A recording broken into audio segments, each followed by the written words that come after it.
you're talking about. So man and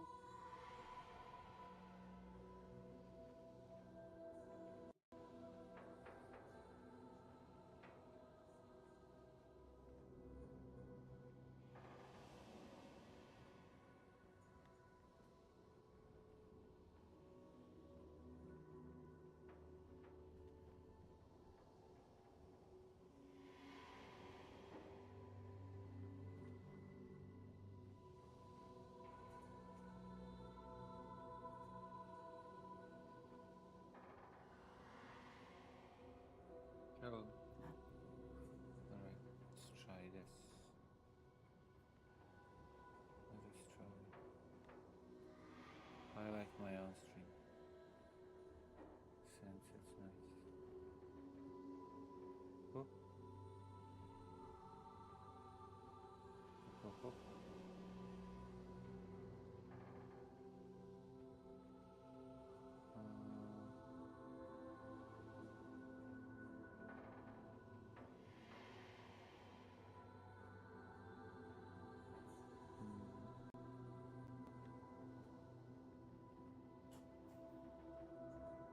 Alright.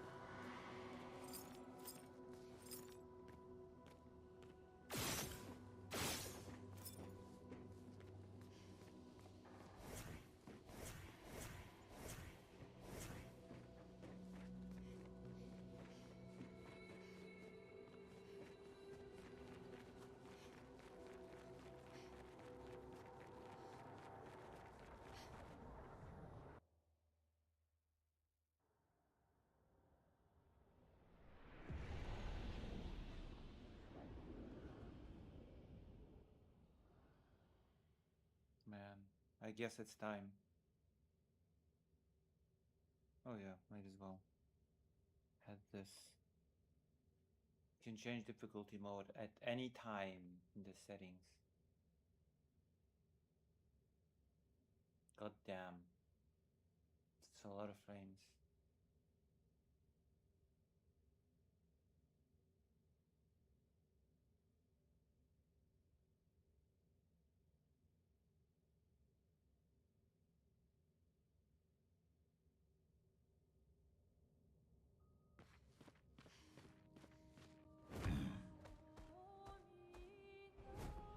Son, here I come. Okay, let's go. Let's beat the game or whatever. It's time to beat the game. Where is it? Where is the new thing? Where is the place where I'm supposed to go? Yeah?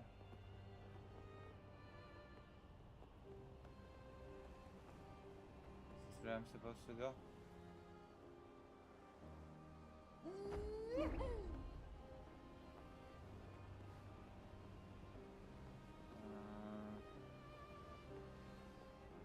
Where's the new whatever Lumiere?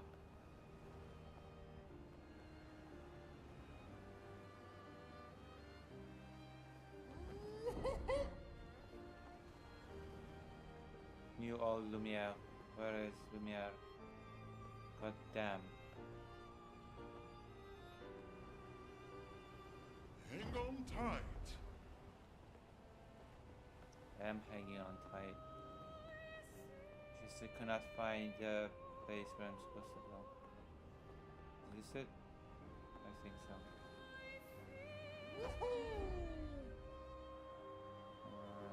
Land. Is this the place where I'm supposed to go?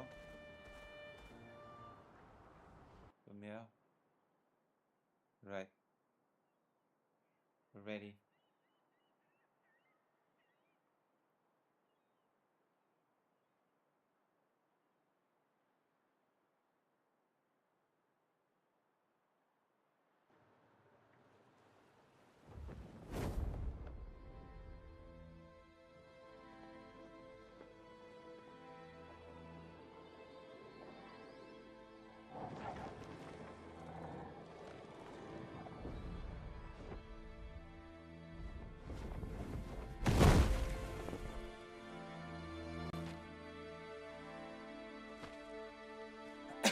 ready to defeat everybody.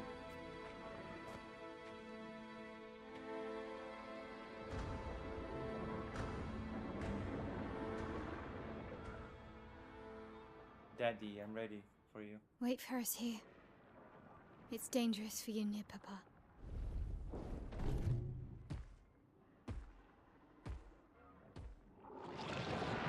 Puppy and Daddy. We'll have to move fast. I can't maintain them for very long.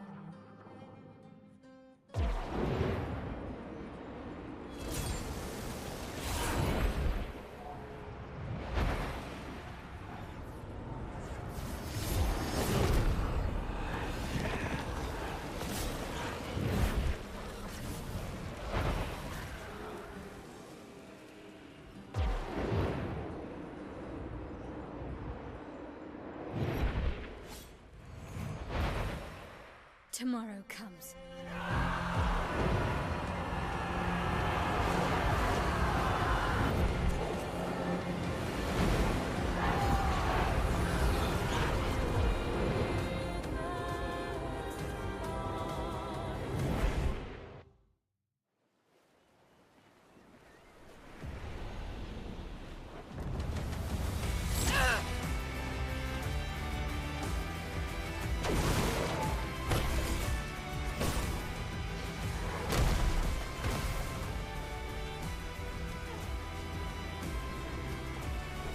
Expeditioners are glorious wreakers of havoc.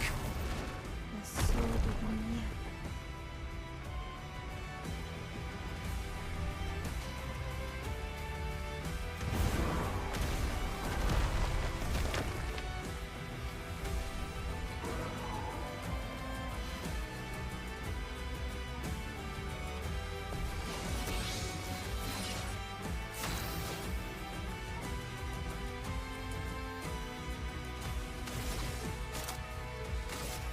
Last chance.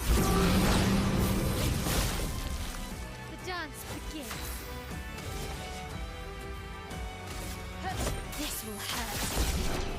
Ah!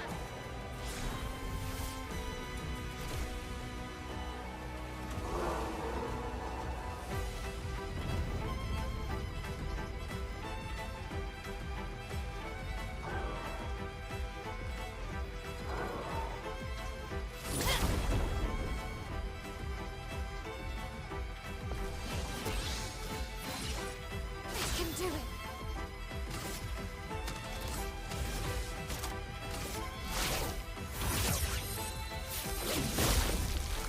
Time to hit big. This will hurt.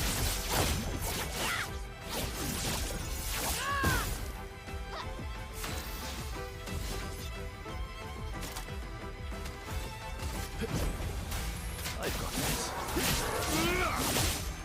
Ready to strike.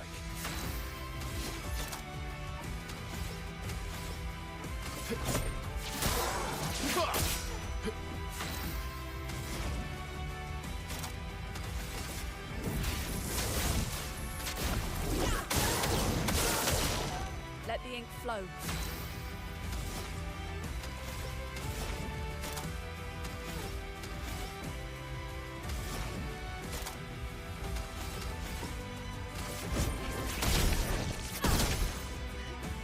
Danger! Danger!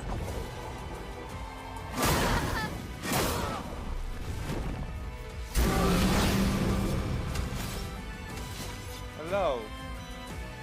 Lucy, I beat Outer Wilds. We're about to beat Expedition 33 with Mazda. Look at this. Are you impressed? We're about to see the famous thing.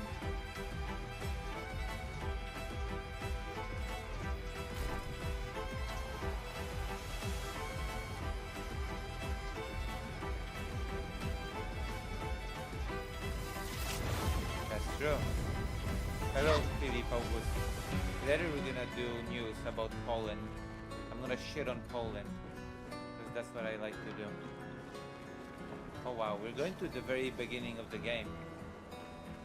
It's the very first location.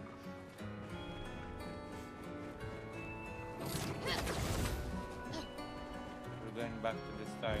See? The garden, we're at the very beginning. We played as Gustav.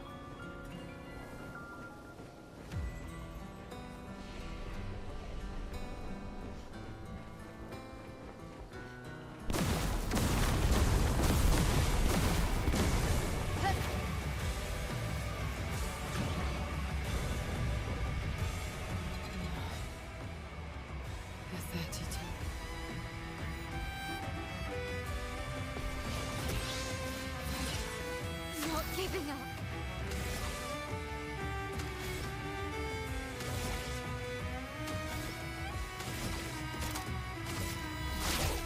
Last chance.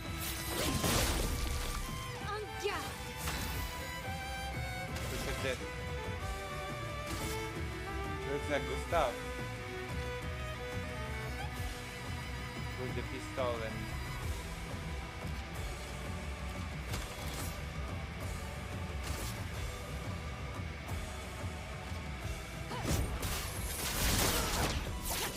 This will hurt.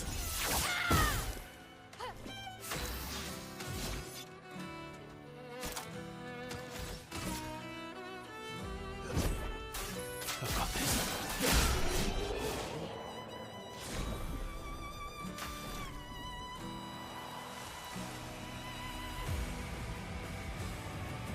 Where?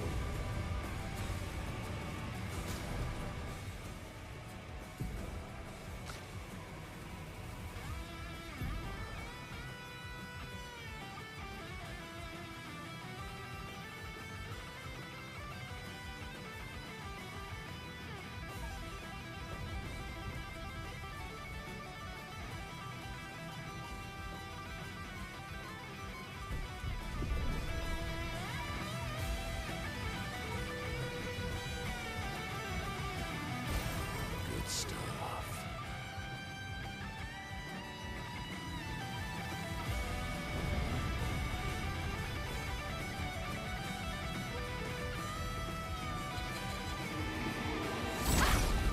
Yeah.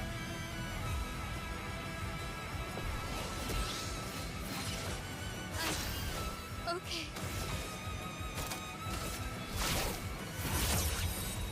Last chance. That sound. Not giving up.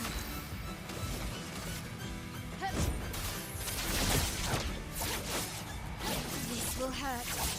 Ooh. Ready to strike. That's a thing? Sonic and Shadow Speaker. I've got this. I'm going back to Ukraine tomorrow. To do more stuff. I've been very active in the group doing voluntary work for the political org. You know?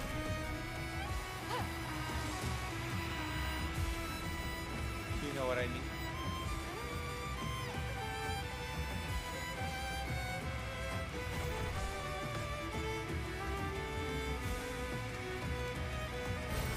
Well, that will help.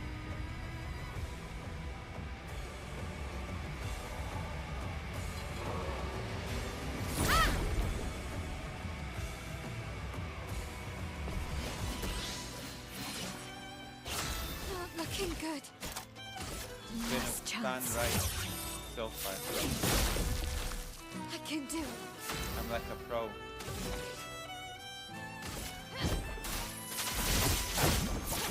This will hurt.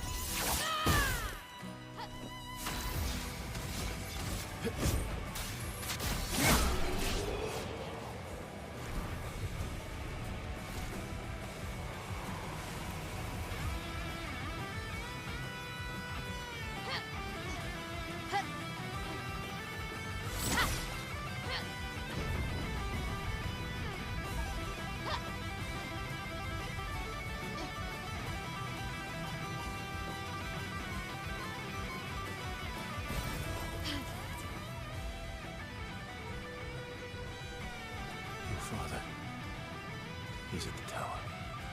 Yes, I am.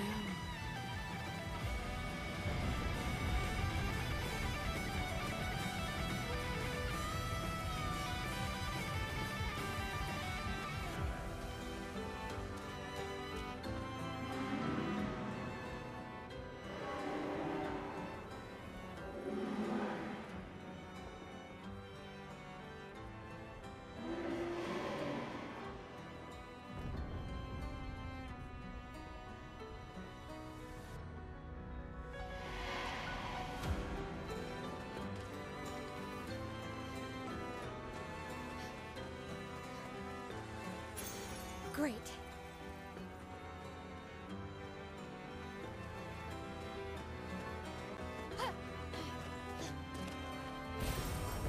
Wow.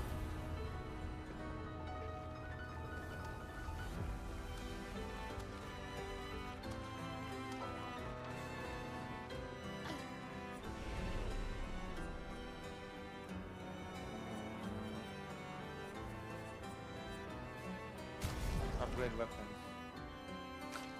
Where's that new Tesla?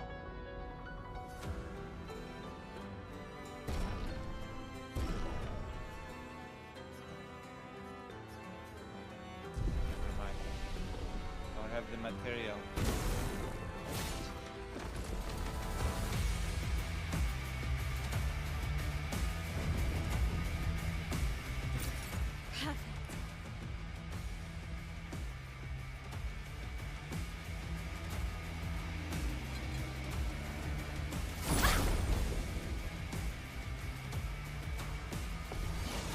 Perfect. Not Well, this looking is good. Last chance. last time. Not giving up. Will not give up. This will hurt. You're outmatched.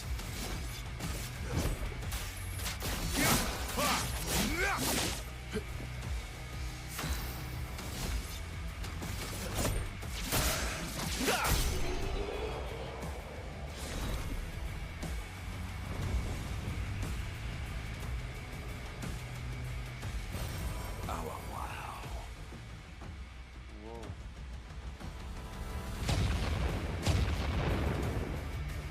This is so cool. This game is so cool. Sexy game. You know?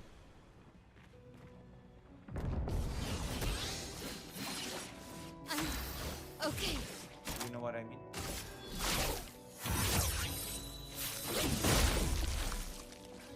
I feel like I'm a bit over leveled, by the way.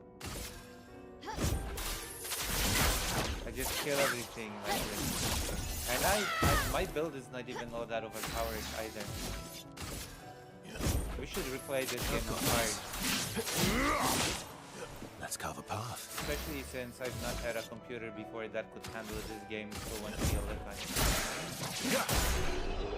Whoa. Should we replay this game? Should we do a second playthrough? To take it all in?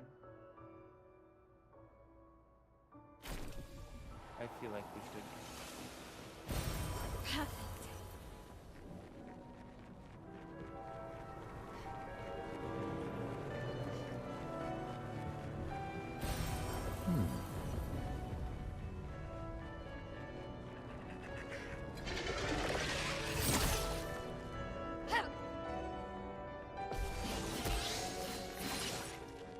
Take cover!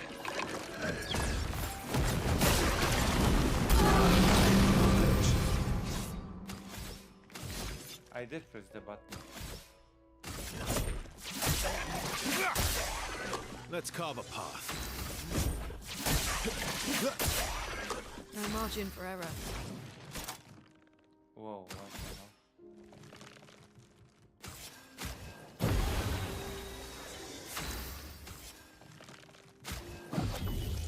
Yeah.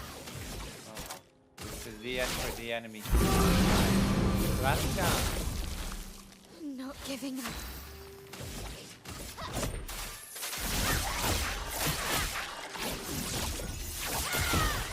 Die, enemy. Careful, my owl. Oh. Oh, hello. Jason Cook is writing a new untitled live-action Transformers movie for Paramount, and Hasbro has that continues the story after 2020's Transformers Rise of the Beast. So what do you think of this? I don't like the live-action Transformers. Did you know that right now is the 40th anniversary of the Transformers the movie? And you can watch the old animated Transformers the movie in the cinema.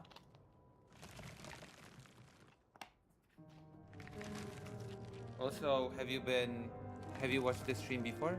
I'm not sure if I've seen your name before. Are you new? But yes, we have a 40th anniversary of the Transformers the movie, the 80s movie.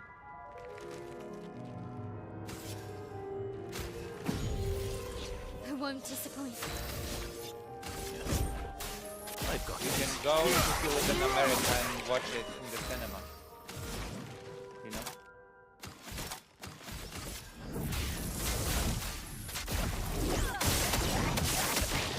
No margin for error.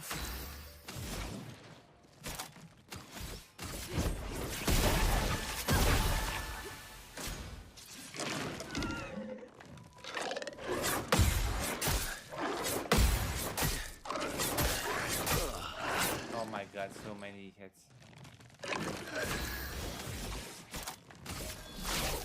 Lost chance. Not giving up. Die.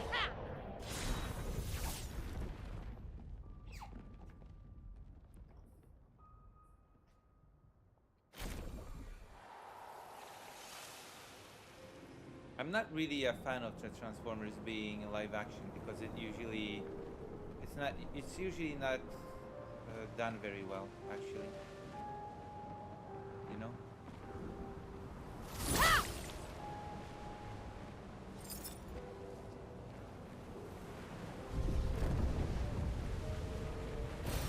Great. It's not executed very well usually. Humans are too much of a focus, not the robots.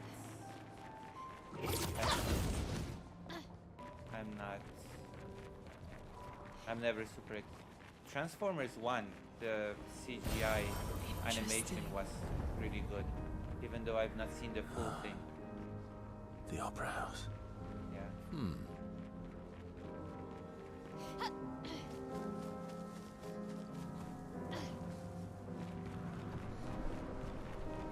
Pero.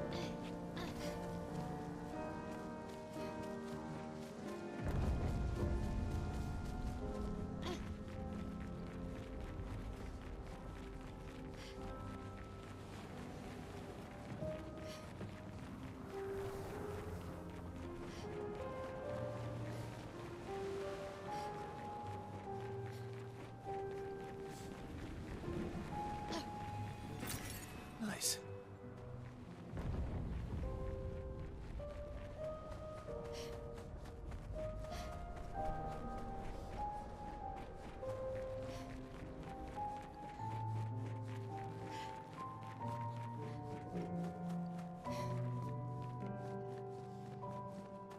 Oh. I thought the stairs led to somewhere.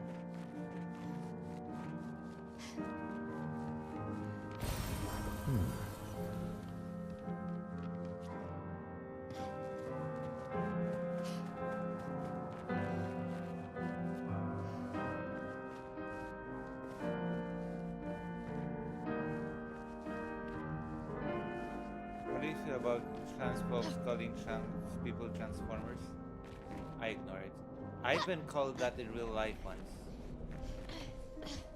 When I met my first group of trans people ever in Poland, we were walking in a group and some kids shouted at us transformers. That actually happened. I don't know, I think it's stupid. I'm a fan of the Transformers, so I roll with the joke, but I don't know.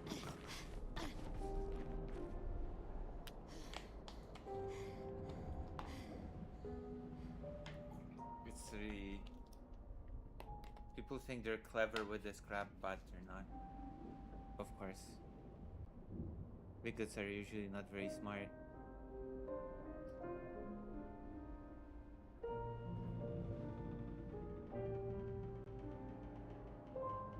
She's pretty stupid, actually.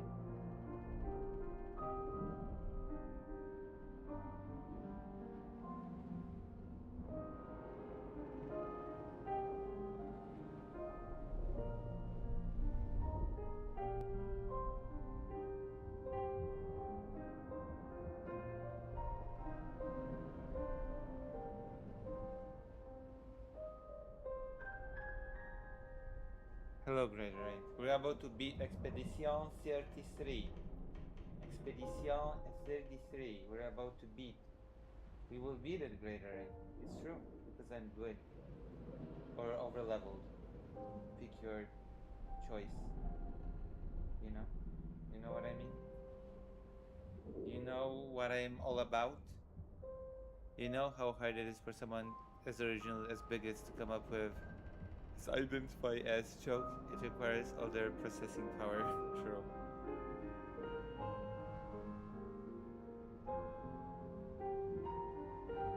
Well, secretly they're very devoted to identifying as idiots. That's actually their real reality. Okay? They are very dedicated to identify their identities as idiots. Look, it's Verso playing the piano.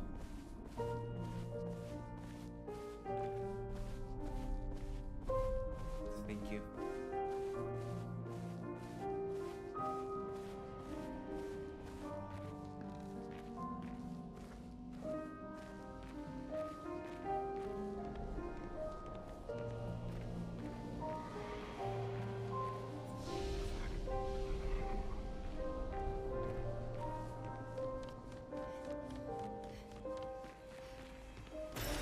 Good stuff.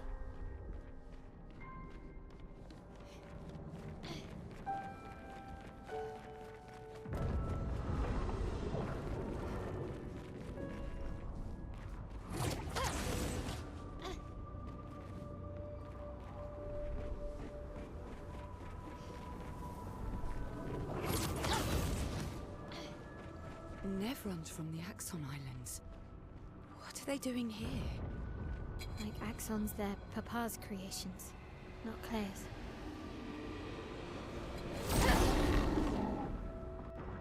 Alright. Is you really quiet? I think it's because the game's loud. Is it better now?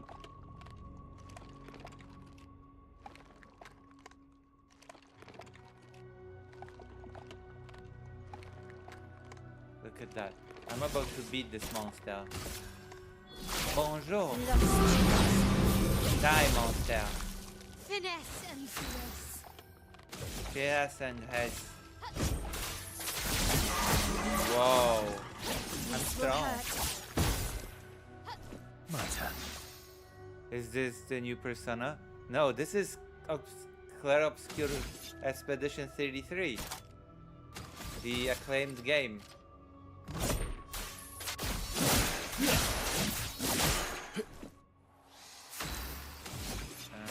Expedition 30. I mean, it does have a.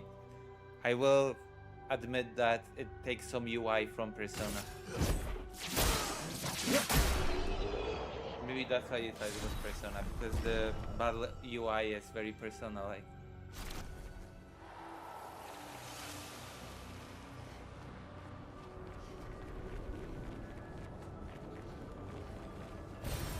Good stuff.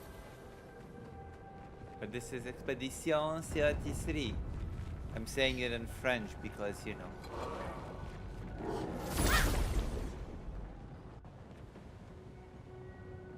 It's a French game, so I have to speak French when discussion. Faudrait making the discussion on it. Oh, oh, oh. Not looking Jeez. good.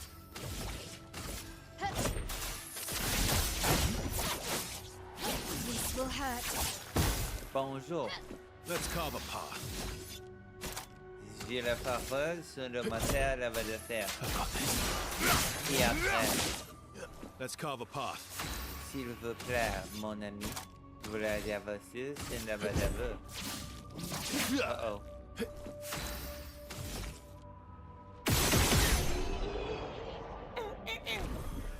You shoot him.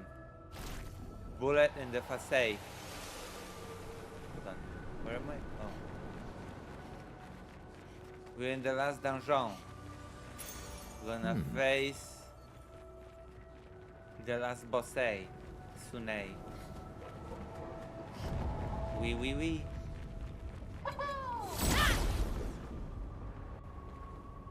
Oui. Mon ami. Henry! I am ready, mon ami. Okay. Are you ready for the ending of this game? Good one. Yeah. Yeah, Expedition 33. Expedition 33. Last chance. Not looking good.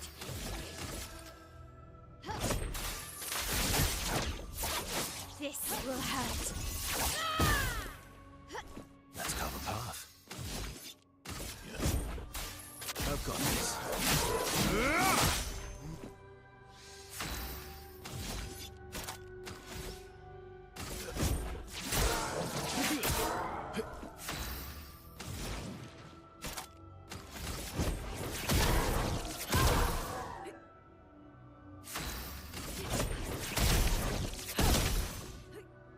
Ready to carry.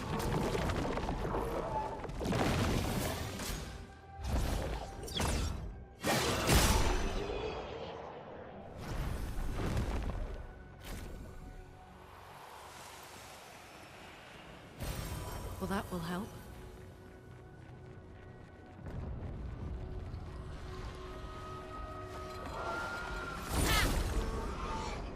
Whoa.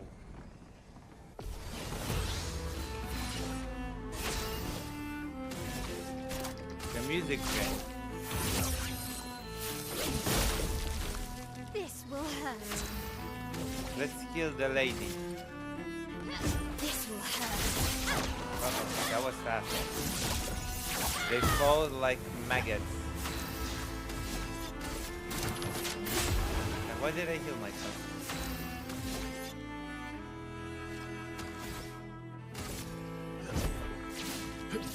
Oh. A storm is coming.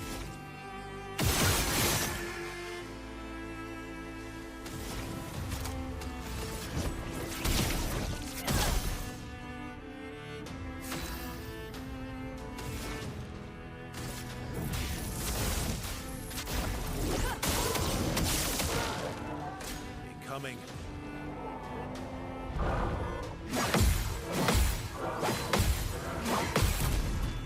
Bam! Hello. Oh, hello, beautiful community. Wow. You're like that intellectual that does content about Putin and Russia and the war. He always says, hello, beautiful community. The person that is always ill and as a tube. Hello, Claire Obscure Lucy. Hello, Maraki. Yeah. That's why I speak French right now. Because I'm being French Lucy right now. French game, French Lucy, you know? Bonjour.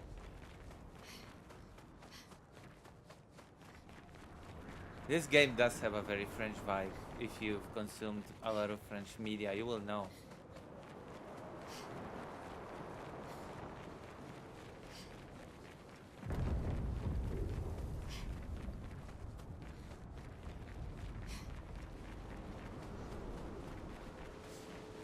It's like ho ho ho ho, you know.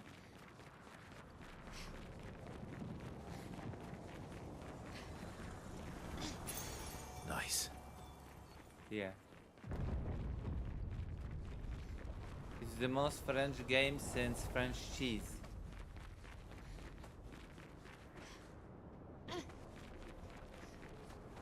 Am I going in circles?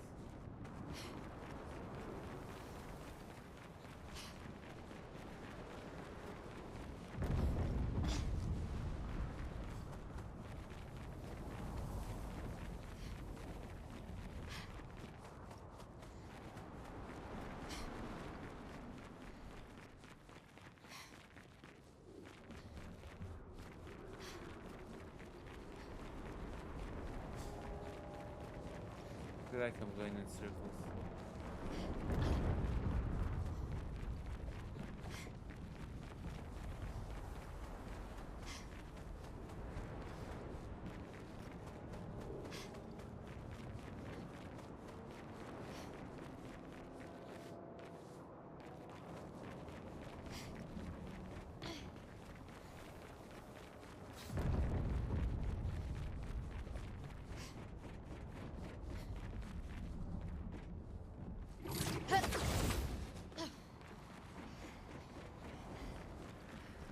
Yeah.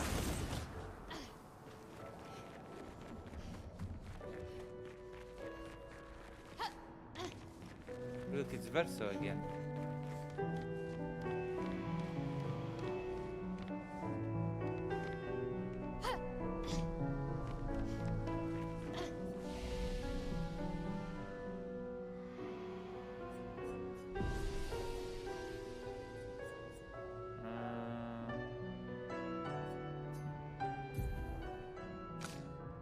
Oh.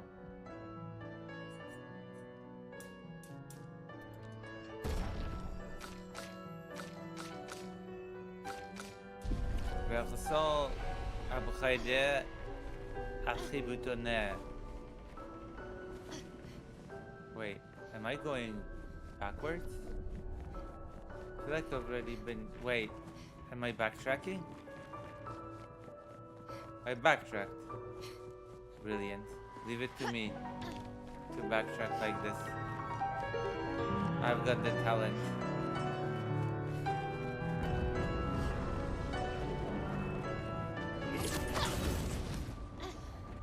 Leave it to me to backtrack like this. Huh.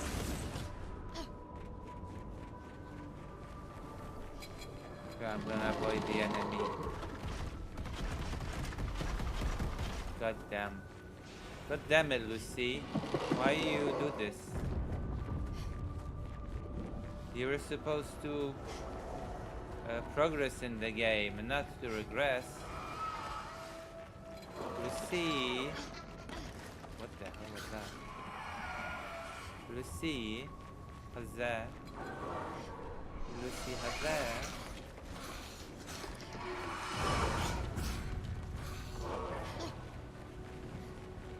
Almost there. Mael? Let's go. Mael? Uh-oh. I was attacked from behind by perverts.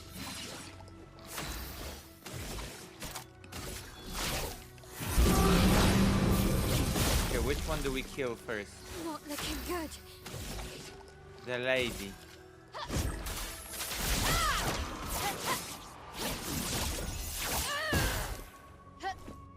Watch out, Mael. You're outmatched. Oh.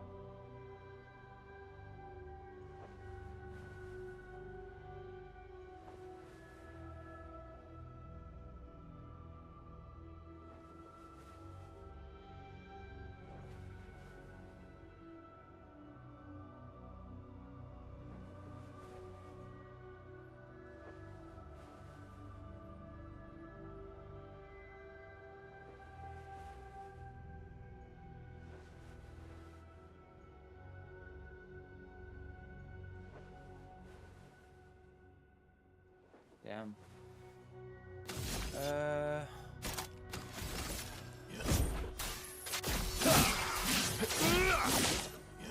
Hey Lucy, guess what? What? Are you pregnant?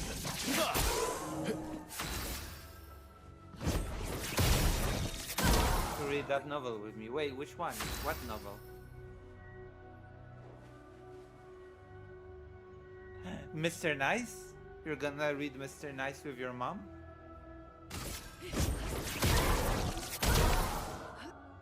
Danger! Tender in the flesh? You should read Careful, Mr. Verso. Nice.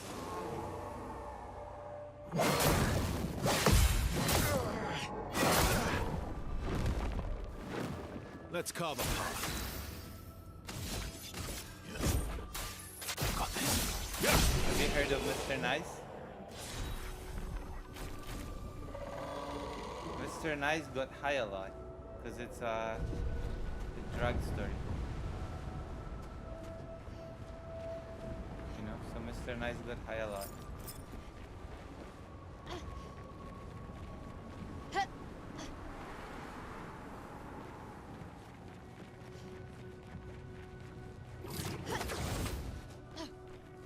You don't know Mr. Nice? Wow. You should look it up.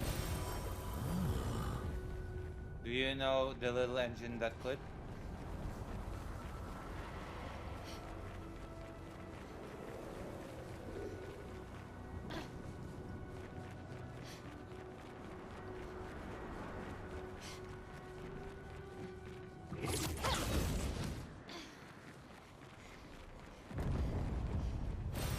Great.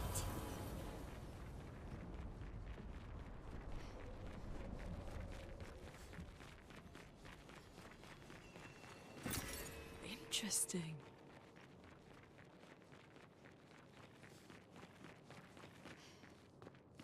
Oh. Narupokira As Vemiro. well, these men's happening, it was the one curious enough to make the journey here. Unagomi. But this place is sad. Trade. Fight the marchand.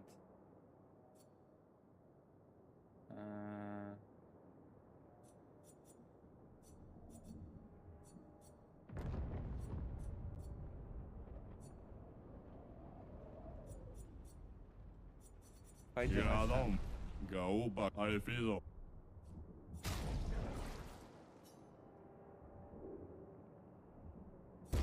Wah, wah, wah. With Mael. Mael. Flash down. Lost. I can do it. This will hurt. Oh my god. The merchant did not stand a chance. No niti manorokape. Okay, show me the real.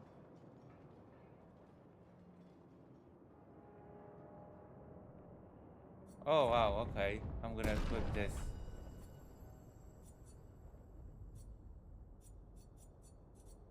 Ino.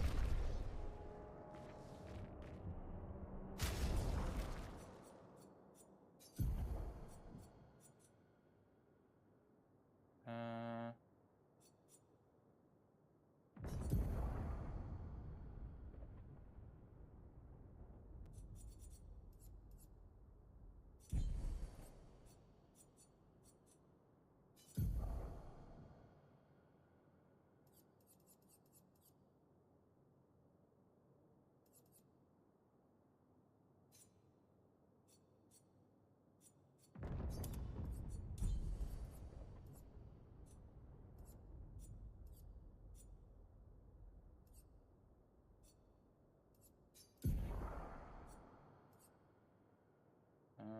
I've got how many? I've got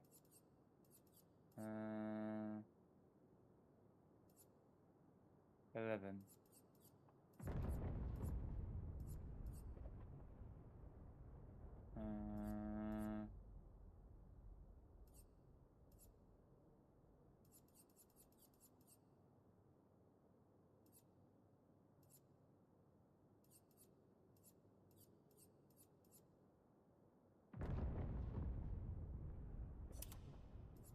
Oh wow.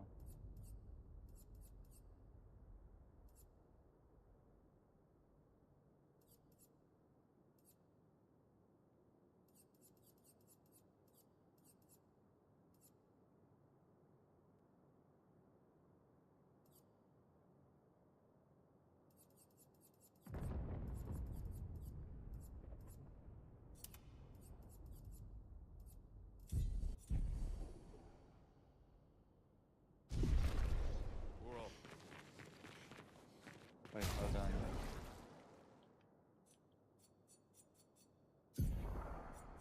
What does this do?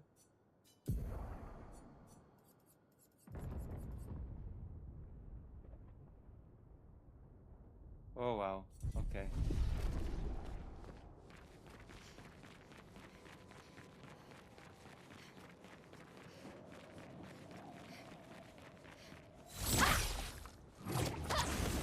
I never have full health with her though.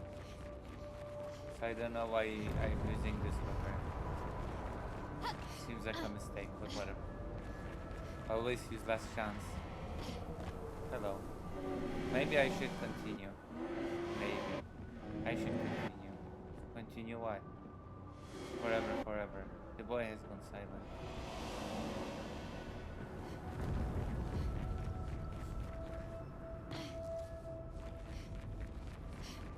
The boy should not continue. The boy should do something else. You know what I mean? The boy is like... The boy.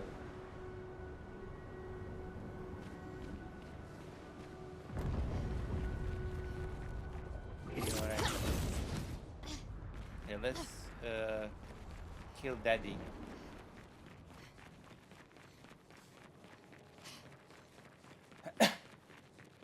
You think I've backtracked again? Papa is somewhere past the gardens. Wait, have I actually backtracked again? No way. Gaubaka kiko irado. Amen.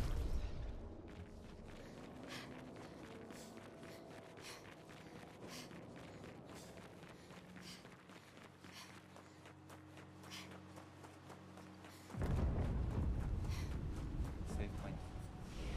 Rest.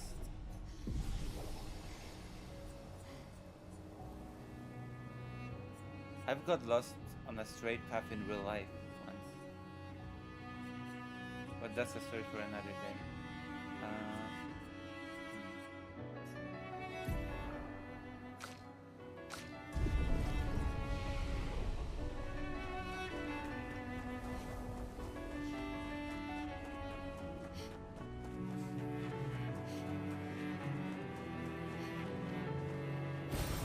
Useful.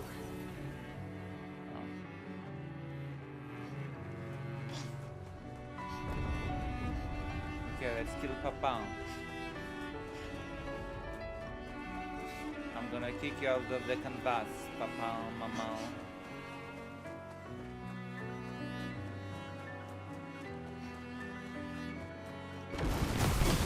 I can't sustain the expeditioners much longer. Ned, we need to defeat them fast. Merde. Oh, I can actually...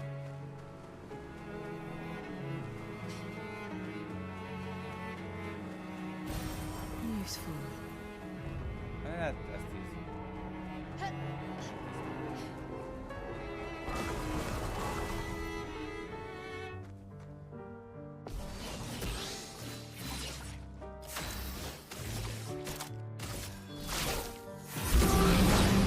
Last chance. Not looking good.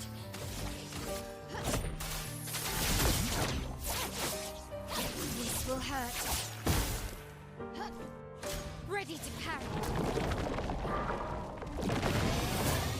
Ready to parry.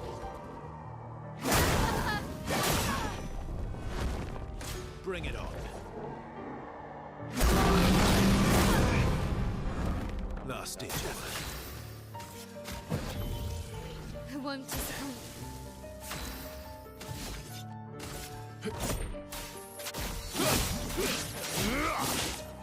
Let's push forward.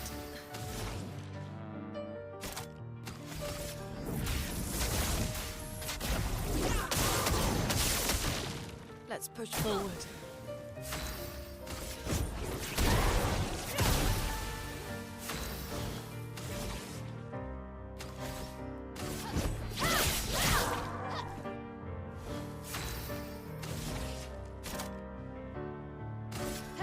Take down their shields.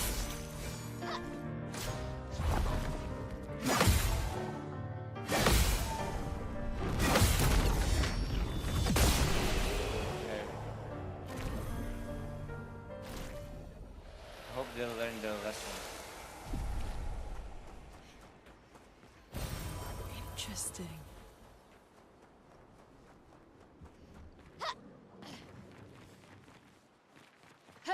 Let's look for Papin. Your father's been extra inspired.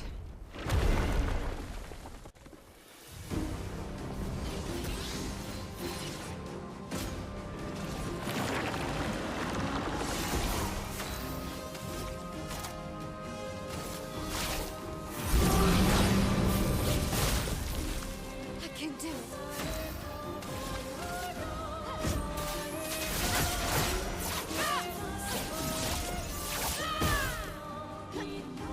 Careful, Mael.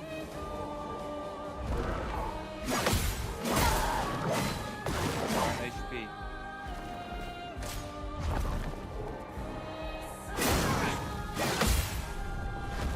Ready to strike.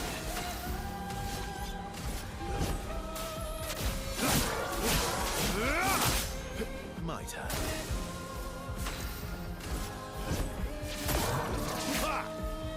The storm is coming. A brilliant light. Merci. Merci beaucoup.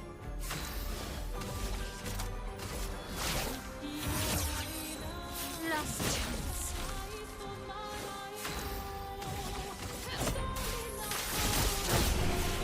This will hurt.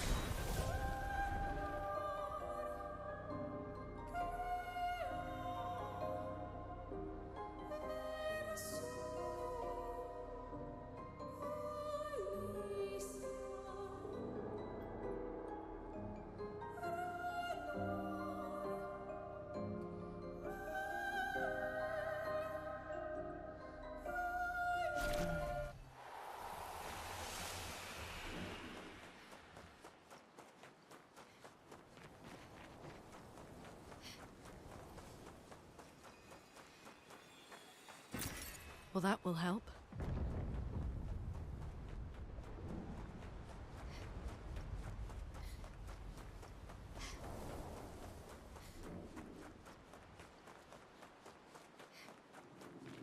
Papa's over there. And the chroma we need to bring back Lumiere. Even I can sense him. We'd better make sure we're ready. He's here. Doing what needs to be done. What I can do anymore. What needs to be done for my sake, and there's... The boy has gone silent.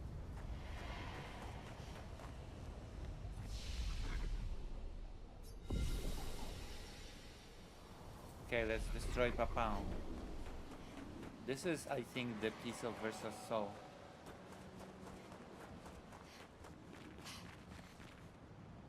Thank you, Big Jerry.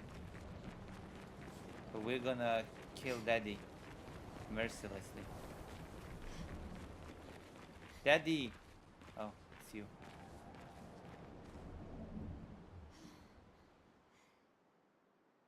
Father. Father Daddy.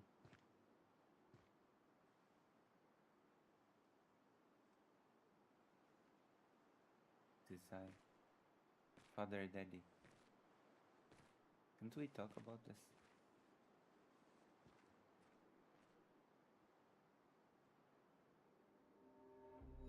Papa? Alicia. Please. I just want you to understand what this canvas means to me. I do understand. I know how powerful and intoxicating it is. How deeply attached we can become to the worlds we pour our hearts and souls into. I was enthralled, and it nearly killed me. It doesn't mean you have to erase Verso's canvas. Child, do you think I want to? After all the sorrows we've endured, do you really think that I want to destroy this last piece of his soul? Then don't. Life Life keeps forcing cruel choices. We do what we must.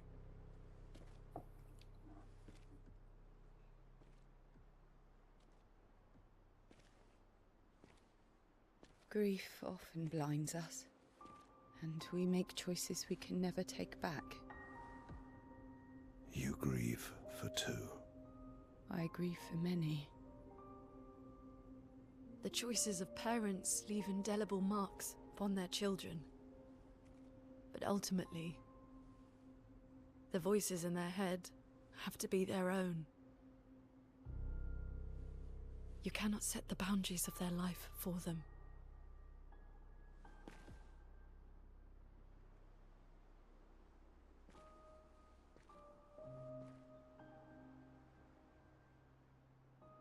After the fire, you wanted me to find new joy in life. And I tried. But I couldn't.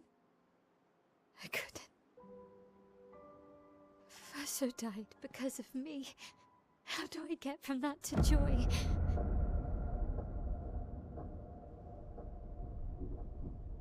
Child, it will get better, I promise you. But this is not the way. Your friends speak truth. And it changes nothing. You can hate me. But that's a choice I must make.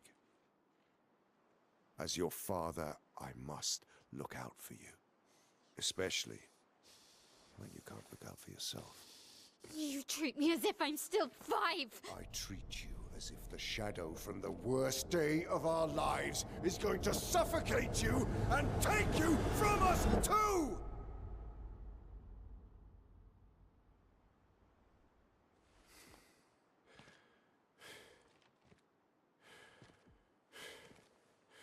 Enough.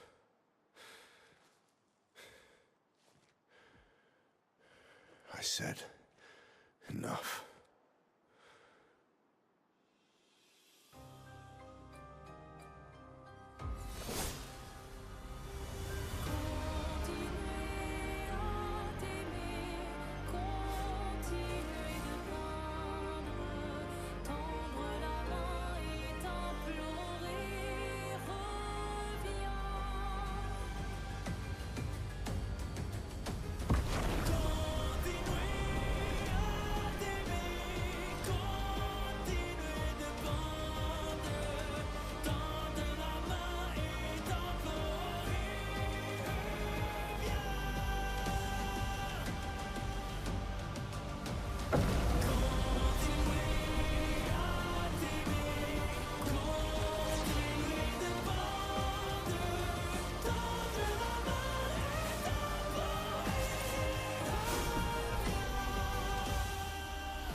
Last chance. Last chance. Bam. We Not kill you giving up. now.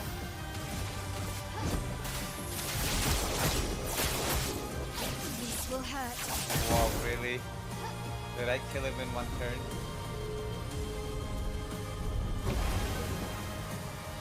Stop this insanity. It's time to go home.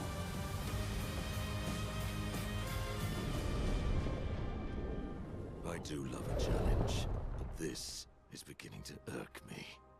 Fuck. He keeps regenerating. Maybe we focus on the axons first.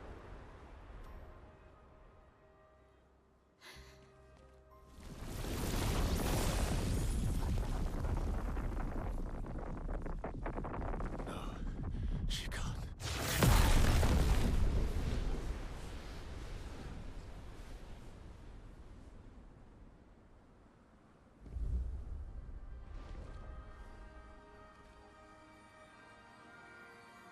Mama.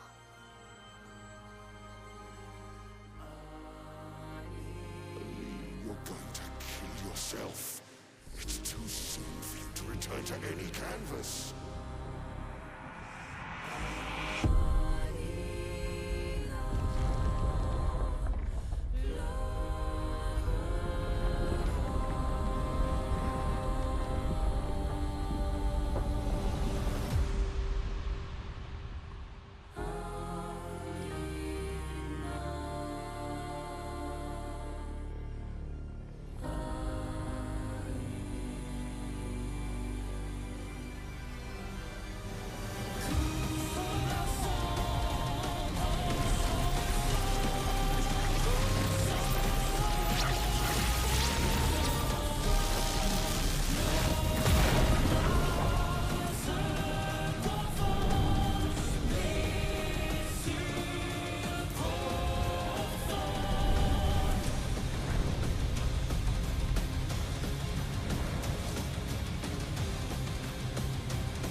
Papa.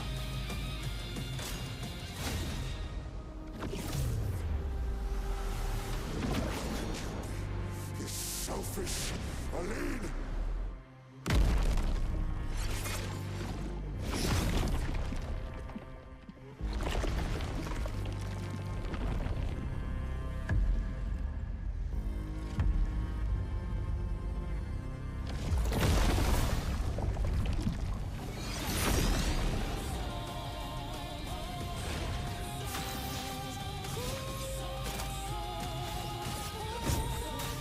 I've got this. Ready to strike.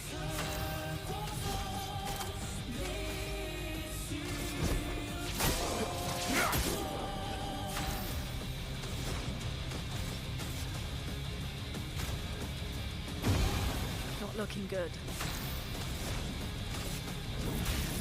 Elements converge.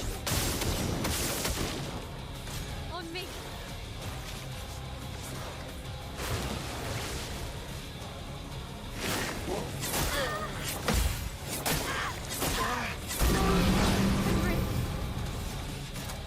Last chance. Go. This will hurt. Oh wait, somebody died. No way. This is impossible.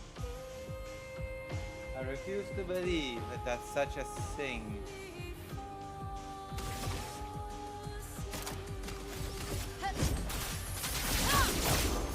Wow. I killed him in one turn again.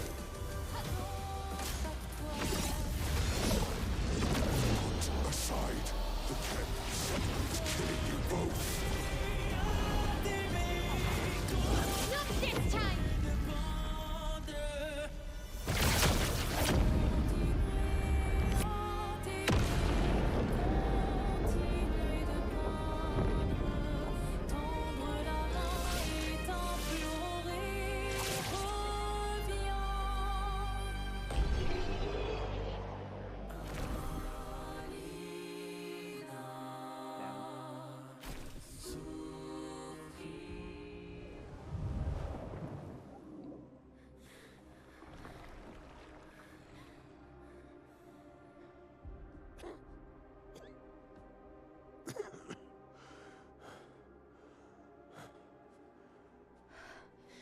Ironic.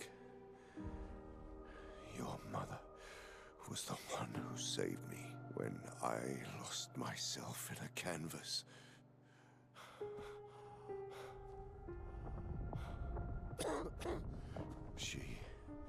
She taught me how to safely use our gift. How to soar without flying too close to the sun. We painted hundreds of canvas worlds, pushing the very boundaries of creation. And she never let me forget that every day we spent here has a price.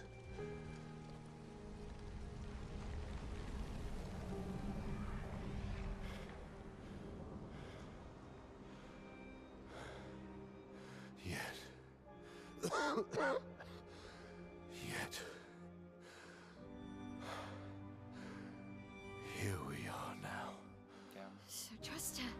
If she's doing this, then... I trust what she taught me. This is not a game. You think you know what's at stake, but you don't. I know precisely what's at stake. You want control. You want to feel like you're doing something. You couldn't save Verso, so you want to save us. Except you're not.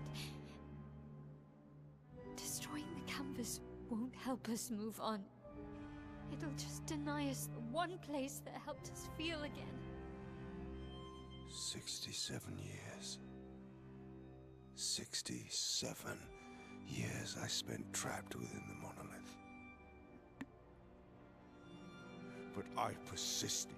I persisted. Do you know why? Do you know why I cannot leave her or you behind?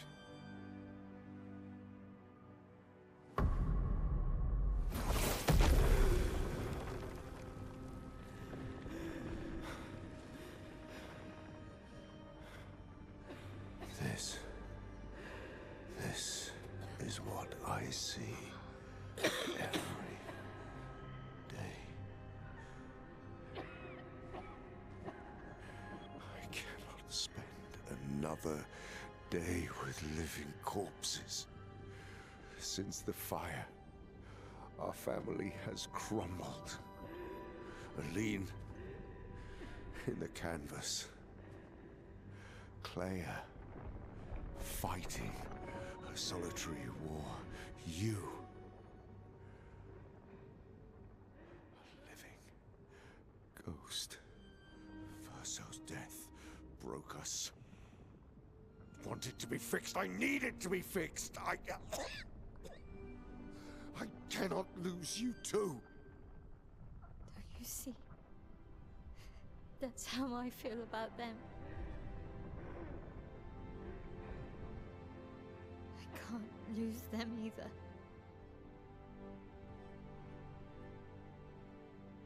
I've lost too much. Papa, see? I've lost so much. We both lost so much. Papa, I don't want to lose you either. I'm not leaving you forever. Just a little longer.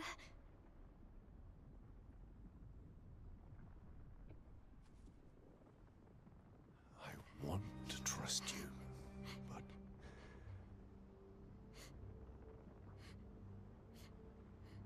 You can.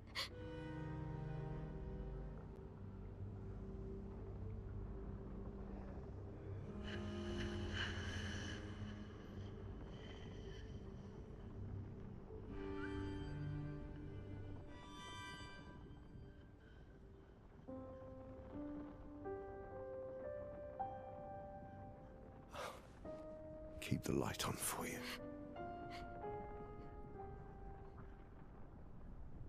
I hope you find peace.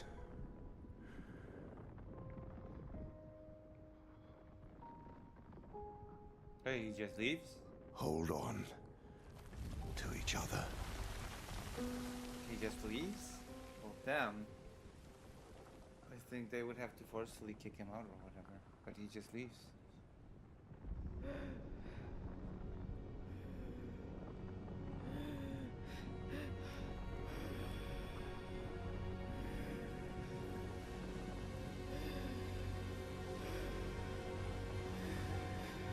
Verso!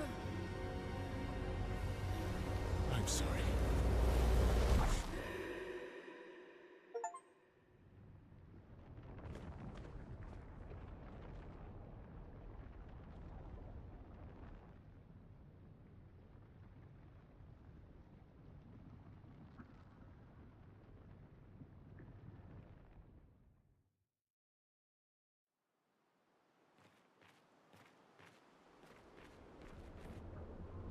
I almost forgot that you play as him and not as Mael.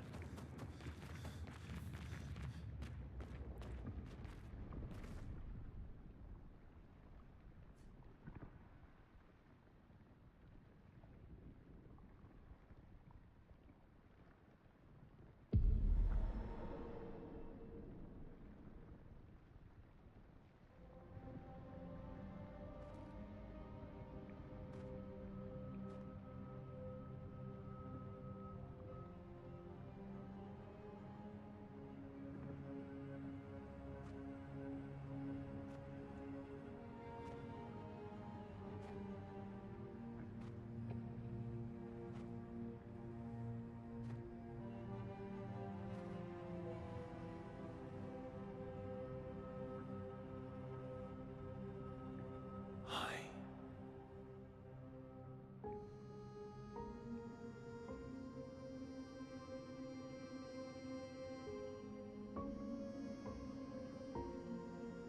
You're tired of painting, aren't you? I'm tired too.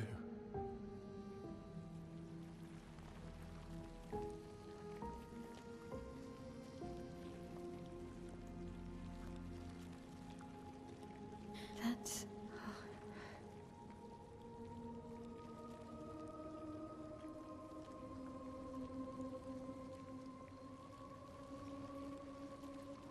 You shouldn't be able to be here. Lamont's gift. Why did you run in? It's dangerous for you here. See things as they are. Not how you want them to be. What? You lied to your father. No. He saw it too. But he wanted to believe. You're going to die here. Why don't you just leave? You can always come back. The moment I leave, Papa will erase this canvas. This is not worth your life. What life? My life of loneliness in a shell of a body, with no voice and no future. You're Mael. No matter where you are, you don't need this canvas. But everything I want is here. Here I have a chance to live, Verso to live. Out there I merely exist. Life keeps forcing cruel choices. Stop quoting Papa!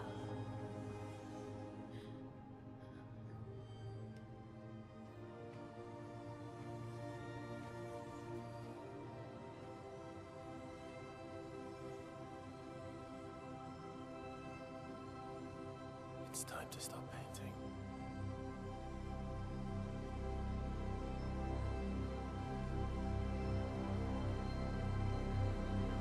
Verso!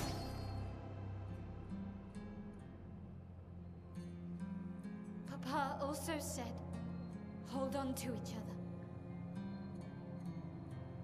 Old friend, you've traveled miles, spinning in circles. Your blind eyes under the eye, stripping I'm sorry. out colors. But it's time to say goodbye until next We're gonna choose. life. Beside the fate of the canvas. Fight as Mael. This is the first choice that we're gonna make. The Mael ending. Especially since she's gonna be a very quick fight as Mael, okay? It's gonna be last chance. Plus, we're gonna end this in one turn. Goodbye, Verso. It was fun.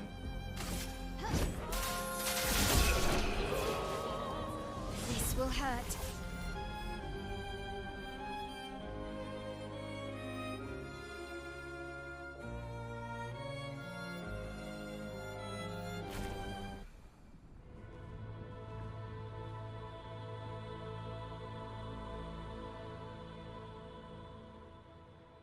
It's a good game. Please. Thank you.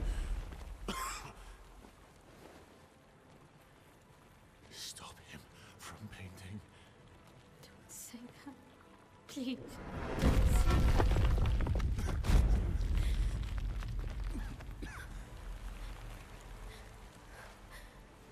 Hey, please, listen to me. Only you can do this. You can do this, please. Unpaint me. Unpaint me. So, Please. I don't want this life. stop saying I that. don't want this life. I don't want this life. I just wanted to live this lifetime together. This lifetime that was stolen from us. Please. Brother. Please. I don't want this life.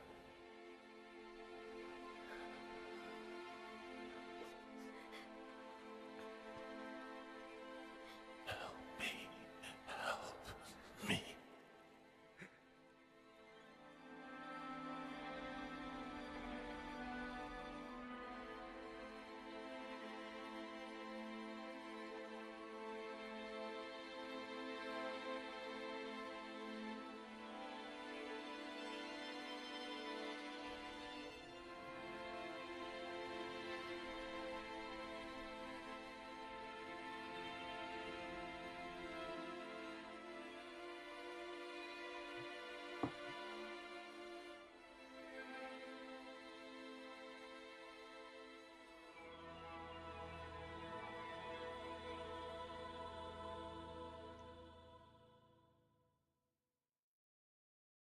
If you could grow old, would you find a reason to smile?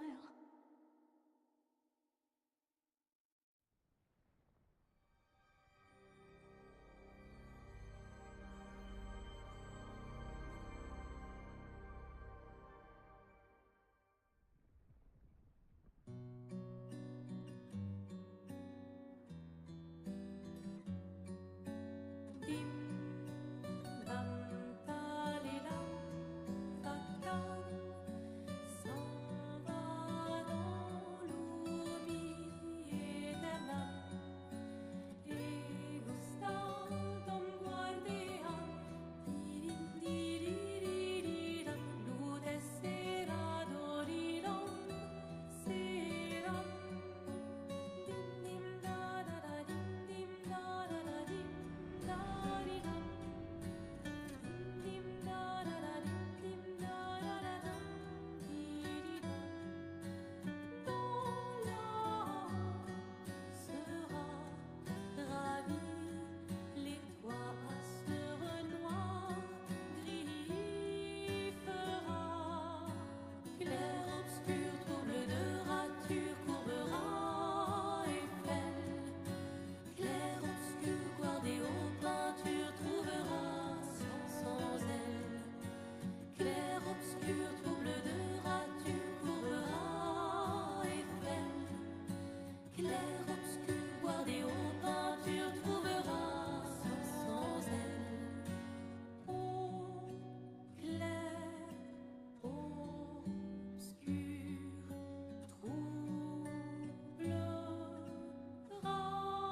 rature clair obscur guardé aux peintures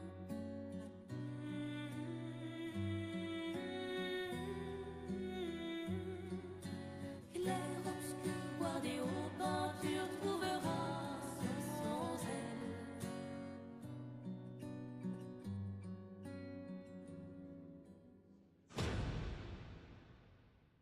There is no good ending in this game. The other ending is no better.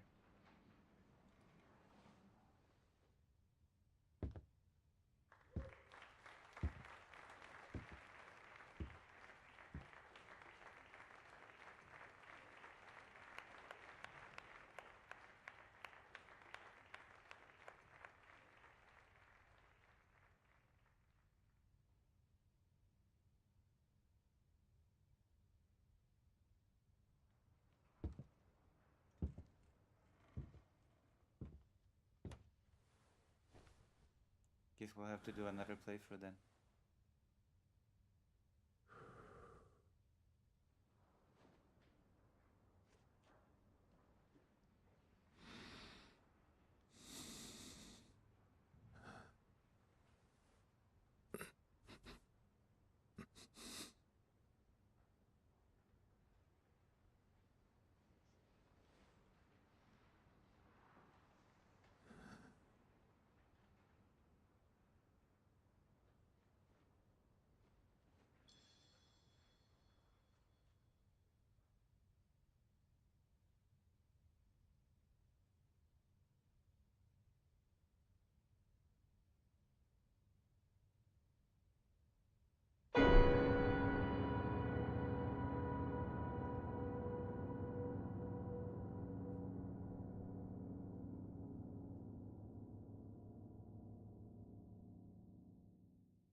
Je t'aimerai toujours, je rêverai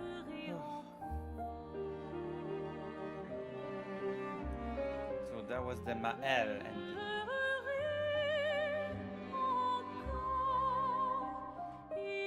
We finished the Gamay. How did you like the ending?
How do you like the game? I have no idea what's happening, but keeping someone alive against their will seems cruel.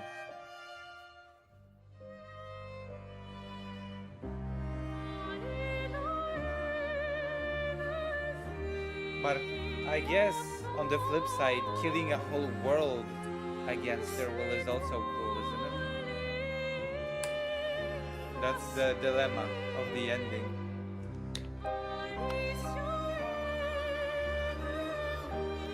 If she leaves, the painting gets destroyed and all the people living in it will die as well. And they want to live unlike Verso. Verso.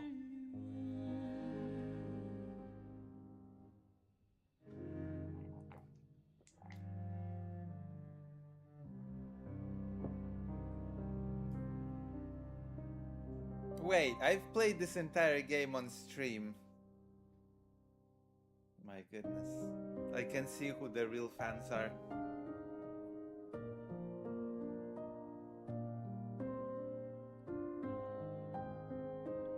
CVC for fall. Mazida voda fall. Consommateur fondé badabo solo folle.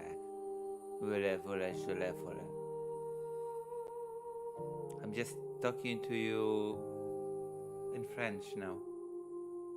I have a day job. I don't stream during the day, okay? Stream at night. So it's the trolley problem. Kill one loved one or a million randoms. Yeah. Well, it's a bit more complicated than that, but because if she leaves, she's also forced to. Basically, it's about a tragedy of a real life family, and there was a fire, and her brother died, and then her mom entered the dead brother's canvas that he created as a child and recreated the whole family in it. And if she would stay for too long, she would die. And the father entered and tried to get her out, but he couldn't because they were in a stalemate. And then the sister who is blamed, the protagonist for whom you make the choice, entered as well to help.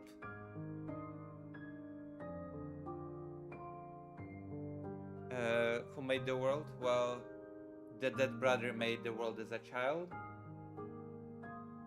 And then the mom entered and created upon a layer on it, and it's all a bit, you know.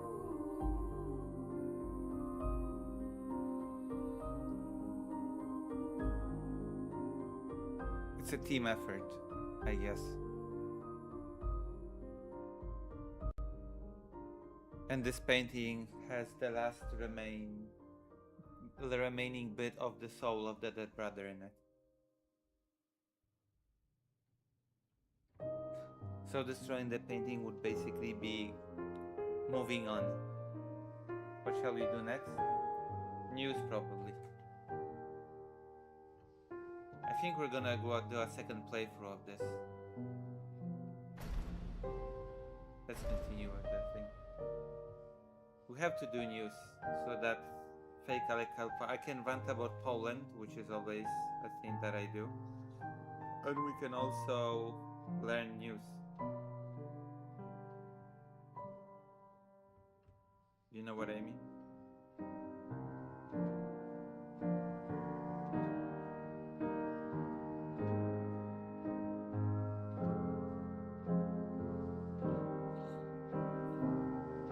And then tomorrow I have to prepare, and then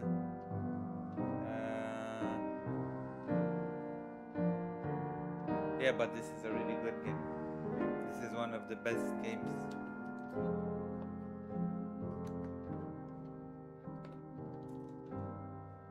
Move on then. Damn, the past is past. Yeah, but also the sister got heavily burned in real life, and she has a burned face, a missing eye, and cannot speak anymore. So she's kind of miserable and can be healthy and live a life inside the canvas. That's also a factor that affects her choice.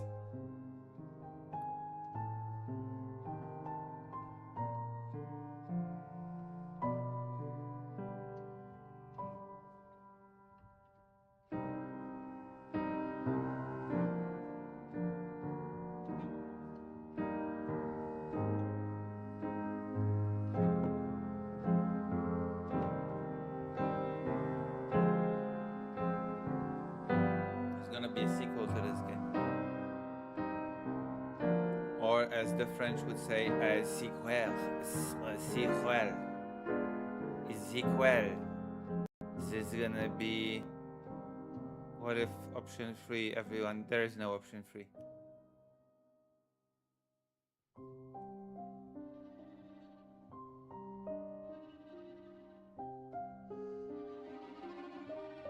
Je t'aimerai toujours, je rêverai encore.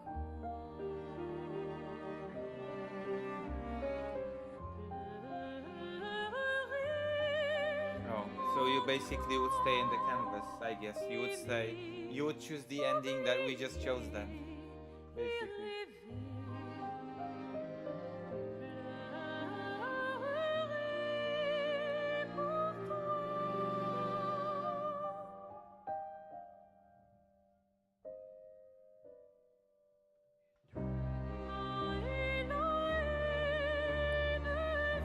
Oui, oui.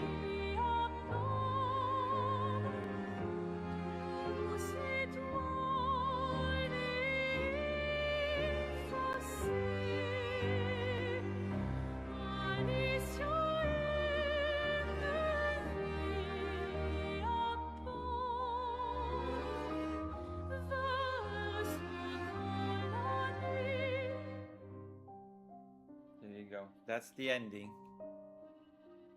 What do you think? Any questions? Any questions?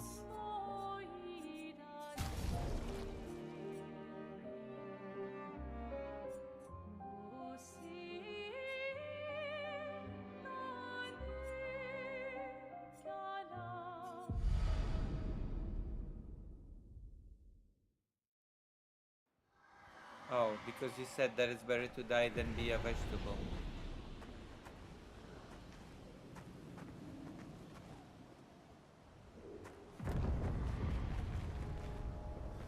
Which basically means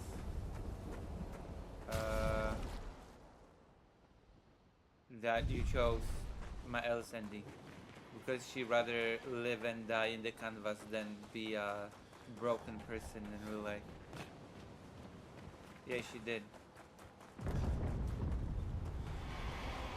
But being in the canvas will kill her. So that's the choice.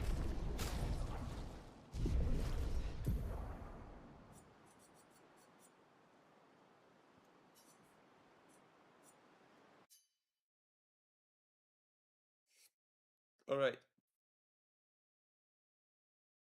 See, that's why we have to play this again. So you can get a clear picture of what's going on. See? This is why you have to do the second playthrough or something.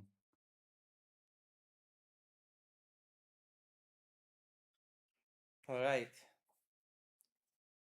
Jule fila halevu, fulemina bondevu, jolde volde voldevu. I would want to stop existing.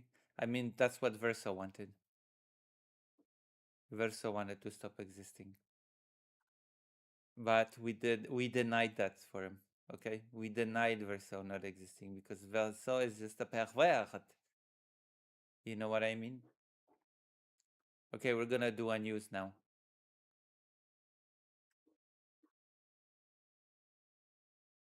This stream has just begun and we already have done so much.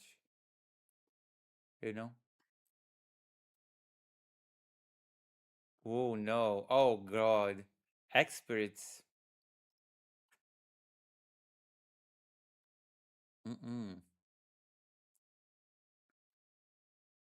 Okay, we're gonna start with this because I cannot believe what the experts just said. I'm so shocked and appalled. You'll be shocked and appalled in a moment as well. I cannot believe. Really? Did experts really say that? Wait, what am I projecting? I'm shocked and appalled by what's happening.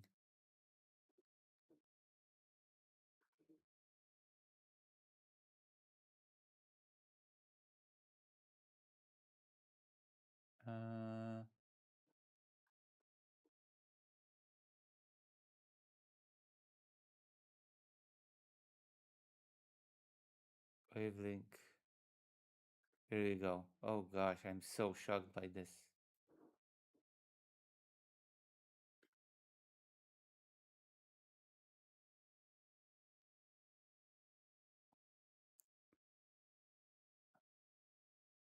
The guy being a pervert? No, no, no, that's not a projection. It's just facts. It's just logic and facts. All right. Can you believe that experts said that Trump is not the man to drive Ukraine peace process? Can you believe that? I cannot. I personally am shocked by this revelation. I'm gonna turn the thing on here, okay? So that we can enjoy the, you know what I mean? And then we're gonna do the boom, boom, boom. Because that is how I roll with these topics and these things. I'm gonna hold the microphone firmly in my hand as well.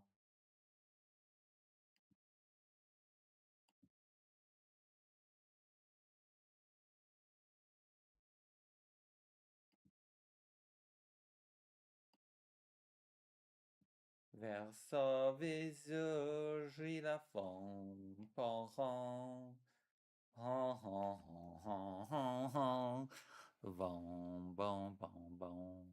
Okay, we're ready. Trump is not the man to drive a Ukraine peace process, experts say. Whoa. Could have fooled me. Could have fooled me. Look at that. Oh, there's a video. Damn, okay, let's watch a video. Always nice to react to a video rather than a dryly written article. It's gonna leave me a lot more space to comment, to give my analyses. Because you're here for my analyses as a Slav. G7 summit in Evian with discussions around the end of the war in Ukraine and Iran. Last night's No attacks on Ukraine and the destruction that followed. Iran. Yeah, it's like almost every day you have a huge attack on Kyiv. Apparently, a historical church was struck in last night's attack on Kyiv. A quick reminder that I'm going to be heading out to Ukraine again tomorrow. So who knows, maybe I'll catch the next biggest attack on Kyiv since the beginning of the war. Who knows what will happen. Peace deal and its influence on the energy market. To talk about these, joining me now for a discussion is Hugo Dixon, commentator at large at Reuters. Good evening and great to have you on the show. Hello. Lovely to be with you, Claudia. So let's start with the Kyiv strikes. Kyiv strikes on cultural heritage. Russia struck the Kyiv Petrarsk Lavra this morning, which is a UNESCO World Heritage Site, founded in 1051, with Zelensky calling it one of Russia's most serious crimes against Christians. By the way, I've actually been there. I've visited that. I visited that church before it was attacked, so I guess lucky me, I was able to see it before it got bombed. Culture to date. This is happening on the opening day of G7. Is Moscow actually sending a deliberate signal to the West? And if so, what does that signal mean? How do you read into this? The signal is that the West is weak. The signal is that the West cannot stop Russia from doing what it does, and that Russia expects to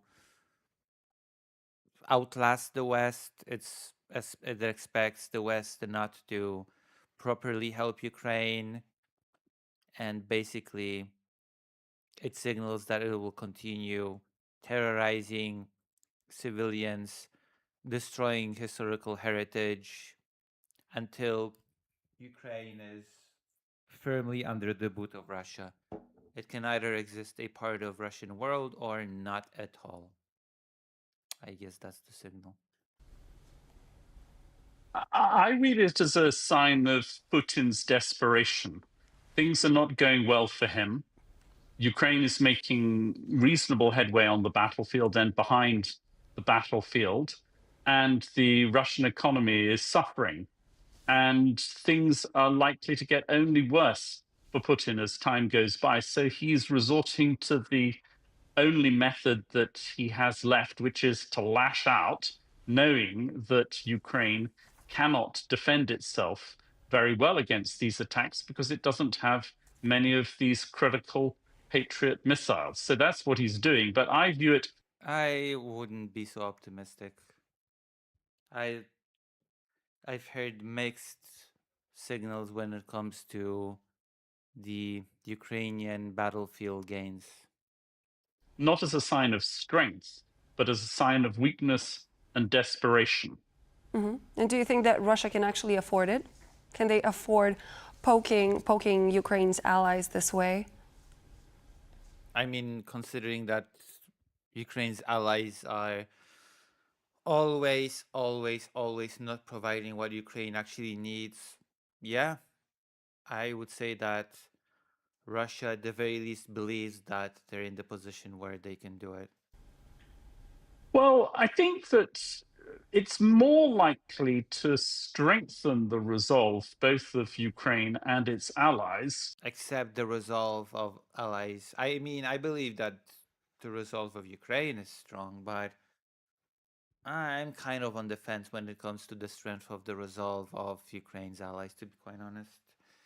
The resolve of Ukraine's allies is why we are where we are even to begin with, why the war has lasted for as long as it has. If the allies have been as resolved as they should, this war would have been over. far sooner. Now, when we talk about the Allies, I'm afraid. Yeah, who do we mean when we talk about allies? Western Europe, Poland and the Baltic states? Do we mean the United States, which I would definitely not count as allies? Poland has been shitty as well lately. Who are the allies of Ukraine? I don't think we can any longer treat the United States as a very significant ally. Donald Trump has been a bad friend to Ukraine and a moderately good friend to Vladimir Putin. But when we talk about the other allies, the critical ones, of course, are the European allies, particularly the European Union, but others such as Britain and Canada and Norway. And the critical thing is whether they're going to step up to the plate. The fact that we need to ask that still, the fact that we need to ask the question, will the allies finally step up to the plate? That is a very negative, that is a very sad state of affairs. If the resolve of the West, if the allies' resolve was as strong as I've just heard, then we would not have to ask ourselves about stepping up to the plate. Have been helping Ukraine financially, but they're always a little bit reluctant to go for it, to really go for it. And this is a moment. This is why everybody's afraid of the nuclear escalation farce. When Europe should be swinging in behind Ukraine as it is making reasonable progress on the battlefield, make sure that it has. The reasonable progress on the battlefield is a little bit over-exaggerated, I think. Even more money with which to fight Russia and to destroy that critical Russian infrastructure and also the weapons depots and the missiles, etc., and to push Russia back. And the one thing that they didn't do, which is the easiest big thing for the European Union to do, is to mobilize those frozen Russian assets. There's 210 billion euros of them sitting in the EU, and this is something. I think it's even more, but the fact is that the European Union tried to do it, and they were countries that just blocked it. It's not as simple as that. They tried to mobilize those frozen assets, but they were completely blocked from doing so. That I hope that the EU will now consider doing. Of course, they tried to do it last December and they failed. But this is now a critical moment when America is not going to be. But what will change? If they try to do it again, what will change? What will stop those countries that blocked it before from doing so again? What would be the incentive for those countries not to do so again?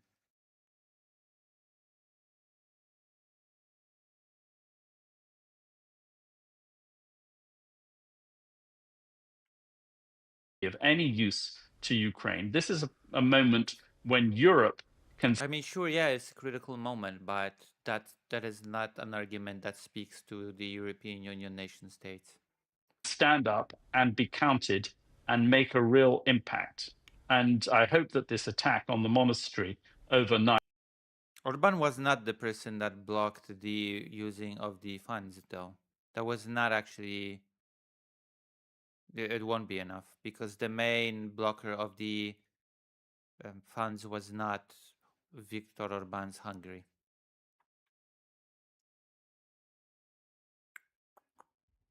Hold on. There were a couple of countries that blocked it, actually.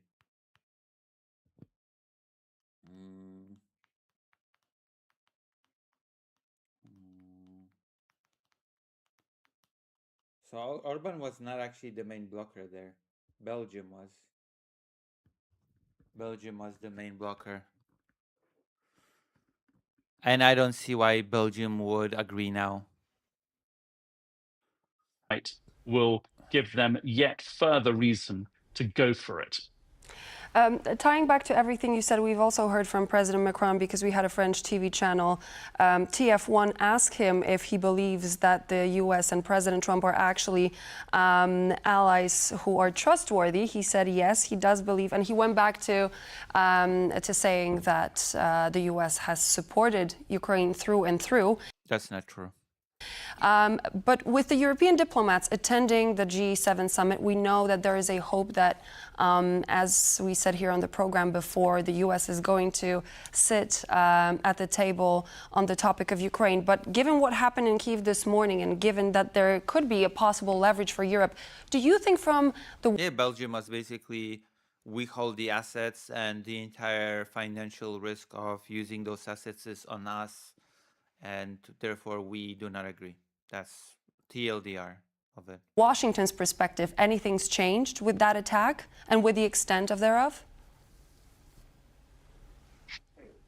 I don't think much will have changed with Donald Trump. I mean, he spoke to Putin only yesterday, and I think that what he They has speak every single week. They keep talking, and nothing gets done because Trump is very inept in this art of the deal shtick. they said today, as I'm sure you've seen, is that he said now that He keeps having great conversations with Vladimir Putin. he's done this deal with Iran, he wants to see if he can make peace with Ukraine. Also, the deal with Iran is... yeah, the deal with Iran. I don't think that we should give much value to that. He made peace with Iran after starting a totally unnecessary war. He called it epic fury. It's actually epic folly. And the peace with Iran is on shaky ground as it is, so... I don't think that we want him to be trying to create some peace deal with Putin. Oh my God. Oh, nobody even pretends to believe in Trump when it comes to this. In Ukraine, when he's most likely to try to lean in Russia's favor. And that would be both against Ukraine's interests, but also against Europe's interests. So I think what Europe needs to do is, of Europe should be sending troops. That's my opinion. course, they need to say, we think that Donald Trump is wonderful and he's helpful and he's an ally and we can trust him. That's what you do if you're in the game of diplomacy. That's diplomacy. But in the game of realpolitik, what Europe needs to do is it needs to insert itself much more decisively in this Ukrainian conflict and really swing behind Ukraine now that Ukraine is making good progress on the battlefield. The good progress on the battlefield is... I've heard someone describe it as cope, to be quite honest. We have another major development on the EU enlargement front. We have the opening of the first cluster with all 27 EU member states agreeing to open that to Ukraine and to Moldova. Do you think that this is actually genuinely a historic step that is going to make a difference, or this is symbolic considering that the war in Ukraine continues?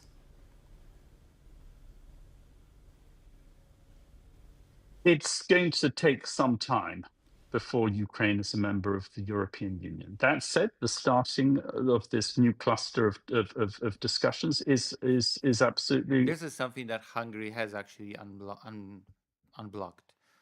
That after Orban went away, Hungary has unblocked its veto from accession talks for Ukraine. Important. So I do think it's both that was significant, practically important and symbolically important.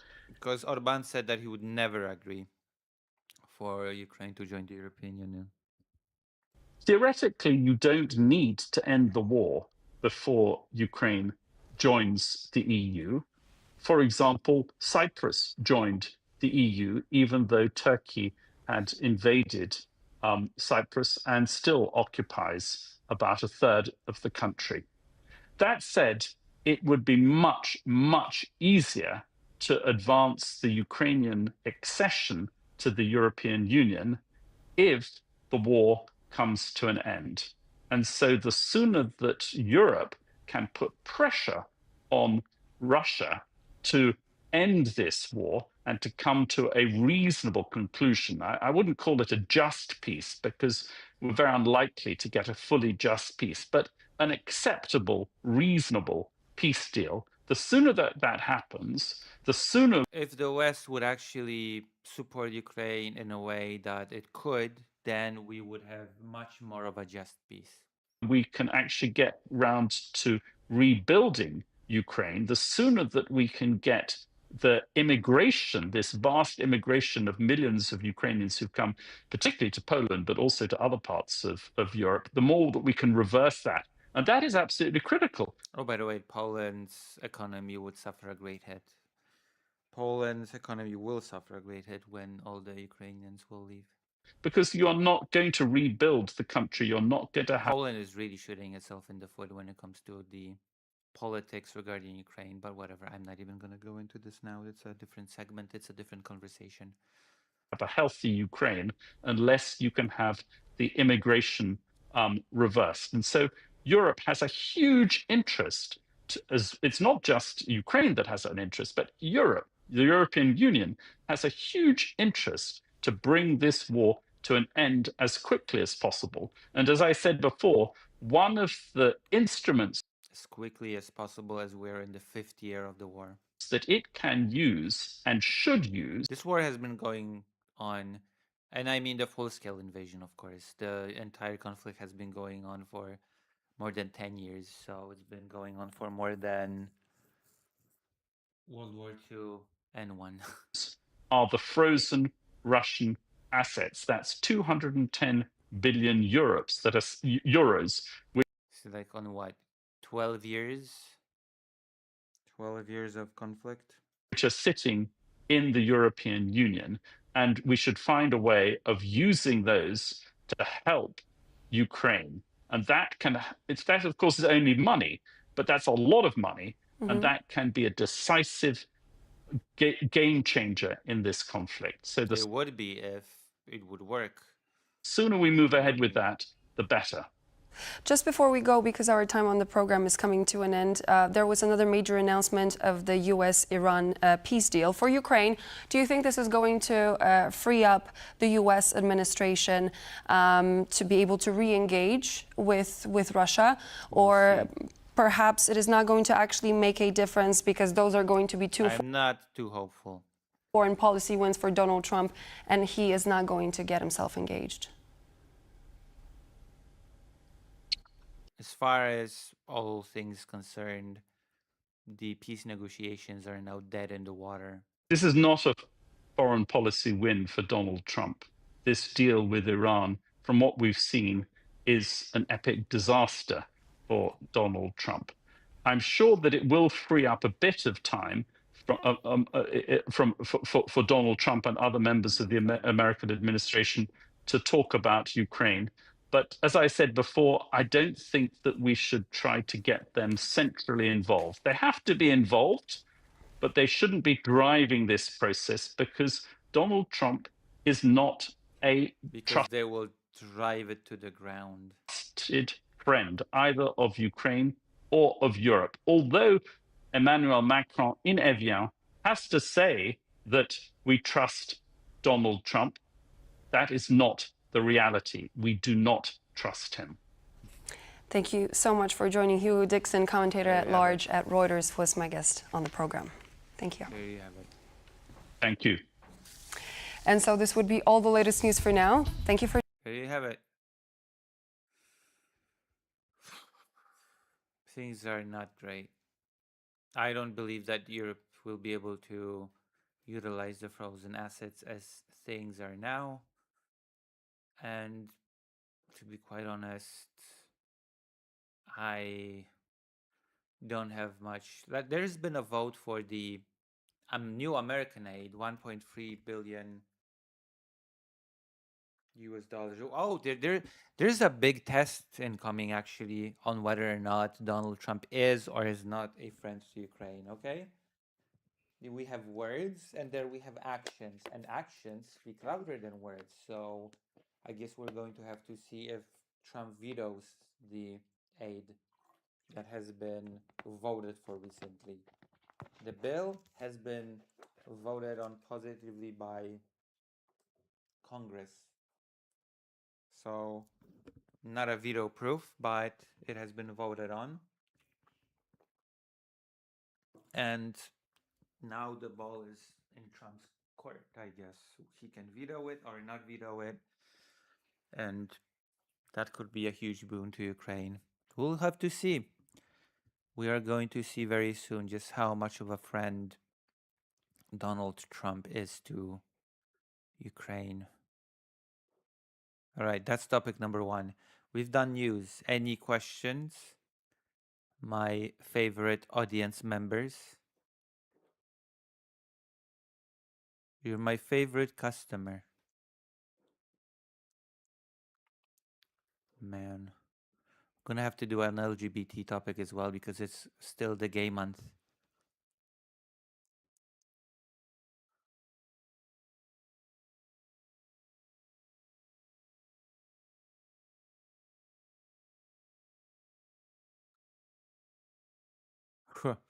After talking Iran deal to G7, Trump eyes ending war in Ukraine war. What's your favorite color? Black. Which is not a color. I don't know. After black, maybe green. Green is nice. I knew a person that I really liked that liked green. Only question I'd have to is, oh, black is a color? No, black is a lack of color. In color theory.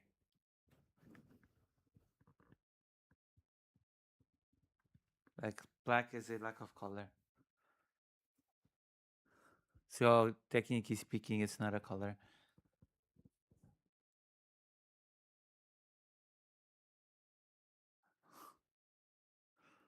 Damn.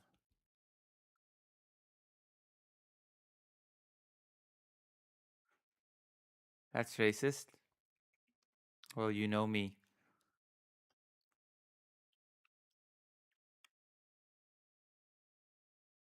We'll see what will happen with the peace deal. We'll see.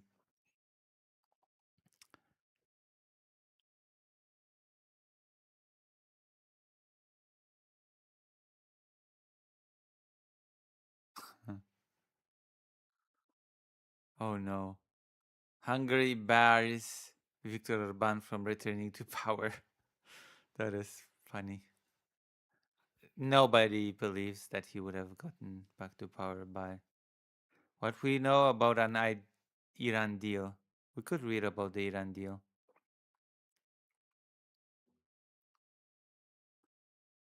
As the US turns 250, this historian has blunt advice. America has to grow up. Damn. America has to grow up.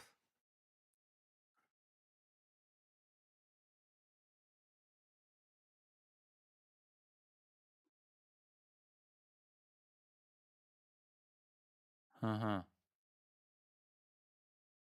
Fascinating.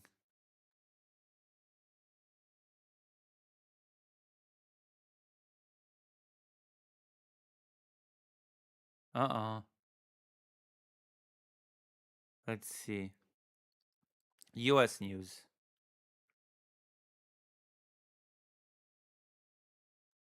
LGBT news. We need some LGBT news, right? We need to find some nice LGBT news. Also, by the way, you should go and, or maybe I will link it. You should check if you're American, you should check the Track Ukraine initiative. It's been going pretty well. Look at this. Are you impressed?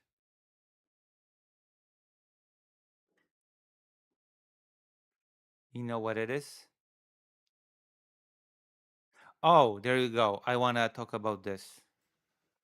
But first I'm going to go to the toilet because there's been a new fraction between Poland and Ukraine because, of course,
Have returned.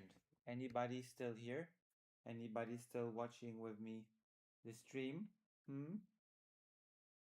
Is anybody still a loyal friend of the channel?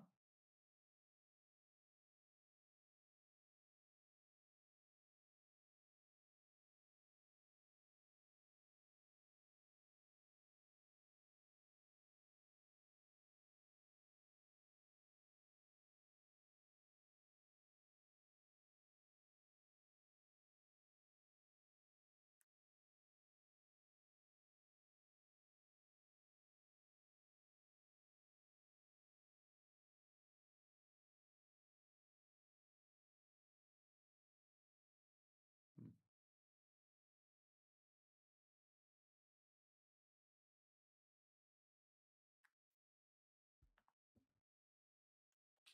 It's not good. It's not good at all.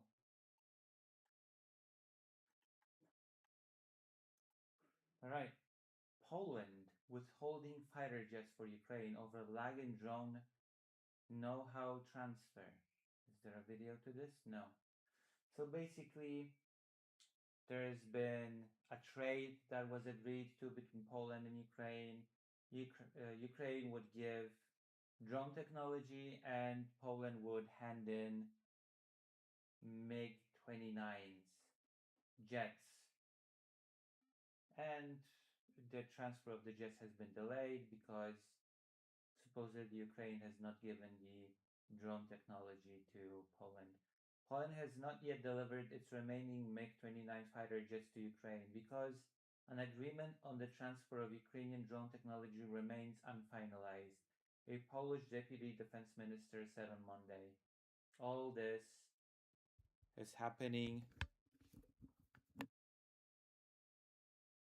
right after the whole big scandal around Zelensky calling a unit after UPA. So I feel like if there was not this whole hoopla, that Poland would have given the jets and waited for the attack, but maybe I am mistaken.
All right. The comments shed light on why a planned transfer on the Soviet era aircraft announced last year has yet to take place, despite repeated declarations by Polish officials that the deal was nearing completion. We have not transferred the MiGs to Ukraine, Deputy Defense Minister Cezary Tomczyk told Radio Z. There is a dialogue underway between Poland and Ukraine. I think that a good faith gesture from Poland would be sending those planes, because I don't know, I always have at the back of my head that civilians are dying, and Ukraine really needs those jets. Tomczyk said Poland had made it clear that as it develops its own drone capabilities, it wanted to benefit from Ukrainian expertise gained during more than 4 years of war with Russia. We agreed with the Ukrainian side on a transfer of technology. If this matter is agreed, then the issue of the fighters will end successfully, he said. He added that Poland would transfer the aircraft if this matter is finalized. Warsaw had previously said it planned to hand over its remaining aging mid 29s, which have been in service with the Air Force since, since 1989 and are being replaced by FA-50, F-16, and F-35 aircraft. In December, Defense Minister Władysław Kosiniak-Kamysz said Poland expected to receive drone and missile technologies from Ukraine in return for the aircraft. The relationship of solidarity must be a two-way relationship, Kosiniak-Kamysz said at the time.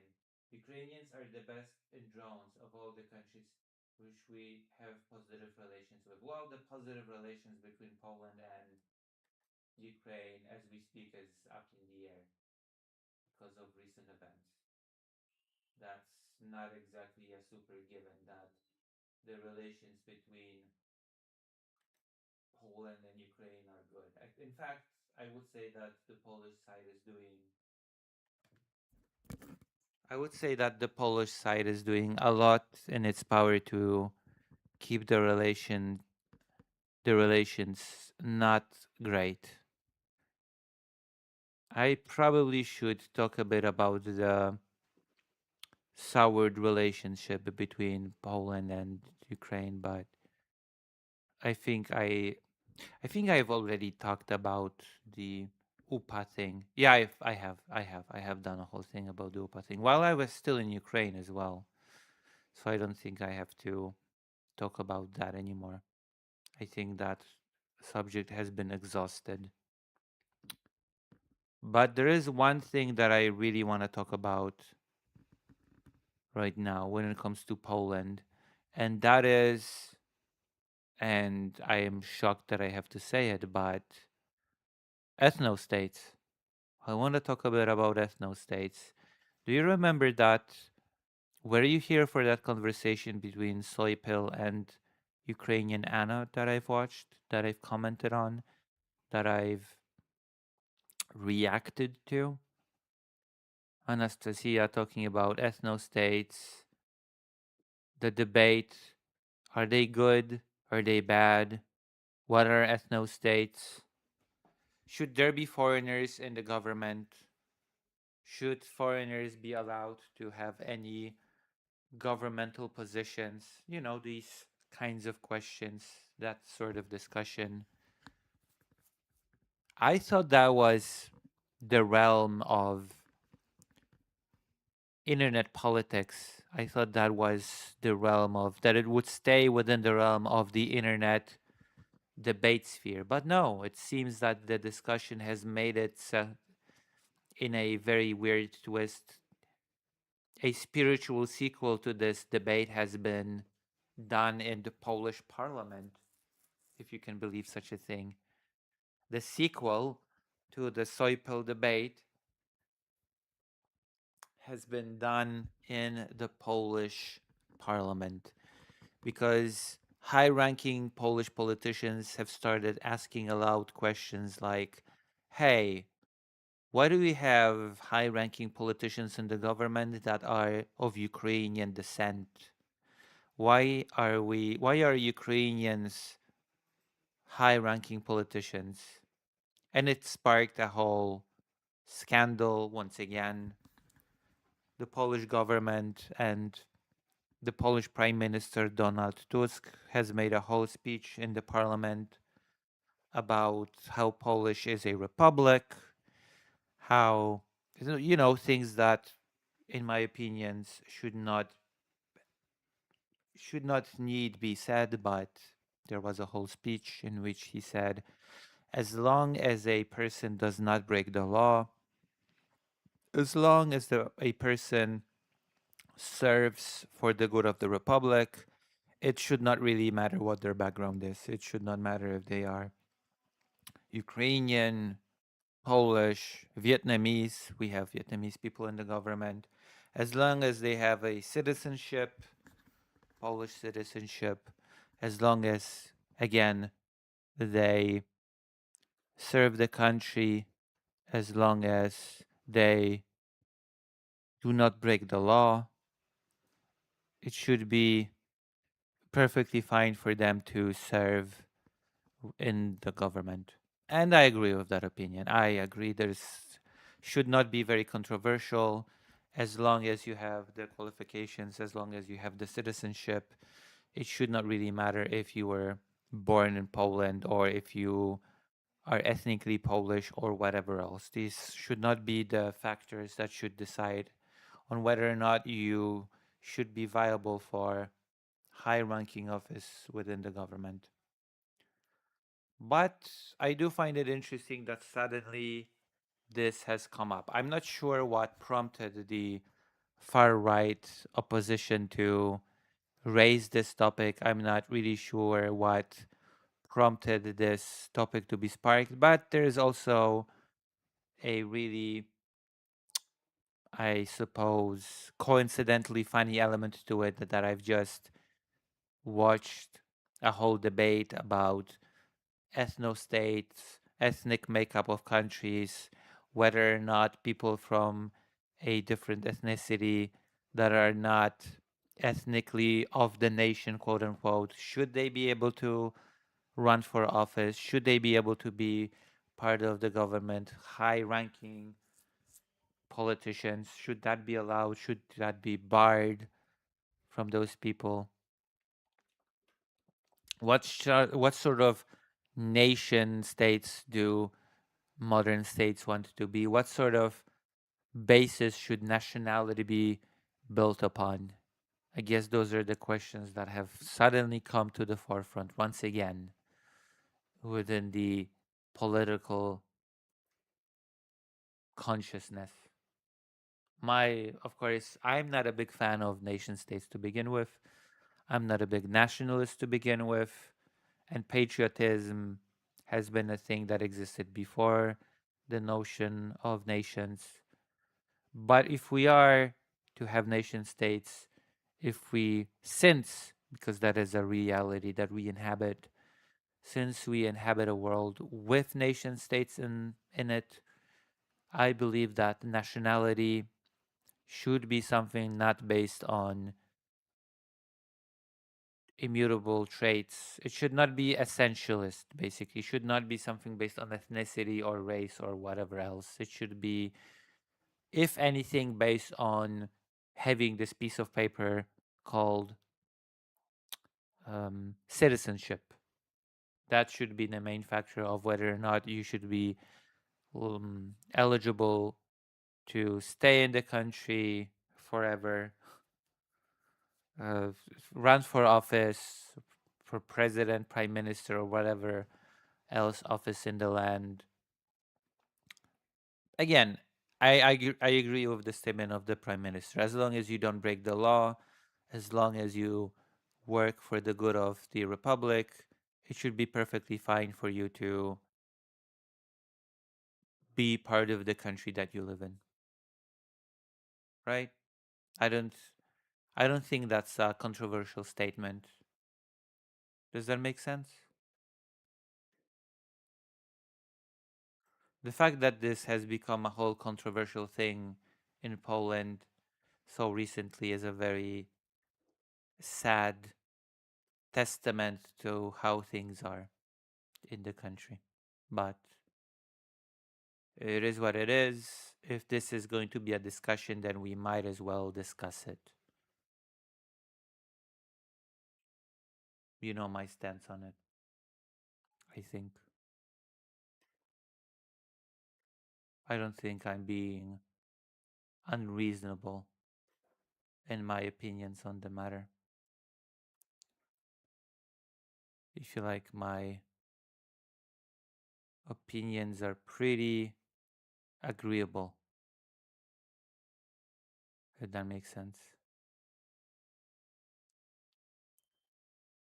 Does it? Does that make sense? Whew, okay, now we're gonna move on to the next thing. We've gotten 3 topics. 3 big topics. We might as well talk. Oh yeah, we might as well check this out.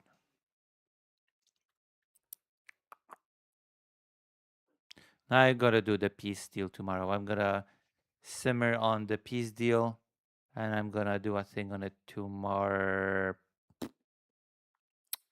Maybe tomorrow, because I'm gonna be traveling tomorrow. So maybe let's see what's on YouTube's. I've been watching ranked matches for Bridget to learn. I've been watching how pros play the game.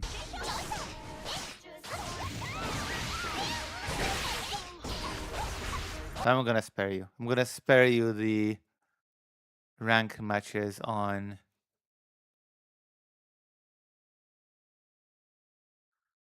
through battles. God. People have been crying so much about God of War. What is this? What has President Sunday been up to?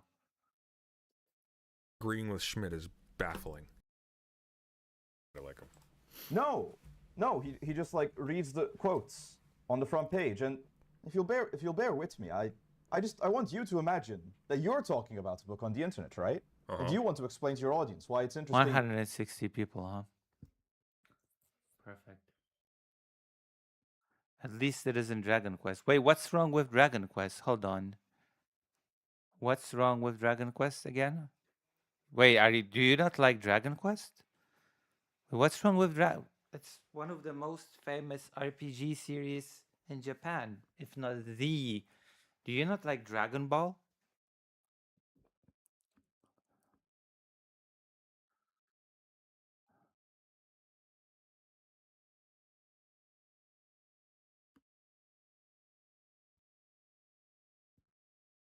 And I don't care for the opinion of people who hate video games and pretend they care. I know, right? God, the whole thing around God of War. Has he run one? God, we will have to talk about this deal. If it even lasts. I'm not from Japan. Yeah, but it's a very cool series.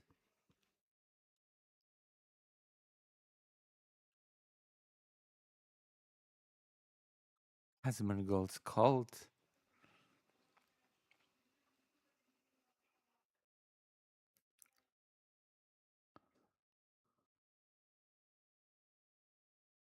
What?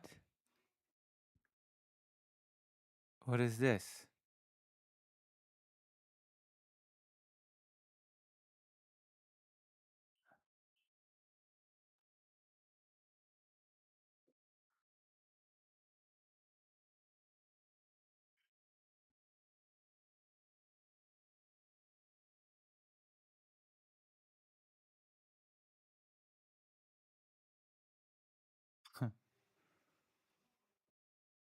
What is this?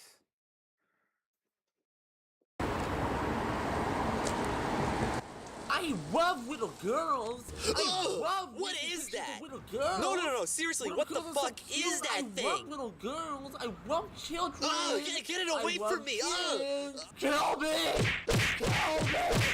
The first one is basic, and I get it because it's old. Yeah, it's still a remake. Oh, no.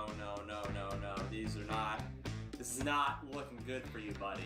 Brev, we got the results back. It's not looking good, buddy. It's not a tumor, it's something far worse. Oh no. We're diagnosing you with Coomer brain. But don't worry, I checked your insurance. You have enough to cover an immediate appointment with the bull. Rev says Desu is one of the most notorious lolicons on this platform. People. Okay, that's enough. I think we've got enough of this. Oh my goodness. Let's see. The state of Japanese media. You know, I don't know if I'm the minority in this instance, but when it Okay. comes to my fiction, I actually really enjoy a lot of the darker themes, the more foreboding, brooding themes that The guy who plays his a lolly is a pedo. Oh man. concern how humans operate on maybe a little bit more of a negative aspect. Anime Berserk? like Serial Experiments Lane and manga like Oyasumi Pun Pun are just some of my favorites in the medium, and they're not exactly all sunshine and rainbows. And I think it's safe to say that the environment in which fiction is created is also a reflection of the real world, and I think what is happening in reality also leads to what kind of mediums end up becoming. Wait, fiction is political? Are you saying that fiction is political? Keep your politics out of my fiction, please. Thank you. Make it apolitical. Make fiction great again. Thanks.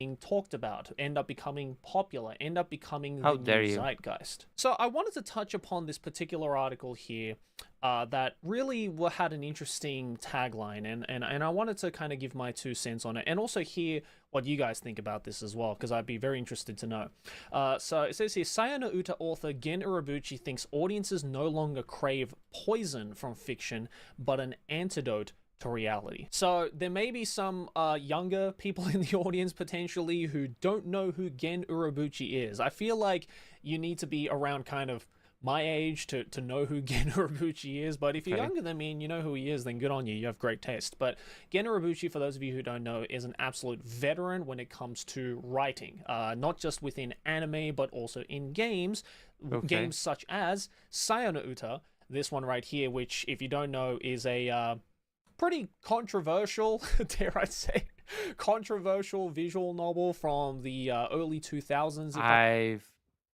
never been much into visual novels, so. I'm not mistaken. I played it back in the day, and fuck me, man.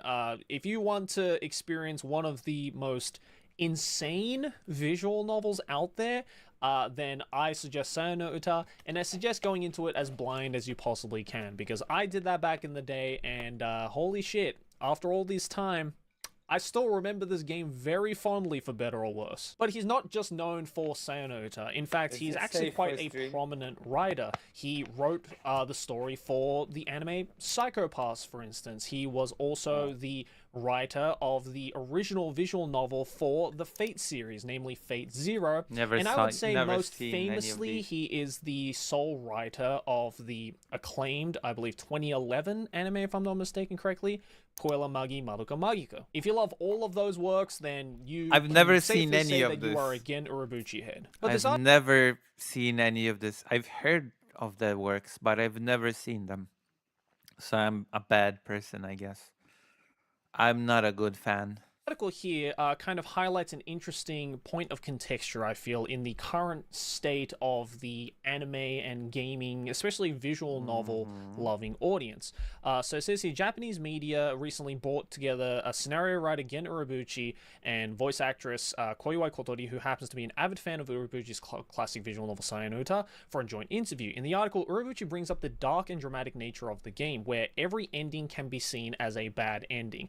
Yeah, that's probably pretty fucking accurate. There is not a single ray of sunlight anywhere within Sayano Uta, and that's kind of what popped it off originally when it first was released. Like, even back in the day, a lot of visual novels, but even in the eroge scene as well, there was, for the most part, a lot of it was very bright. A lot of it was very positive, dare I say. And then Gen Urobuchi was like, okay, what if we took that formula and just made it absolutely fucked up? That's essentially Sayano Uta. So yeah, him saying that every ending can be seen as a bad ending is definitely not far off. Every ending in Expedition 33 can be seen as a bad ending, by the way. And talks about its position within Nitro Plus's catalog, Nitro Plus being the publisher for Sayano Uta.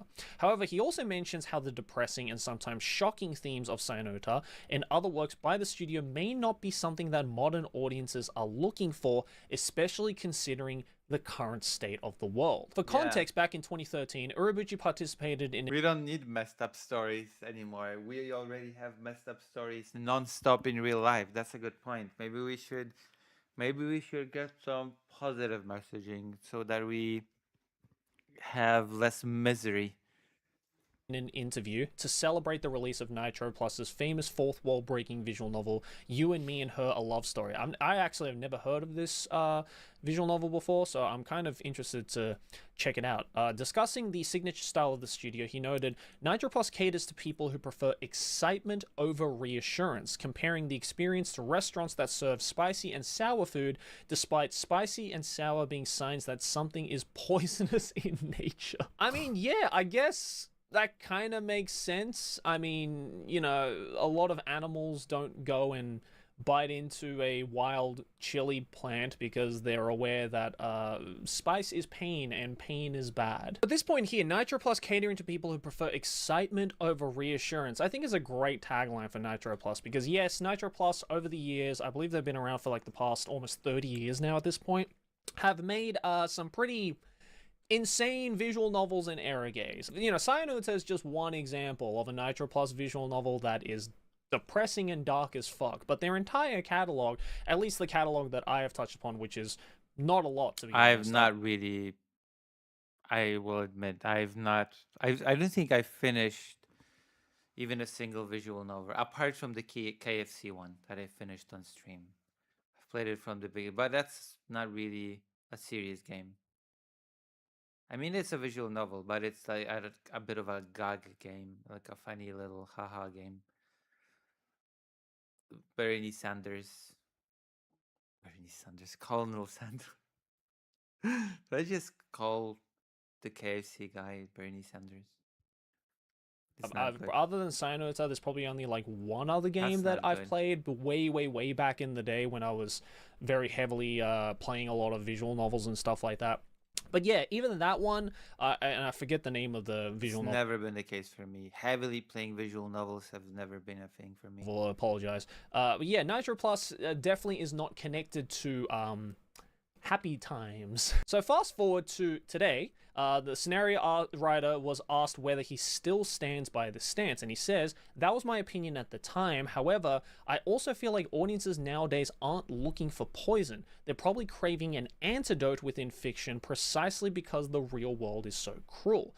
And that kind of comfort should be made by younger generations. I'm thinking it would be better if I took a step back for a bit. And I definitely feel that sentiment, because when you think about it, even though a lot of fiction is, as the name suggests, fiction, aka a lot of it is not necessarily based in reality, the inspirations have to come from somewhere. I mean, if you look back to, say, like the 80s or the 90s, for instance, when the big tech boom was happening, we saw so much sci-fi films coming out of Hollywood and other known movie productions. You know, look at the Terminator movies or The Matrix, for example. There was this almost quiet admiration, but also, I guess, wary consciousness of the rise of technology. And even though back in the day, a lot of it was still very exciting to a lot of people, you know, this was like when the internet was becoming a thing, and, you know, having a computer at home was starting to become more of a standardized thing, you know, there was that sense of excitement of the future. But at the same time, if you see movies like Terminator or The Matrix, it is also this warning towards technology overrunning things. And look at what happened just a couple of decades later. We are pretty much living in a reality that Terminator probably foresaw somehow. And the same thing was happening in the... I mean, Skynet has not nuked us yet. Okay, so let's not go too far. Skynet has not nuked us all yet into oblivion. So we should feel lucky for that, I suppose. Anime world as well. I previously mentioned Serial Experiments Lane. You know, that is an anime about, I guess, the destruction and the self-immolation of someone who is too attached to the digital world, and how one's sense of reality can be shifted because of this. Oh, so basically Experiment Lane predicted VR chat. There you go. Digital dependency. And that anime was made back in 1998, you know, a year after Google was a thing. And that may also be a reason, in my opinion, why we don't see as much sci-fi. Yeah, but what about the climate? Nobody cares about the climate. We're killing the climate faster than ever before for the sake of the AI data centers. in the zeitgeist now. What a depressing world. Nowadays, because again, you have to remember, back in the 90s and the 80s, every other big blockbuster film was some kind of science fiction. But now, because science fiction, at least a lot of them back in the day, have become science reality, there isn't so much of a demand for that kind of stuff now, because you don't have to watch a movie to experience the plight of humanity against rising technologies. All you have to do is go onto Twitter for 20 minutes and you get the exact same experience and then some. So it is kind of interesting how Gen Urobuchi is kind of phrasing this, is that, you know, back in the day, people were looking for poison. People were looking for some kind of darkness to maybe reflect their own life up against, or maybe as a way of reassuring themselves, maybe giving them an opportunity to look within themselves from witnessing the horrible things that these fictional characters were going through. But now in 2026, it seems like the roles have been kind of flipped around now, and people are experiencing shittiness in day-to-day lives, which is, you know, completely valid. Obviously, the world is not exactly in the best state it could possibly be. So people then run to fiction now to escape from all of that. And oh, don't worry, we're just getting started. Also, arguably there were places in the world where the world has been shitty without any pause. And what is the furthest thing from reality? Really depends on what part of the world you're from, the shittiness. It's fantasy. And this is where we started to see the rise of, at least in the anime world, things like the isekai genre, and now more recently... Yeah, the isekai, where you can just run away to a whole different world outside of this shitty one. We are kind of going back to just the meat and potato fantasy. You know, look at things like a Free Ren, or, you know, the currently serializing Witch Hatatelia, for instance. It's cute, wholesome, grounded fantasy that has now become the zeitgeist because it is the easiest way to detach yourself from your reality. On a lighter note, Urobuchi also mentions that he is still very interested in developing games, and that the creative potential of the medium, as well as the popularity of digital distribution platforms like Steam, is what's been fueling his motivation. The reason why I was finally able to believe the antidote. That now is the time when making games is truly worth the struggle is because video games were freed from the constraints of specific hardware thanks to the popularization of platforms like Steam. Back then, when hardware... Oh wait, no, never mind. What do you mean? Is that supposed to make me feel better? I guess fiction is supposed to make you feel a little bit better. Also, speaking of constraints on technology, actually there are very new constraints of technology. You know, you don't have those old pesky constraints where the hardware was too weak to make certain games. No.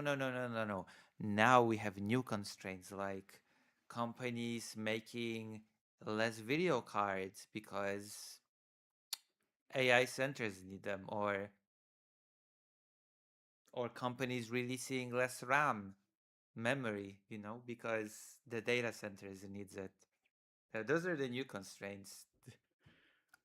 The AI data centers eating up all the hardware that consumers would get, and prices skyrocketing. That's unironically a new technological limitation. Became obsolete, games would inevitably be forgotten along with it. But a big thing for me is that now we have a system that allows us to play games wherever we want, regardless of the era. And yeah, that is absolutely true. When it comes to things like gaming, for instance, not only has the medium have gotten bigger and bigger ever since, like now it's pretty fucking normal to play games, when Gen Urobuchi started, you know, with things like Sayonota over 20 years ago, it was still considered kind of a niche hobby. It was still kind of considered like, oh, only losers play video games. But now if you go up to anyone and say, yeah, I play video... And now everybody became a loser. How's that for an interpretation? Video games used to be a thing for niche losers, but now everybody's a loser.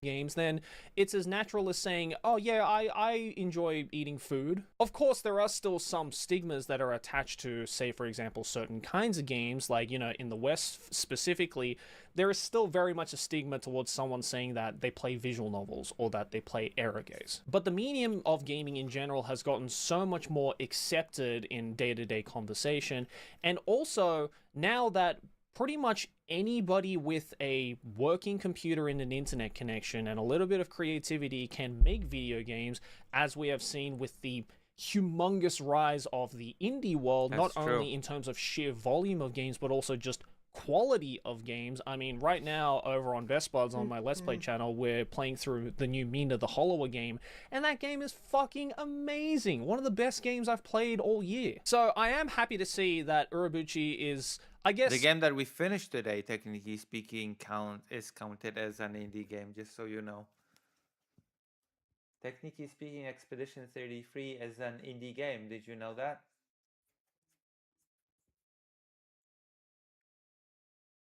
motivated in still making games, because regardless of how much you may or may not like the particular works that he has had a hand in, I think it's safe to say that he is an incredibly talented and incredibly unique writer in the field of visual novels and anime. And as again Urobuchi fan myself, when I saw that he said that he was thinking of stepping back for a bit, I was like, no, please, don't leave us, Urobuchi-san! But yeah, it's an interesting point of contexture that I kind of wanted to bring up in a video, and more importantly, I kind of wanted to get your guys' opinion on. Well, I don't really have opinions because I don't know this author, but it's been an interesting video, I guess. That's interesting dive. We're going to use AI. I need my soul cook if this... Oh, shit. Oh, no. AI. Speaking of dystopias. Oh, God. Oh, no. Animal so cooked. Piracy. It's been an issue for a lot of these no. entertainment industries for the longest time, and trust me, I would know as a millennial, literally being the generation that essentially spearheaded, in a weird way, the wave of piracy of digital. Listen, the Westerners have no clue about piracy. If you're not Eastern European or, I don't know, Chinese, then you have no idea about piracy. Digital content. I mean, when I was growing up, we had things like Napster, we had things like LimeWire, Pirate Bay was becoming a massive thing. When I was small, Poland had its own pirated version of the Nintendo console that became ultra popular. Okay, Poland had the whole version of a pirated console. uTorrent as well. And I think it is safe to say that there isn't a single living person who was there from the beginning and probably now today who has never once used some kind of pirating. Probably every single person watching this video right now and every single person who's not watching this video has pirated something at least one time in their lives. I've pirated a lot. I've pirated a lot. Poland was such a very interesting landscape in the 90s, especially the PlayStation era. For example, there were games that were never released in Europe on the original PlayStation. Games like Parasite Eve, if you wanted to play it. Games like Final Fantasy Tactics, that was never released in the European countries. That was only Japan and the United States. Xenogears, never released in Europe. And if you wanted to play those games, you were basically forced to either buy an expensive copy from the United States or pirate it, which I chose the route of pirating it. And I had a lot of very strange adventures and misadventures when it came to pirating. There used to be this person that we used to buy games from. His nickname was Uncle. And Uncle would give us this little, I think, piece of paper, and then we would have to secretly go to a apartment block. There would be this shady guy that would come out in the corridor of the apartment block with a long overcoat, and they would quietly hand us an envelope with the game in it and be like, take this, hide it, and quickly leave. It was like a bizarre drug deal. It was like buying hard drugs, but you were buying a video game. It had a lot of those very bizarre, criminal-like, secretive elements that you had to meet this guy, go there, say the password, quietly exchange money for game. This, looking back, it was very bizarre. But it's what allowed me to play some games that were just simply unavailable in the country at that time. So, yeah.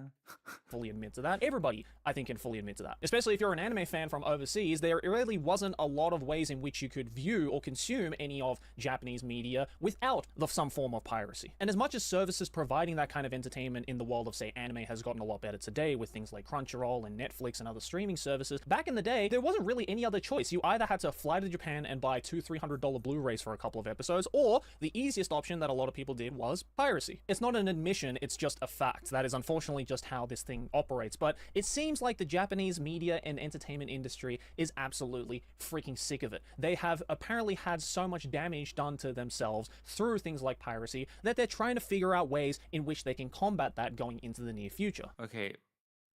Where does AI come in? Where does the horror of AI come in this story? And this is where I stumbled upon this Sora News article that I just couldn't help but do a double take on purely based on the title of the article, which reads, "Government says 5.7 trillion yen of Japanese media was pirated last year and thinks AI could help. Artificial intelligence is going to be the bane of piracy from moving forward. How the hell is that going to happen? Let's find out." With Japanese entertainment media growing in popularity around the world, the Japanese government's Ministry of Economy, Trade and Industry is also growing more concerned about the effects of media piracy overseas. In its latest study of the situation, the ministry claims that damage from piracy has been rapidly increasing, but one of its proposed countermeasures might not really do much to solve the problem. Wow, a Japanese industry coming up with countermeasures that anybody can tell you is probably not going to help? That's news to me. For its study, the ministry conducted surveys in 6 foreign countries, including the US and China, regarding content piracy. Content here being a loose term used for entertainment media, including anime and digital manga, okay? Based on the results of the surveys, the ministry estimates that 5.7 trillion yen, roughly $37 billion worth of Japanese content was pirated overseas in 2025, roughly 3 times the amount estimated for 2022, the previous iteration of the ministry's study. That number and study kind of makes sense, especially with the whole being 3 times more than 3 years ago. It's just because Japanese content, especially things like manga and anime, have become so much more popular, and the demand for it has increased tremendously between those years. I mean, obviously in 2022, you know, this was near the end of the COVID pandemic. We were already seeing a massive influx of newer people, you know, tourists, if you can call them that, or, you know, just anime fans in general, consuming Japanese media of anime and manga. And even though there has been, as I mentioned at the beginning of the video, a lot more legitimate formats and streaming services that people can view and consume Japanese media, it still hasn't stopped people from pirating. Because as much as the catalog of a lot of anime and manga on these streaming services are pretty big for the average fan, if you want to go into things that are a little bit deeper, say media from 10, 20, 30 years ago, for instance, then they don't really have a lot of that options on those streaming services, unless you are willing there are a lot of old anime that are just missing. To fly to Japan to play for overpriced Blu-rays. Piracy is the easiest thing. But that 37 billion is a lot of money. It's a lot. You also have to take into consideration here how exactly 37 billion US would be a huge, that could actually help Ukraine win the war. Content piracy is defined through this study. Because if you don't know, usually in the law of fair use, and again, this is a very gray subject, so take this also with a grain of salt, you know, things that are used in fair use aren't necessarily defined in the same way as content piracy. But Japan, being a country that does not have fair use, I would assume is going to look at things that fall under fair use in, say, the US or any country that has fair use as content piracy. A Japanese person may look at, say, a video essay of, I don't know, Mirai Nikki and see footage used of Mirai Nikki, even though it may be used in a transformative way that it goes over the boundary of... So basically, this amount is highly inflated, is what I'm hearing. If fair use is counted as piracy, then the 37 billion amount is just highly inflated. Fair use, they will still look at that and go, yeah, but did you get permission to use that footage? Oh, you didn't? That's piracy. So even though it is an estimate, yes, this 5.7 trillion yen can really go both ways. Does this include content that is used and falls under fair use as well? If that is the case, then I'm going to guess that this 5.7 trillion yen is a little bit lower than estimated, although it still may be a lot. We have to also take that into consideration as well. But this number may be slightly overconflated depending on the definition. For the 2025 investigation, the ministry also added a new category estimating the amount of It's inflated, not conflated. Pirated character goods that were sold online outside of Japan, such as knockoff and unlicensed figures, posters, plushies, and the like. Yeah, which, you know, we have seen a lot of, especially, again, with the rising popularity of anime and manga. For this category, the ministry arrives at an estimate of 4.7 trillion yen, bringing the total figure for pirated content and knockoff merch to 10.4 trillion yen. Okay, now, with things like character goods and actual physical stuff, you know, like figurines and posters and whatnot, there's really no fair use about it. I think that number there, the 4.7 trillion yen for the character goods, is probably accurate. Okay, that's enough. I don't know how AI is supposed to help here. AI will not stop piracy. I don't think we need to watch this anymore. That's enough. I'm gonna go grab a drink and then we continue. Because this is just silly. What is this?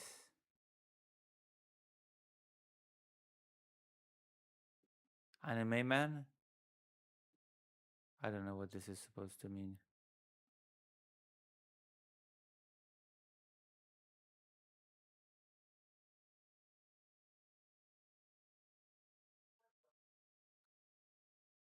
Uh-oh.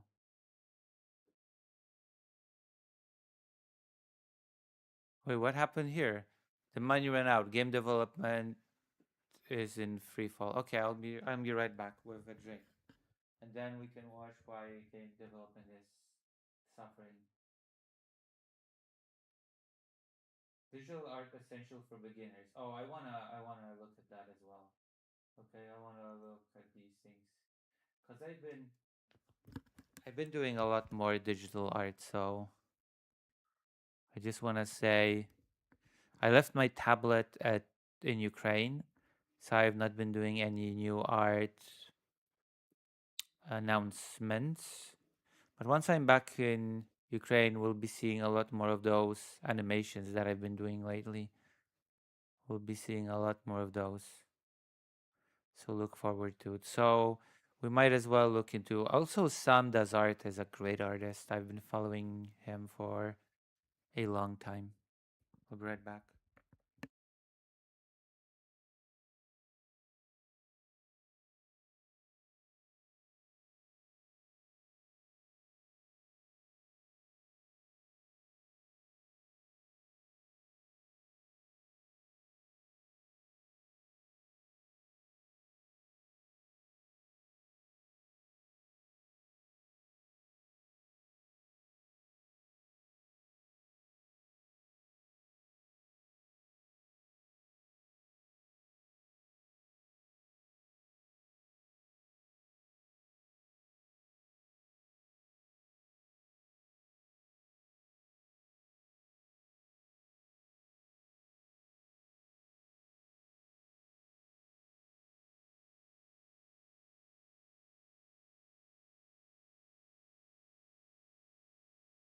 I'm back. Let us see. I wanted to see. Oh yeah, this one. The developers ran out of money. The situation Video is games as dire. a whole may not be crashing, but perhaps the types of games that lots of us love are experiencing a bit of a crash. Is it AAA video games like the ones that are so expensive to make that even pretty good sales are not enough to offset the cost? I think that was the case for Final Fantasy VII Rebirth. Let me explain. I'm going to start with John and Brenda Romero. They were obviously there for the game crash of the 80s. They've had ups and downs, so whenever they said that the current state of the industry is, to quote, definitely crashier than back in the infamous 1980s crash, it's probably time to listen. And not just because they're big legacy names and you might think about... But I think that the AA gaming industry and the indie are doing pretty well, so... Doom or something. No, it's also because they literally... I think AAA is in trouble, though.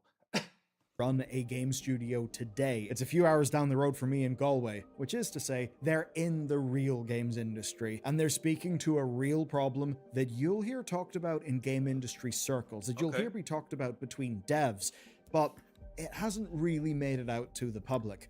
But make no mistake, this game crash is impacting you, and scrappy indie devs are amazing, but they're not yet the solution. We have a lot to cover today, and by the end, a lot of the vibes that you may have felt, I think, will start to make a lot more sense. All right, We've got big let's names go. saying it feels crashier now than it did in the 80s. That, of course, doesn't make any sense if you don't know just what the hell went on in the 80s. Basically, it happened in the US where a big surge of cheap, terrible games for the Atari consoles just led to retailers refusing to stock games from publishers. I remember, and that led to Nintendo sweeping in and rescuing the industry. Basically, that is what happened. They were quite literally getting overloaded with slop, and a lot of that slop ended up in the landfills. Now, as we talked about Yep, before, the ET. growth of digital distribution and platform-agnostic games means that the crash just cannot happen in the same way today as it did way back then. We're in Yeah. a totally different era for getting games to players.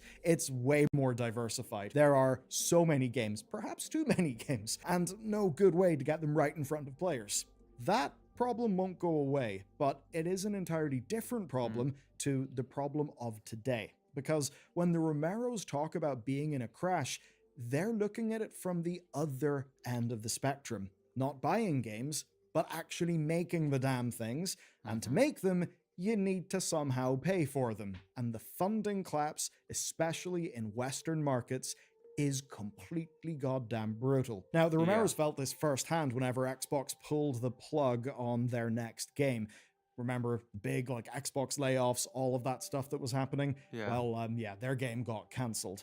And thing is, they were technically lucky. According to a GDC survey, 1 in 3 developers in the US had been laid off in the last 2 years. I'm not sure what the numbers are for UK and Ireland, and the Romeros are now based in Ireland, but I think Wonder you do what they are get for the point. Japan. It's pretty rough out there. When a AAA studio or an indie collapses and all those developers are left scrambling, they don't just magically become new indie devs ready to launch new projects. Some, many I'd wager, have to simply leave the industry, because they need to do things like eat or support their families. Now that means you lose out on all of their game making knowledge. If you ever think, why do a series of games or maybe some long running game, whatever it may be, maybe you think, oh, they're repeating the same mistakes again, or oh, the new content just doesn't feel quite as crafted or whatever as it used to in the past. Very often, it's because knowledge has just walked out Right, the expertise is lost, basically. the door. And while getting a job at another AAA or something similar is possible, it's actually really quite unlikely. There's a massive oversupply in the games jobs market right now because, well, all of those layoffs. And all this means that if those people want to continue making games, they've got to pay for development costs. There's a little bit of a problem there, because development costs have goddamn skyrocketed. Yeah, if you want to make a AAA game, then forget about it. Now then, the first bit of meat for this video. An analyst group called Hush Crasher recently put out a deep dive on how much it costs to make games right now. And it's pretty rough. So they found that the average game development budget, regardless of scale, has doubled since 2015. And as soon as you start looking at AA and AAA teams, you see the budgets have tripled. So at the top end, it's gone completely insane, but even the smallest solo games are still getting more and more expensive to make than they were, say, 10 years ago. And of course, as with everything else, some of that is just inflation as the world undergoes economic chaos, madness. But inflation isn't everything. So these analysts found that without inflation in 2020... Well, it depends on what you want to play. Like, a luxury hobby on the one hand, if you want to play the newest AAA releases, if you want to be always on top of the newest games. But there's so many good games to play that are not expensive. So luxury on the one hand, but maybe not necessarily on the other. 25 budgets would have been 28% lower than they were. If you don't but the always chase the newest thing, that is. rest is actually just higher costs. Costs that have to be earned back when they sell a game to you if the studio wants to, survive and maybe make another game, which is the really important thing. But to focus in on costs, this increased cost is often just attributed to team size, but it's more than just that. It's paying, yes, perhaps more devs, but also ones with more specialized roles. There's also the big cost of marketing. And even the likes of, your management, your producers, all those things can increase a budget. But so too will the one thing that can make a game stand out to you, the audience, and that's increasingly needed as more and more games get released. Marketing? And that is scope. Now, that doesn't mean that everyone's suddenly out there making open world games. That would be insane. But it does mean you've got to look a certain way at your game. Your game will have to feel a certain way. It'll have to Yes, meet to have quality of life identity. and content standards that are far higher than they were 10 years ago. Right. A developer can make the same game they made a decade ago for the same cost, or maybe less. But the thing is, to stand out, they would probably need more money. And the really rough thing is that getting any money at all is where the trouble truly starts. The most damning graph Hushcrasher shares is this. And even if you're a solo dev, basically, you've now got to scrape together as much money to self-publish your game as a publisher would have once handed you. Somehow. Meanwhile then, publishers are basically just betting in games that they think are more likely to break through and give them a good rate of return. So the cost of delivering a game is going up, and the people holding the purse strings are basically tighter than ever. I mean, 2025, just for one example, saw the lowest gaming startup funding since 2019, and most of what was there went into mobile games and betting. But to put that in terms that we'll feel as players, it basically means more trend chasing, less chance follow-up games, and developers who may just crash and burn before their game can be great. A big reason why very often a game launches and is kinda shit, or, disappointing, maybe full of bugs, full of performance issues. It's because often the developer has literally no choice but to publish. And so often the developer will take the brunt, even though... And then there's crunch and all that other stuff. In many cases, if you were to say, audit all of their emails and communications, you would find devs basically begging publishers for time. It's one of those tricky things within game development where, funnily enough, an extremely advanced 2-year software project is something that's very hard to perfectly plan down to the month in advance. Yeah. Yet, that ends up being a situation all too many devs That's why fall. Blizzard, at the height of its glory, when it used to make very good games, they would often delay release to make it actually good. Into. But what makes the situation even harder for you or me, say, just people who want to play fun video games, it's that games are a really bad investment, unless you specifically are someone who wants to fund and make video games. If you're an investor holding $100,000, which is enough to pay, say, a 3-person team decent enough salaries for a year, well, where are you going to get a better return on that 100 grand? Could it be, say, an indie game that might need another year of investment? Or is it just putting that money into a market tracking account? There's risk on both sides, but I think we'd all admit that the game side has way more risk. And even if it does pay off and, a game does come out and is maybe even profitable, it may still lose to simply just leaving money in the market. Here's a quote. "I think about those projects, especially over the last 5 years, what didn't get made because no one would give them 100 grand. What could have changed the way we thought about games because that game was only ever going to make $500,000, which would change a developer's life." Now, that quote was from Rebecca Saltzman, who's the CEO of Finji. They're a publisher, most recently of Night in the Woods and Tunic. Now, she was talking to PC Gamer about the funding squeeze that's facing indie devs right now, where basically the traditional money people want Vampire Survivors or Balatro-style successes from solo devs, or are trying to go and back the next Expedition 33. With a budget of millions. Small teams making small games without that huge potential just aren't worth a publisher's time, and raising funds from outside of games is extremely hard, because if you look at the balance sheet of any pre-release video game like development studio, it's going to look horrible if you're a traditional, say, financial institution. Now, even if a developer somehow does get the funds and launches, well, the cost of publishing can still kill them after release. Most developers work on a recoup model, where until their funding is paid off from game revenue, developers get somewhere between nothing and almost nothing. All those studios that form from, say, laid-off devs who magically secure funding and build their game for an audience that likes it, they may still collapse in the aftermath. Yeah. And there's a specific way that this whole This is like the StarCraft 2 clone that failed, if I remember correctly. dynamic hurts us as customers so badly. So let me explain, because it's more than just, That feels like a criticism of capitalism, if anything, to be quite honest with you. No, game came out, we don't have any money, now we're gone.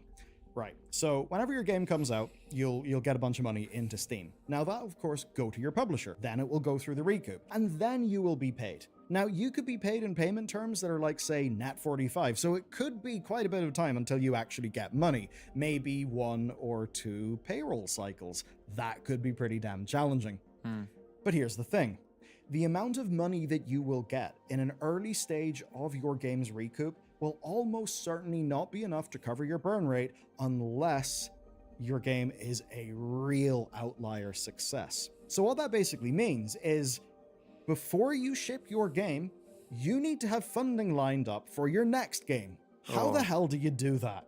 Good Well, you've question. got to actually develop a prototype for that game. You've got to have your pitch. You've got to go around trying to sell That's that rough. to publishers, or maybe trying to find some government, local economic growth fund stuff, any of that. Now, do you know what that's maybe not ideal for? The first game coming out at a perfect level of quality. Because if a studio puts 100% of their focus into just that one game, that may well increase the chances of it having less bugs, less issues, polished stuff. But it's also fairly likely that it will leave a developer basically up shit creek without a paddle, because if you don't have that funding lined up well in advance, it is a bit of a tough shit situation, and you could go under, which would mean that even if your publisher does continue to sell your game, and they almost certainly would be, obviously, the recoup won't matter anymore. It'll just all go to the publisher. And this is the kind of thing, the kind of incentive structure that can put all of us against each other, that can make it so that a developer may be just tearing themselves up trying to make everything work, but absolutely know that unless they can secure maybe some prototype funding for their next game, that they can't just focus on the launch of their current game. Because if they do, they risk the entire company just going kaput. Which is to say, it's a fairly grim situation all around. But there are certain indie games that you and I have seen that have sold insane quantities, especially relative to the team size. They're probably... That's meant many of those teams... They're probably an have a exception pretty rather nice than the amount rule. of cash lying around. Right? It's probably... It should not be treated as the norm. And the good news is that some of those teams are now trying to fix the problem. Outer Sloth are not a games publisher, and they're not a knockoff of Inner Sloth, the people who made Among Us. They are, in fact, the funding arm of Inner Sloth. And they're basically giving money to games like Clickholding, Mars First Logistics, and Flock Around. Tiny games with niche audiences, but experiences that you kind of can't get anywhere else. There ain't that many games like Clickholding. But most importantly, because they're not a publisher, they offer fair recoup rates that let devs build sustainably, which is because, being indie devs themselves, they know that no one else is fighting for them at this scale. At least they hadn't been. We are seeing more and more companies start to do this kind of thing. That's good. There's Landfall, the co-developers behind Peak, who have just revealed Evil Landfall, their indie investment arm, which is invested in bringing games like Repo to the market. There's Plasmophobia's Kinetic Games, who have just announced plans to fund 2 to 3 indie games per year. So basically, we're seeing indie devs backing indie devs to make sure they actually get their shot at putting some of their experience to work in a way that'll actually get a game in front of you and hopefully not leave them completely screwed once the game publishes. And that's because right now, just about no one else is going to do this bit right. We've been in a hell of a journey today, starting with the Romeros, the talk of the game crash feeling crashier than the one of the 80s from a dev's perspective. And actually, for their scale of company, just any large enough indie that's got a fairly decent staff count, yeah, I actually do think it is very crashy right now. And the sad part of this is it's all at a scale that means there's very little you or I can do about it. Now, the funding from Outer Sloth, Landfall, and Kinetic Games, it's good, but it cannot replace billions of investment every year, with indie devs these days getting crumbs compared to, say, well, the good times or the bad good times, by which I mean the investment boom during COVID. Because goddamn, people were able to raise money back then, but, well, booms do tend to lead to bubbles and bursts, don't they? And likewise, these indie funders can't reckon with, say, the scale of funding pulled from the developers that NetEase and Tencent set up during the COVID boom as well. They can't fix an economic crisis that leaves people choosier than ever when it comes to spending money in games. But what they can do is back devs making games you'll love, the sorts of games that deserve to reach you. And while they cannot save the games industry, they can at least make sure a few more games reach you than if they didn't try. Now, if we really want to fix up the games industry, what we need is more people buying games. And the best way to do that is to make sure people can actually find games they'll love. This is now a problem that's so bad that one of the guys who set up Steam Labs is basically sounding the alarm bell. Oh, if you want to God. learn all about that story, check out this video next.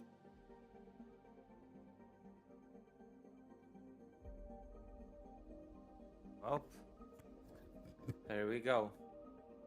We are looking at the barrel of a game industry crash. All good news all around, huh?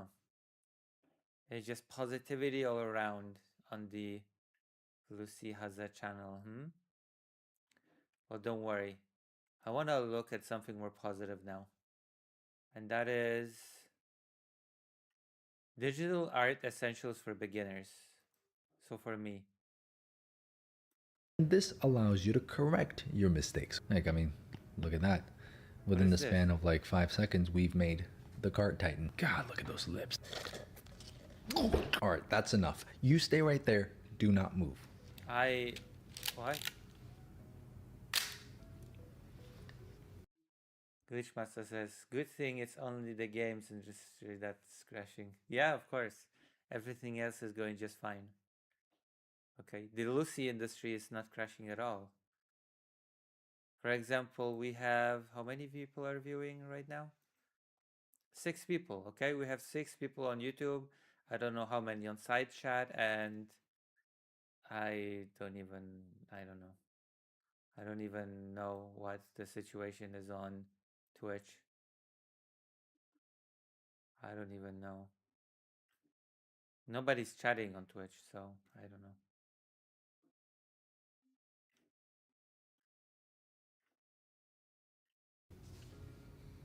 What?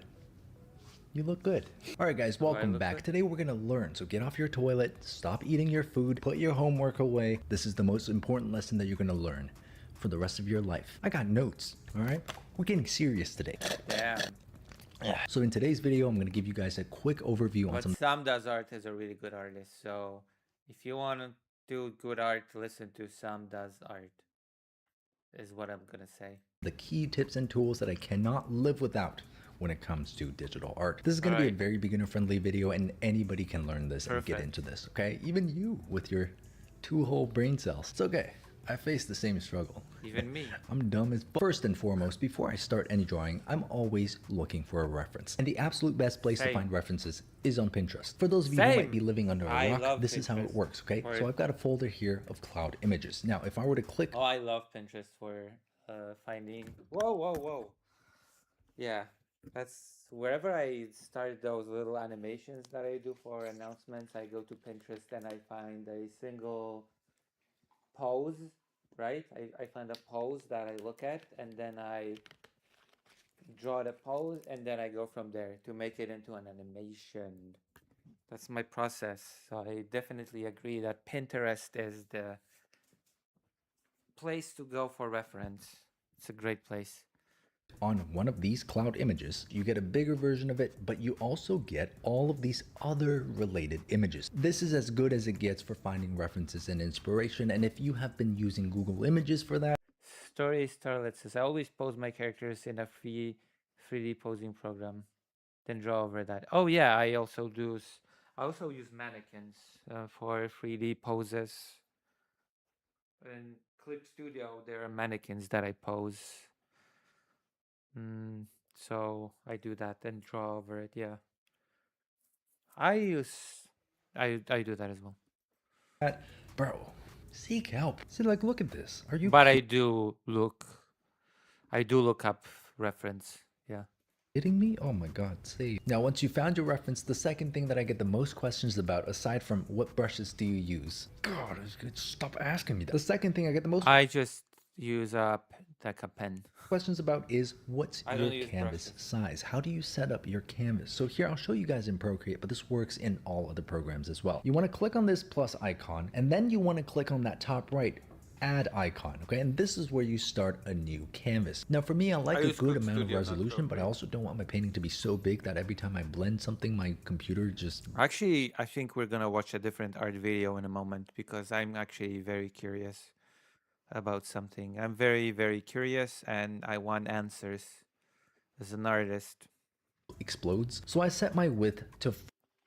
Starlet says, I just use a circle brush. I like to draw flat shaded art, so no need for fancy brushes. Yeah, I use a G pen, like, you know, the one that mangakas use for manga. I use the brush, quote unquote, that imitates a G pen. 4320, and I set my height to 5400. And you always want to make sure that your DPI or dots per inch is 300. The reason for that number is because if you ever want to print your art, 300 is a place to be at. Now follow along with me here, okay? Especially if you failed math. That you need this. When you export this canvas at 25% or 1/4 of the original size, you're going to get an image that's 1080 by 1350, and that is the exact measurement of a vertical Instagram image. I've done my math. So that's why this works for me. You always want to think about the final output and where it's going to go. And if you come down here to color profile, I usually just put in where it's going to go. And if you come down here to color profile, I usually just set it on sRGB IEC 61966-2.1. Now, just before you actually start painting on this canvas, you've got to set up your workspace. For me, the most important thing here is that when you go to your color picker, set it to classic. I've seen quite a few people use the disc method when they're drawing, and I don't like this at all, okay? In fact, it's probably ruining your art. Few reasons why I love this classic square, okay? You can see exactly where you are on the hue slider, okay? Beautiful. You can see exactly where you are in terms of saturation. You can set this to half saturation, quarter saturation. It's very... Maybe I will set it to classic on Clip Studio, yeah. Precise, okay? And you know exactly where you are on the value slider too. I use this on Photoshop as well. Now that you've got your line art brush and you've started painting, and by the way, if you guys are interested in my brushes, they're on my Patreon. I want to show you guys my favorite way to get started, okay? You want to click on this icon right here. Okay, this is the lasso icon.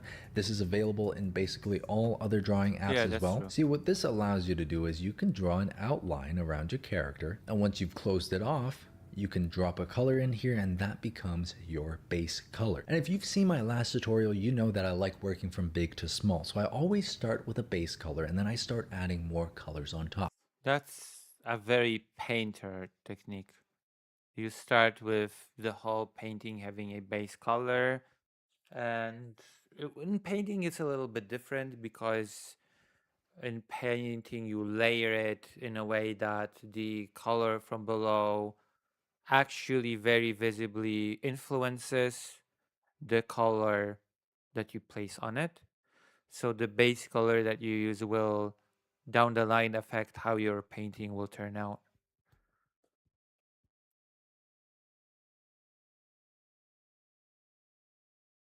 I use painting techniques like that too, yeah.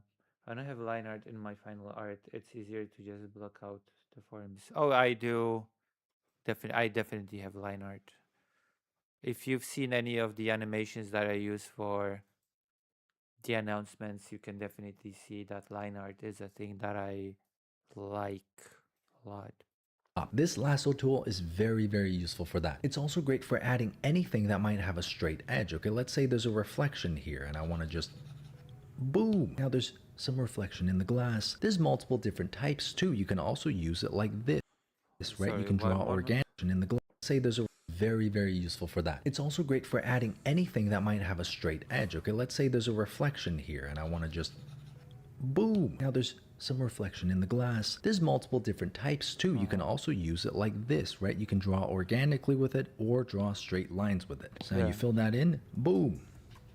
She has a tumor. Easily one of the most useful tools when it comes to digital painting. And here are a couple more things that I do for literally every single painting, okay? Number one is alpha lock. When you alpha lock a layer, you can no longer paint on the transparent pixels of that layer. So what does this translate to in English? This layer is alpha locked, so when I paint, you see it doesn't go outside of what's already on that layer. Let's say I'm trying to paint a darker color on the hair. I only have to worry about one silhouette on the inside instead of the silhouette on the outside. It just saves me so much time and makes me want to pull my hair out a little bit less. Keeps me sane. Keeps me... I'm gonna start trying to use this. This is actually a very useful tool.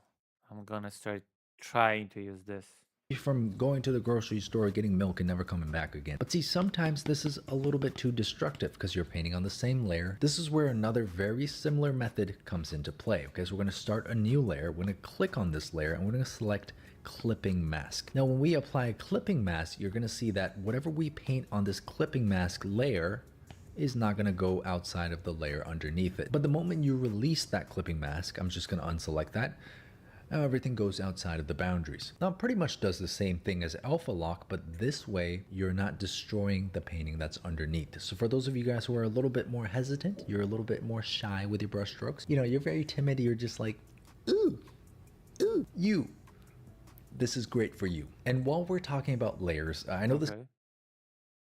A fake clipping mask by just using the select layer option, then painting on a new layer. Can be a very confusing topic for especially beginners and people who are used to drawing on flat sheets of paper. When I look at any scene, any reference photo, I always try to imagine if I were the lens of that camera, what's going to be the farthest thing away from me? That's going to be the background, okay? What's going to be the thing that's kind of like middle of the way? That's going to be the midground. And what's the thing that's closest to me? That's going to be the foreground. I like to break it down by those categories. Okay, and I'll show you how that works. So when I'm rendering, I usually like to start from the very back. Now the very back of this piece is going to be a flat color. It's going to be some details. Also, Disney used to mimic this foreground, middle ground, and background by having a literal multi-layer camera in which you would have the background further away physically then in the middle and then on the forefront, and you would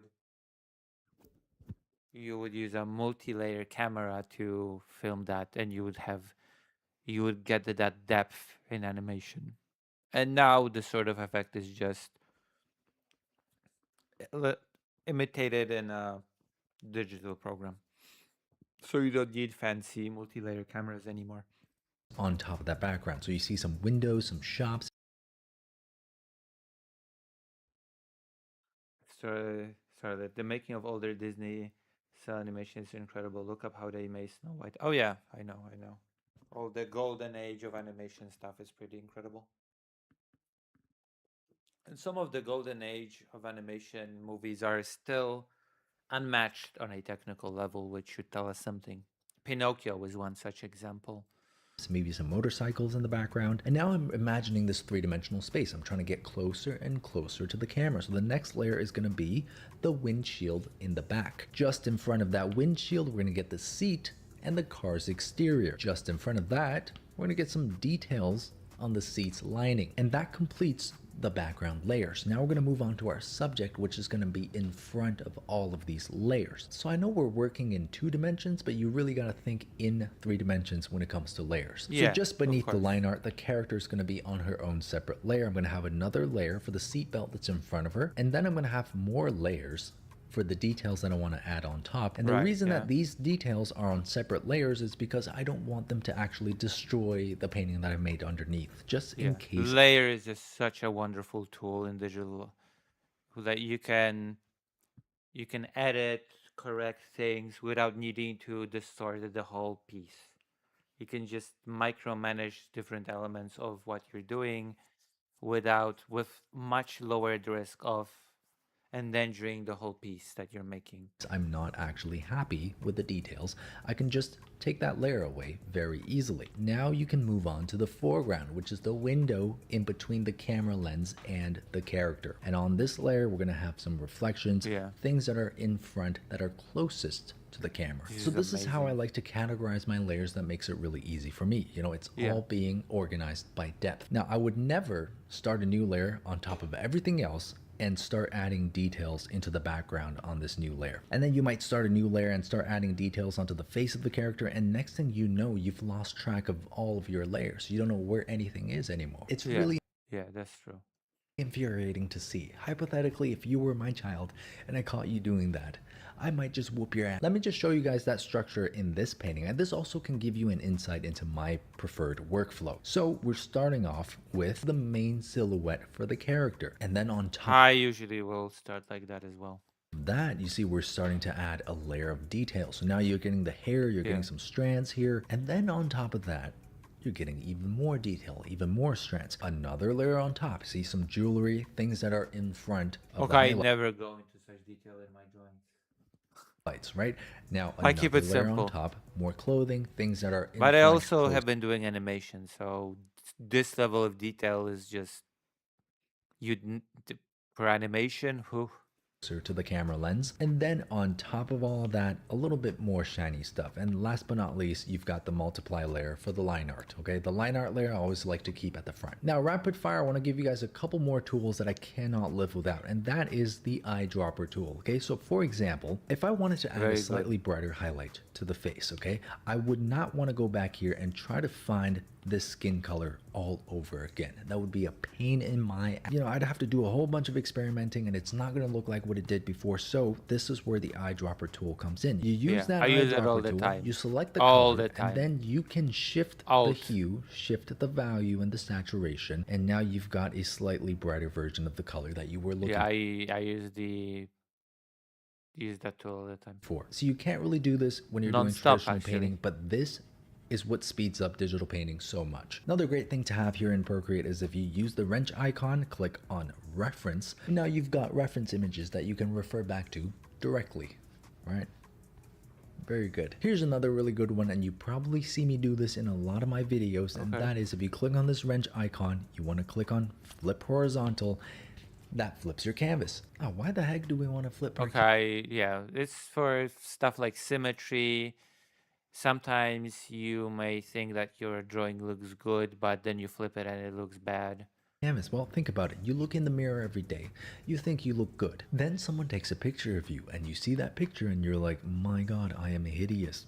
Why is that? Well, because your brain gets used to looking at things that it's been looking at for a long time. When you're drawing, you can easily go blind to the mistakes that you might be making. So always make sure to flip that canvas around and check for any mistakes. Yeah, I do that. I've definitely started doing that a lot more. See, the moment you flip it is when things are going to jump out at you. You're going to be like, oh my God. Oh, yeah, that happens.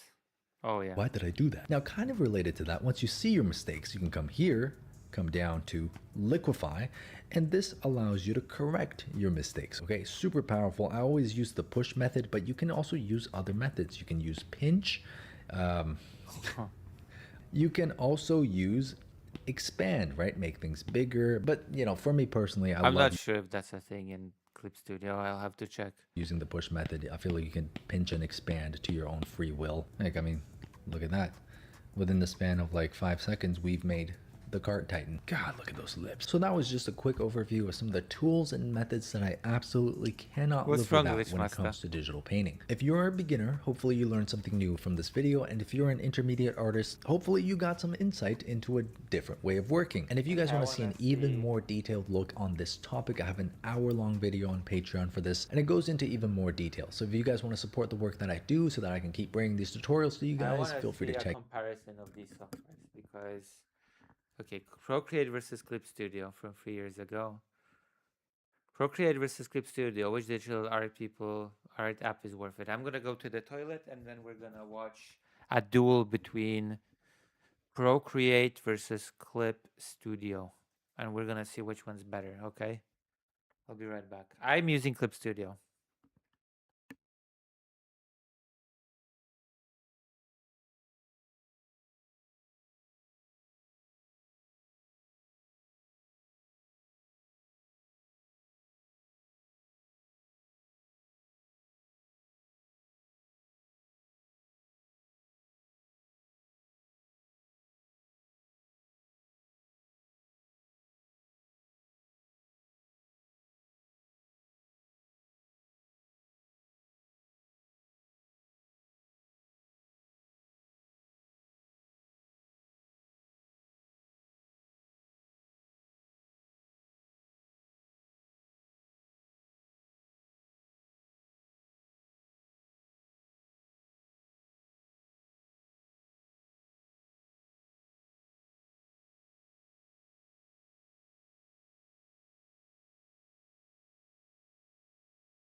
Oh, just using the flip tool. Okay, I'm back, and we're gonna see. We're gonna see which software is better. I am curious. Okay. 2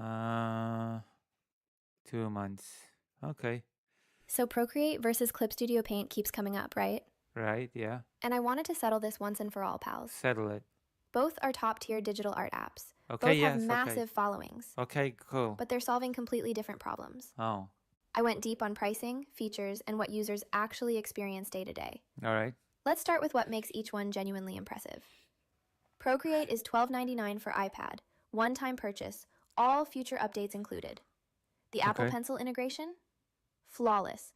Pressure sensitivity and tilt response feel like drawing on paper. Tight, yeah! Interface is clean, brushes are gorgeous right out of the box, and the Valkyrie painting engine keeps everything buttery smooth even on massive canvases. Clip Studio Paint? Way more flexibility. You can work on Windows, Mac, iPad, Android, whatever.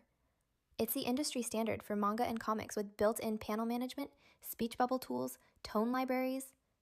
The EX version supports unlimited animation frames, and there's a 40,000 asset library of community-made brushes. 40,000.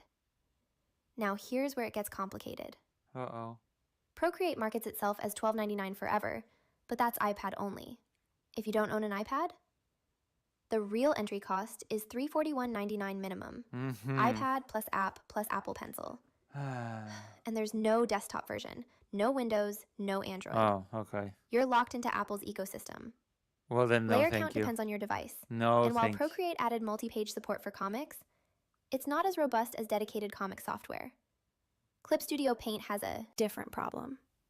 Pricing confusion turned into a full community crisis. In 2022, they announced they were moving from lifetime licenses to subscriptions. Yeah, And guess what? Existing users who'd paid $49.99 or $19.99 discovered their lifetime purchase was now frozen at that version forever. That's me. Want new features in version That's 3, me. 4, or 5? Subscribe or buy an update pass. Yep, that's me. Users literally said, I bought Clip Studio to avoid Adobe's subscription trap. Now they're doing the same thing. Yep. Here's what actually matters, though. The pricing isn't the real difference. It's the philosophy gap. Procreate is a focused illustration tool that does painting and sketching brilliantly and then gets out of your way. Beginners love it because there's almost no learning curve. Clip Studio Paint is a professional production suite built for comics, manga, and animation workflows. Yeah. It does those things better than anything else on the market. Maybe I should subscribe. But If I you're get more learning a money, complex system. if I get more money, I would subscribe because Clip Studio is great, but I'm too poor for a subscription for Clip Studio Paint. Consider donating. And here's the kicker. Neither app is actually pay once, own forever, the way they market themselves anymore. Yeah.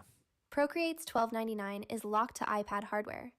Clip Studio's perpetual licenses are frozen at purchase version. Ladies and gentlemen, we got him. Got him. Ladies and gentlemen, we definitely got them. So here's my honest take. Uh-huh. If you're doing illustration, concept art, or painting, and you own an iPad, Procreate is the smoother experience. Uh-huh. Beautiful tools, zero friction, genuinely feels like magic. Damn. If you're creating comics, Like manga, or friendship. professional Feels like animation, friendship. Clip Studio Paint is worth the complexity because the workflow tools are unmatched. So basically, I chose the right tool. Thank you. Basically, what is being said to me here is you have made the right choice, Lucy. You have made the correct decision.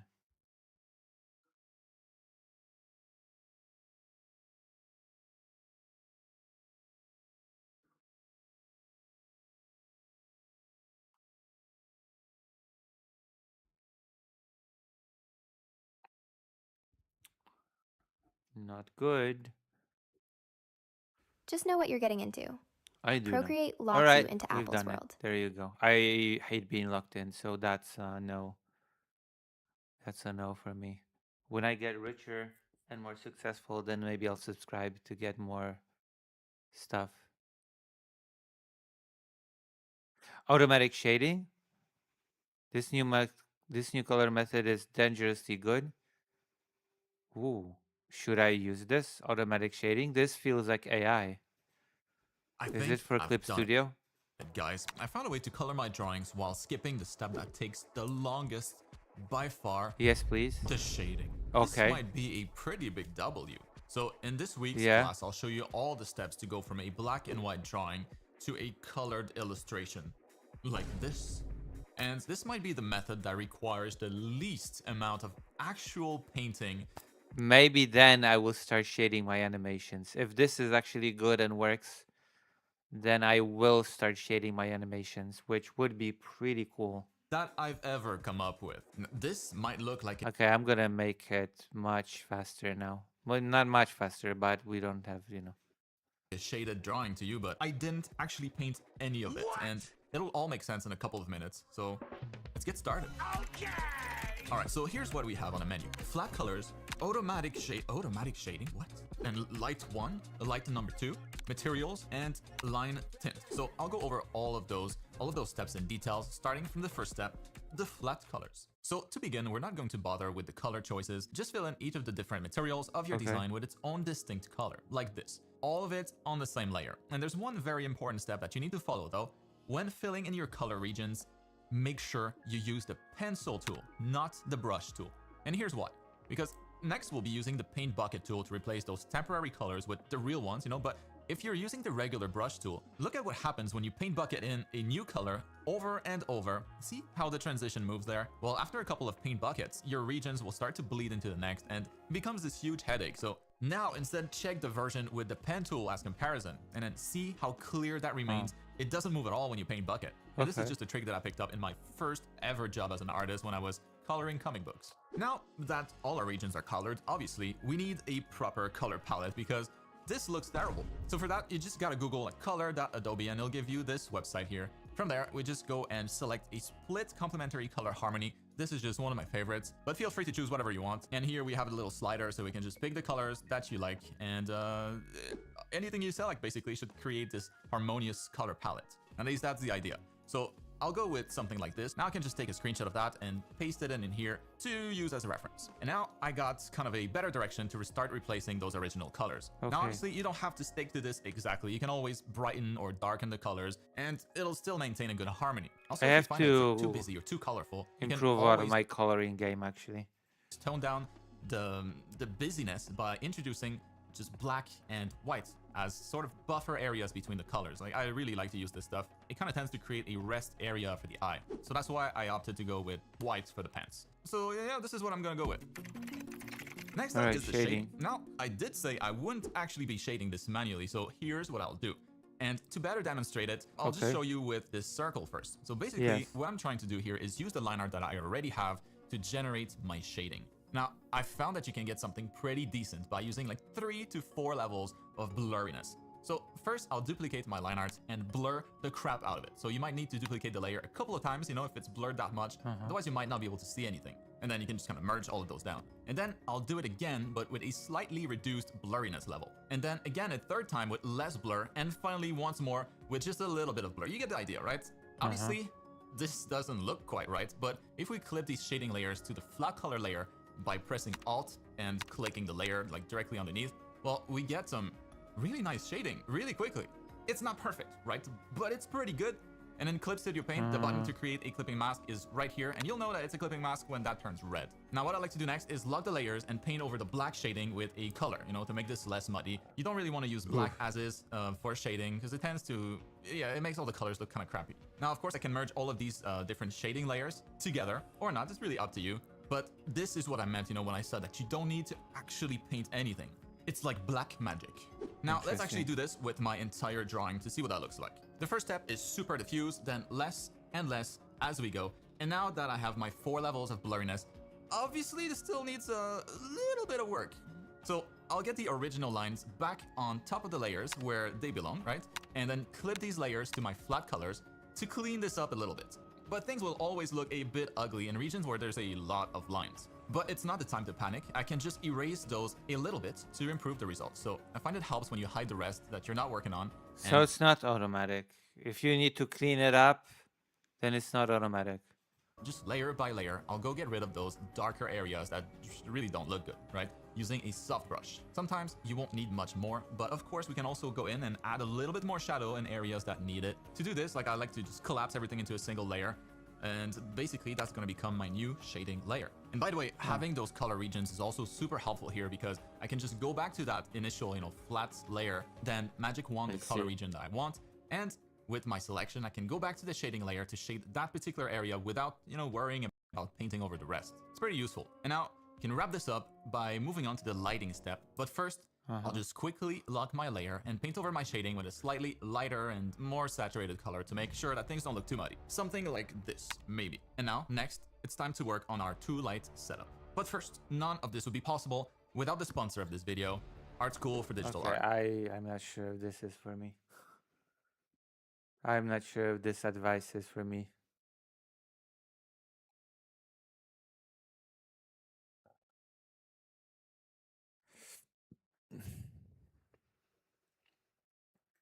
What is this? The calm instruction of my task, embedded with a sing-song insistence to erase my forgetfulness. The entire room was covered in blood, yet no insect would trespass this space, no fly would drink her, no ant would forage her marrow. We were sealed against the world during those days. My task determined, basic. I'm gonna write in the chat the thing that everybody She had needs to explained hear. all this to me. Okay. While I tried to serve her breakfast in bed on a rare rainy morning. The black bread and yellow butter had seemed to stare from its plate with mocking intensity. The fruit pulsing and warping into obscene ducts and ventricles. A lot. I perched on the There edge you of the go. bed, listening to her simple words glide with the rain, while my fear turned them into petrol. Nerd? I am a burning nerd. into my oxygenless hidden core. We've just been watching art stuff. That's I nerd. shaved long, flat strips from the bones of her legs. Plating sinew and tendon, I stretched muscle into interwoven pages and bound them with flax. Let's I made see the if bow of these. people listen to me. Grains of her tissue in opposition. The rare arc, the raw If people arc have not congealing, listened twisting, to me. shrinking into its proportion of purpose. I removed her unused wound. and 90 placed her people watching, dismembered hands 15 likes inside is it. I sad. shaved her head, Okay. removed her tongue and That is eyes, not good. folded them inside her. I'm leaving. I'm so disappointed. I am so disappointed.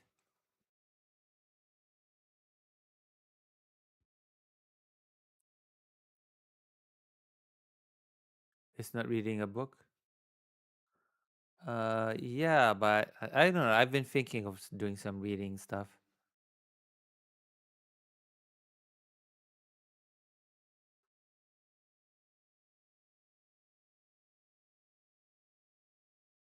I should post more shorts, by the way. Maybe. I have a problem with retention. Maybe it's because I'm all over the place when it comes to content. I did gaming, I did news, I'm doing art, tutorials. We've done some, I don't know. On the one hand, it's kind of disjointed and chaotic, but on the other hand, technically speaking, it means that I'm providing a variety and not stale, right? It means that I'm not super boring, or at least less boring than technically speaking I should be. Yeah. Not the boringest of the bores.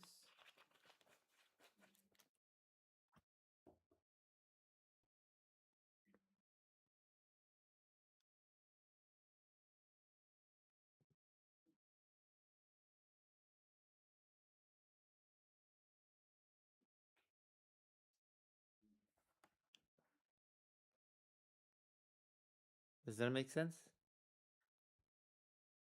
I'm thinking of doing some more games tonight. How to color? Okay, I'm gonna look. You like if you stick to a specific thing. Yeah, I know. But I'm not good at sticking to a specific thing. I mean, technically speaking, the news is for my other channel, and that's gonna be go to the other channel.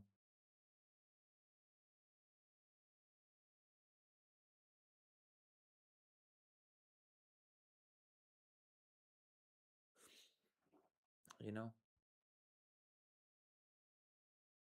Yeah, I do have different channels for different things. I have different channels for the news, which is where I will upload the news segments, which, by the way, check out my newest news segments that I've been uploading.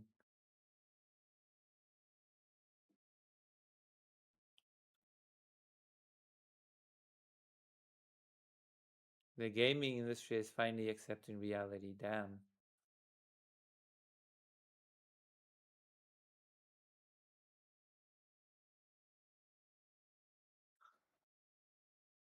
Deadbeat dumb bum.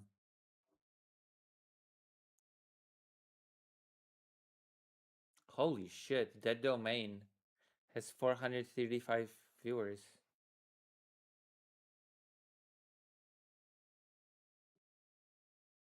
That is something.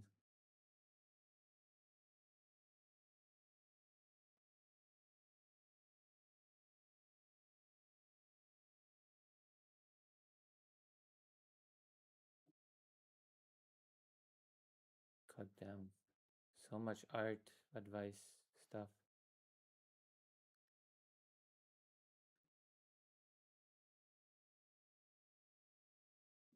So much gaming advice stuff.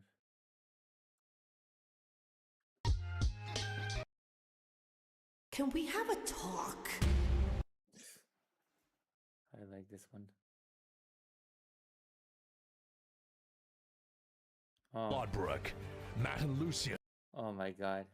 My favorite hater. Here is a list of 15 upcoming.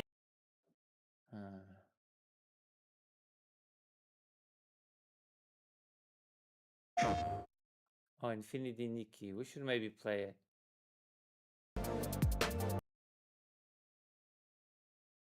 Goals we have. By the way, What is this? Oh, I want to watch this video at some point.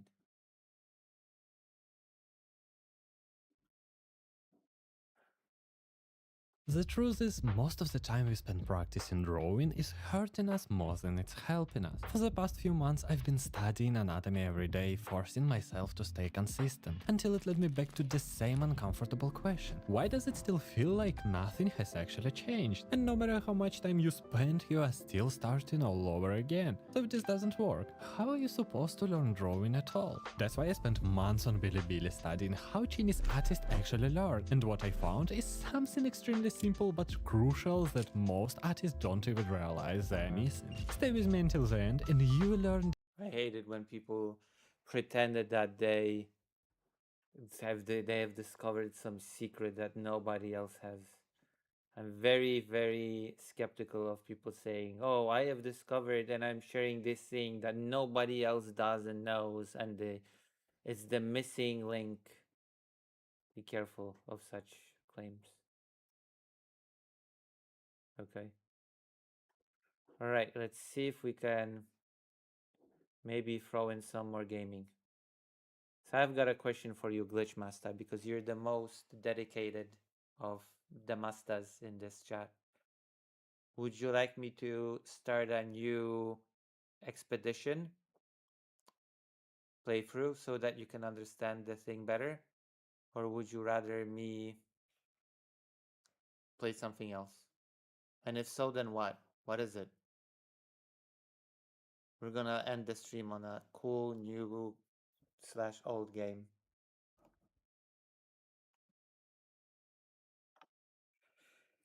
Whew. If you're still here, that is.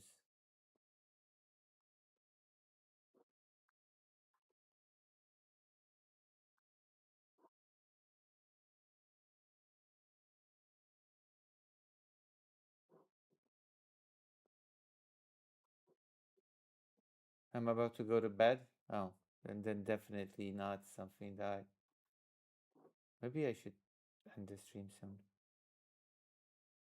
But I do want to play a little bit of something before I go to bed myself.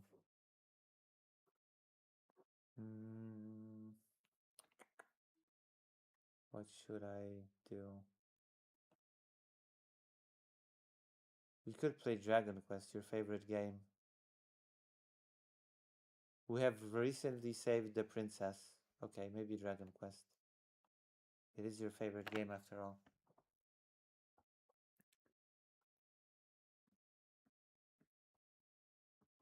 Oh yeah, Dragon Quest?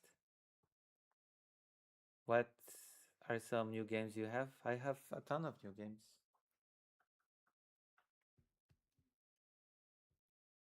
We have rescued the princess lately as well, which is good.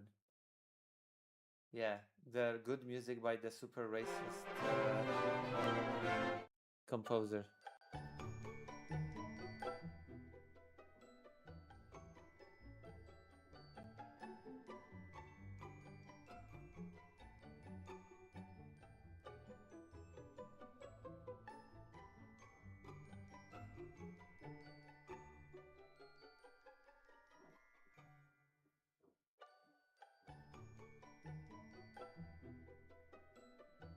By that fascist, exactly.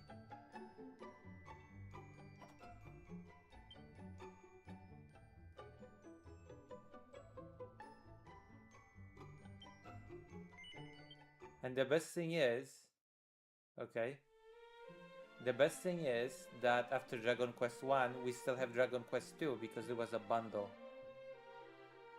Look, I have the princess in my arms. Because I'm a sexy beast. Let's take her to the castle.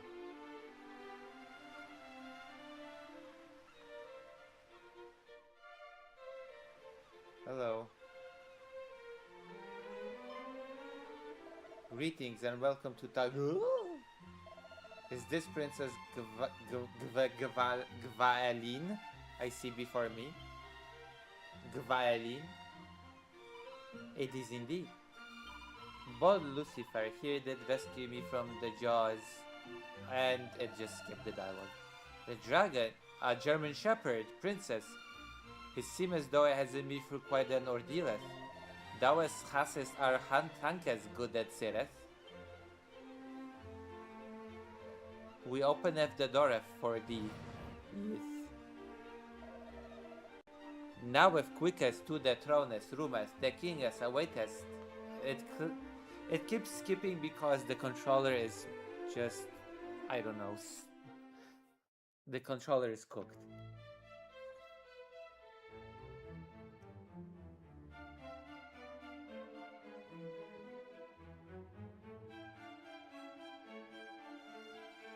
Thou hast done us a great service indeed, sir. It keeps skipping. What the fuck? Come now. What is all this commotion?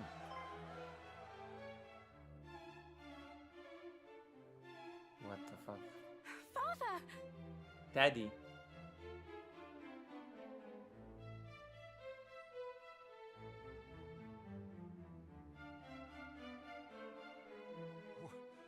What is the meaning of this?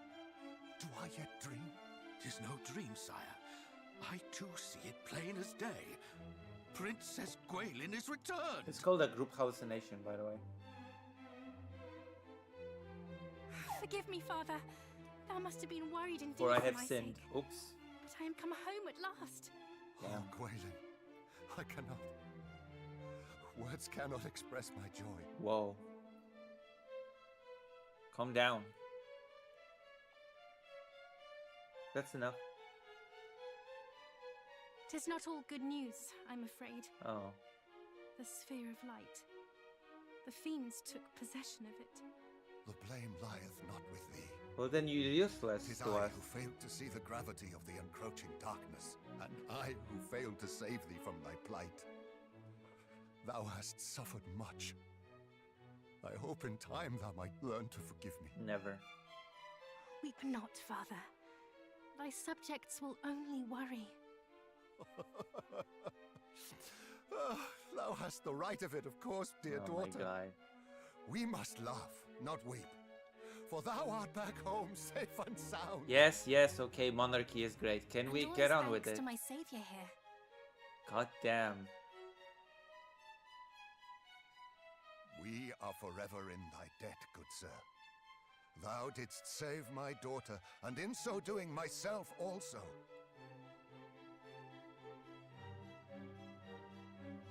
This day shall be remembered forevermore. None shall forget the debt we owe thee. All hail my daughter's deliverer!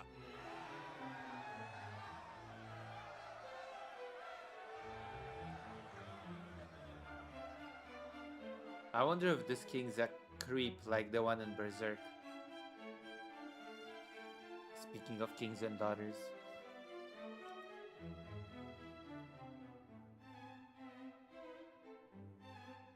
Come, daughter. Take thy rightful place by my side. Oh no, maybe he is a creep. I was just kidding. I was just joking with the creep thing. God damn, by my side? This is becoming sus. Majesty, will we not celebrate the princess's return with a bang? Oh, We stop. will not. For though I am glad beyond words, our world is still in peril. The Dragon Lord yet reigneth over that accursed isle. That's true. Indeed. And his fiendish underlings torment the people still. Yeah. Besides, a great many lives were lost in the search for myself and the sphere of light. It would not be right to celebrate. What a buzzkill. Oof. 'Tis true, of course, that the times in which we find ourselves are grave. But there is hope yet. There is hope. Young hero, recent events have taught me much, not least that thou must indeed be that which thou claimest. Namely, the true descendant of mighty Erdrick. Wow. Now you believe me. It took you long enough. My people, I hereby say to you, a hero yet liveth in this beleaguered world of ours.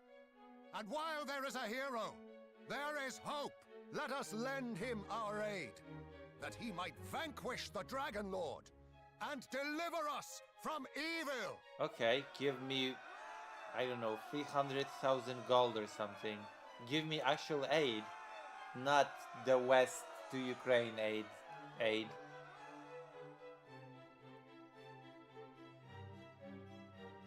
All hail our savior! Thoughts and Thou art prayers mighty aid, right? indeed, good sir. Great. Aye, mightier than 100 knights, 1,000 even.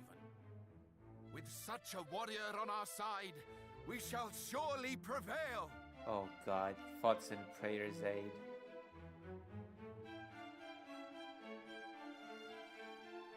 We gonna get something from this?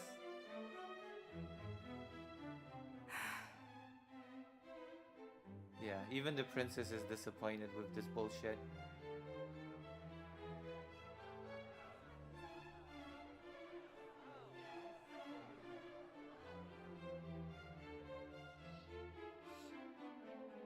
I'm gonna do naughty things in private.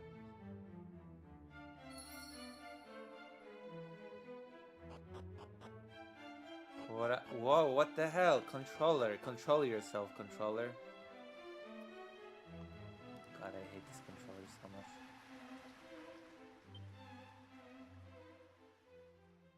Man. What is it? What happened? Ah, I hope I did not worry thee unduly. You have. Fear not. I am not unwell, nor am I unhappy. Quite the opposite, in fact. To see the people proclaim thee a hero doth make my heart swell. Why fit did to you bursting. sigh then? And yet, So you are unwell and unhappy.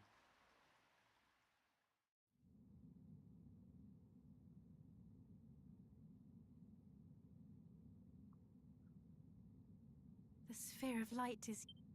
Fuck me with this controller. It skipped the dialogue.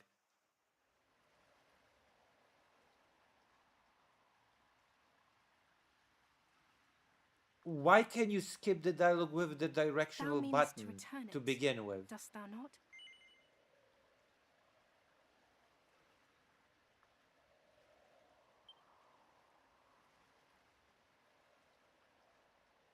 Who thought it was a great idea to be able to skip the I had dialogue thought with as the... much.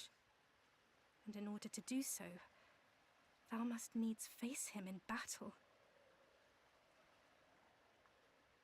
Who thought this was a great idea? Oh, God. His power is nigh fathomless. Oh, gosh. This alone is frightening enough. Damn. Even more frightening is that we know so little about him. His Yes. true origin, his true nature. That's true.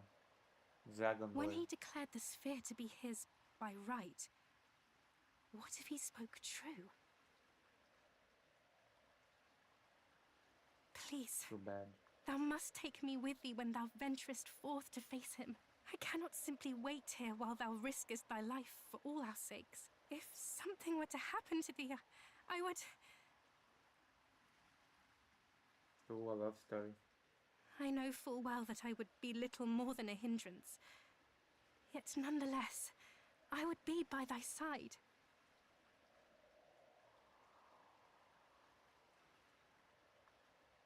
Thou wouldst have me await thee here.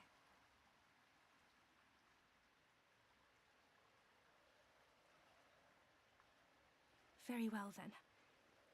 Since thou didst ask it of me, and right prettily at that, thou must swear to me one thing. That thou wilt return to me unharmed. No. I refuse to promise that. I will return very harmed. I would give thee a gift ere thou departest. What is it? Is it money? Is it money? 'Tis a token of my love for thee. Really? Love? We've known each other for 5 minutes. Love? Fuck me. That was quick. Though we be far apart, ere shall I be at thy side. This is my pledge to thee, beloved. Beloved.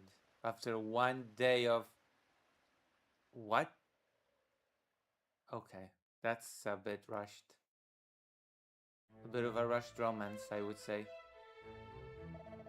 I must thank thee once again, Lucifer.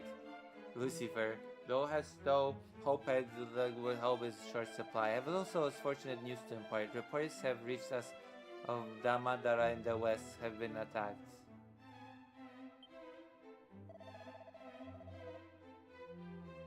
Uh-oh. Oh, damn.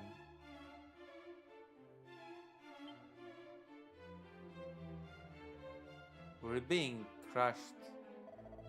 Majesty. Alright, let's go. Yes. Fear not, Lucifer. Okay. Okay.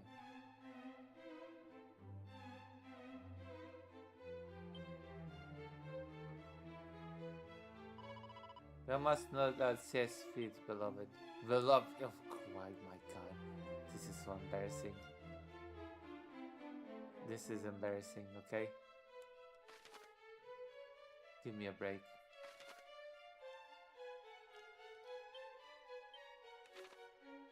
Oh my gosh.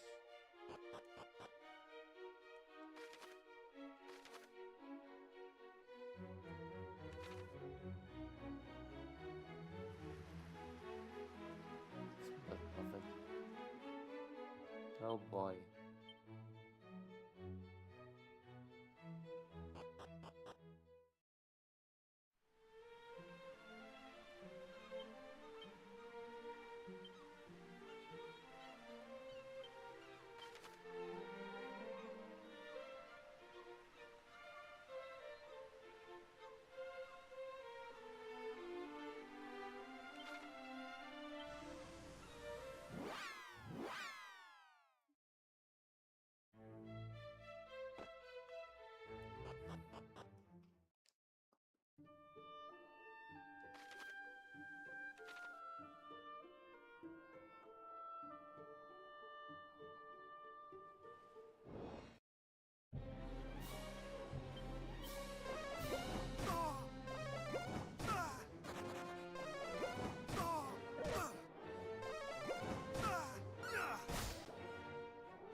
crit.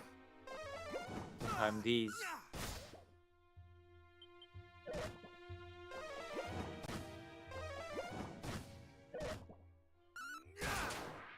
Oh, we've killed one. So we're gonna get a good experience.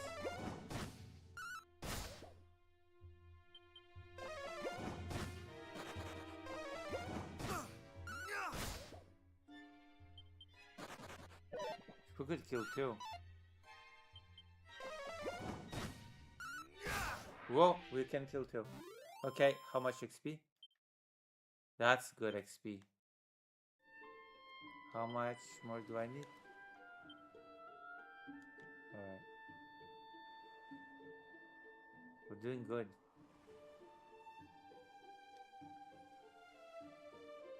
Beloved.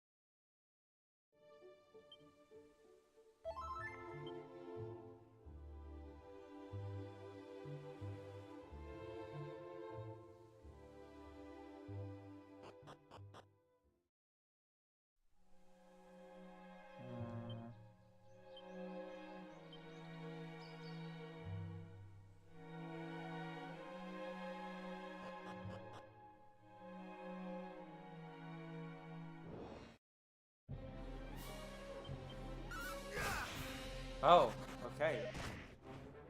Previously I just died here, I think.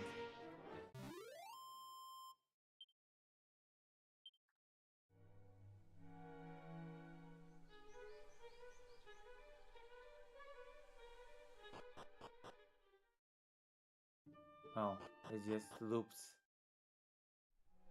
I guess.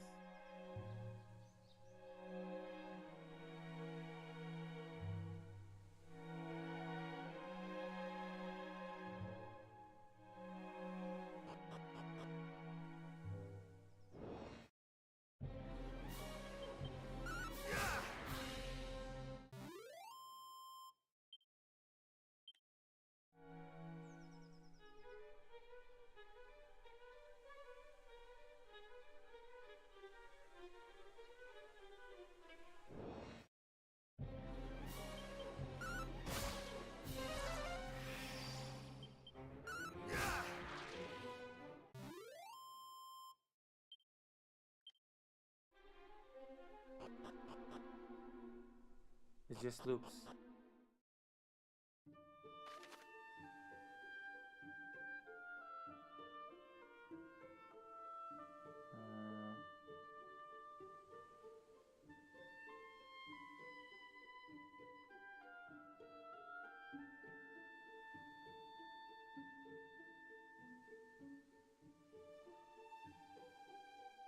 How would I go and move with the fairies?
Well, we've got a new thing.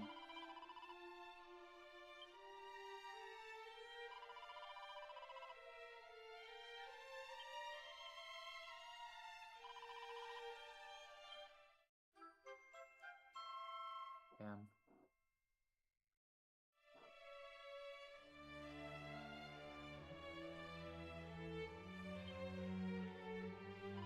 Oh. So what does this one do?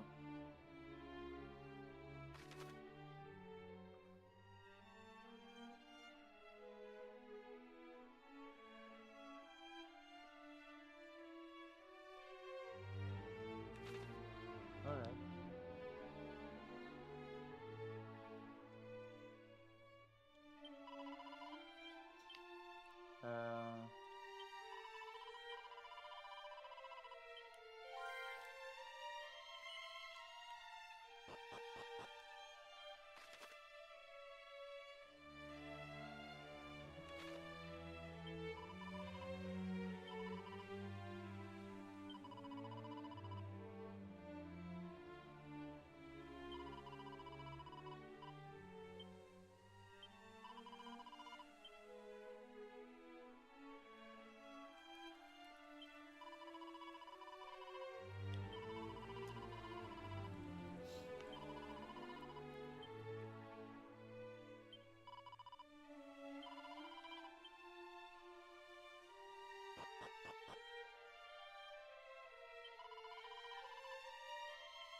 I'm not sure what to do now.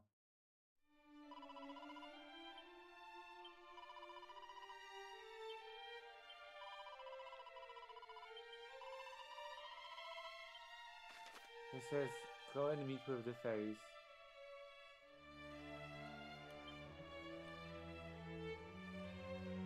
Oh, alright.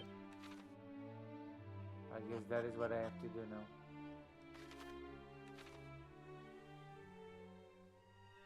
Gather the sigil items.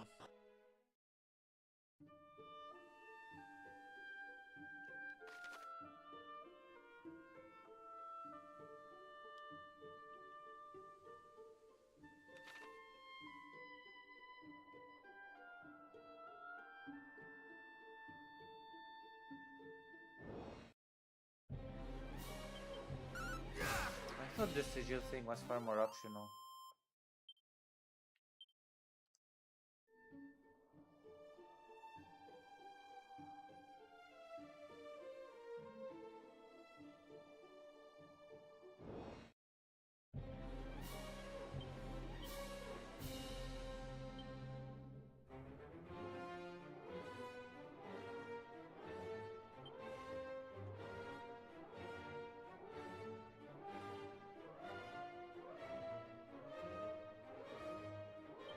Meet him!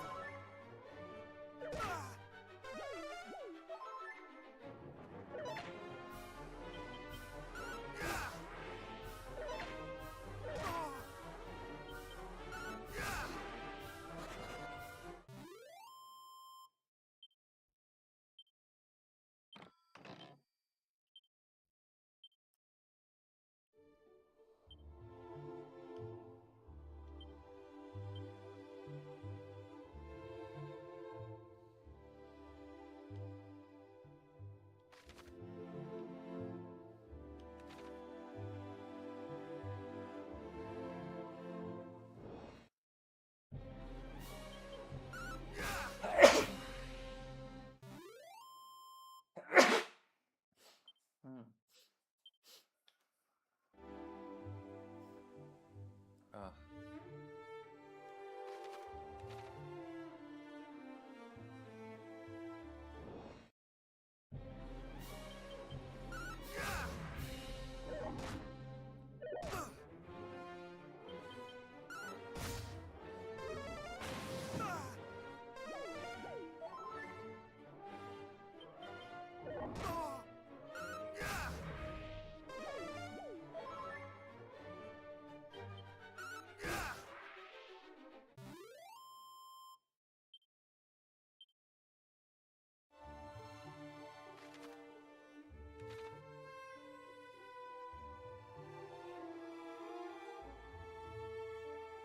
Alright, we will save the game and finish stream.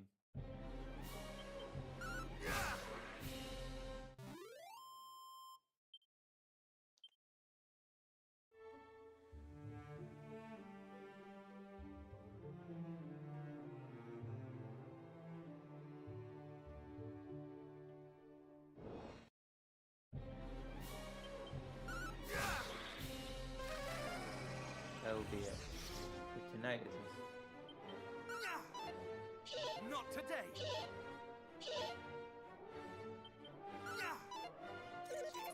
Really?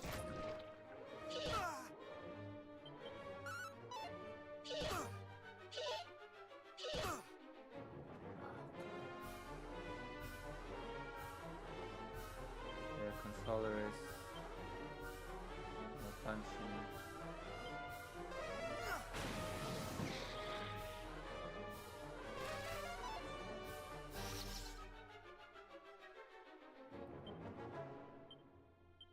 Let the fire consume!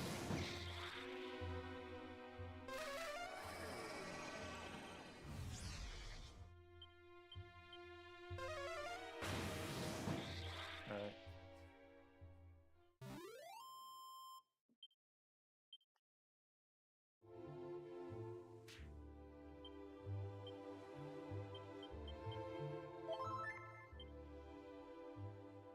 I was poisoned as well. So you don't immediately fall in love with your savior, Lucy? Where is your sense of adventure? I mean, I already fall in love far too quickly, so... Listen. But not that quickly. I don't fall in love with a person within 5 minutes of meeting them. Okay, that's not... No.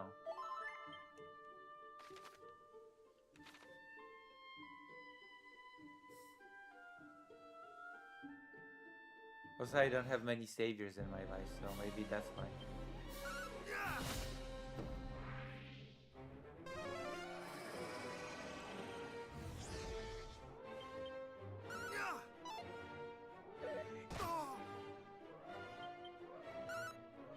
Oh my god, really?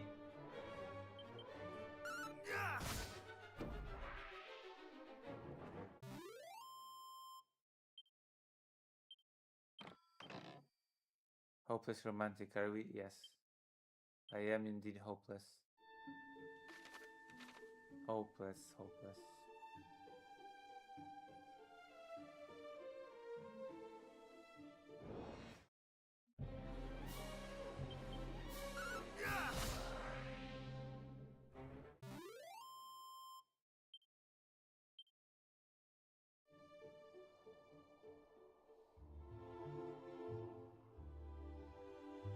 Alright, let's go here. We'll find the rest of the sigils next time. Let's save the game.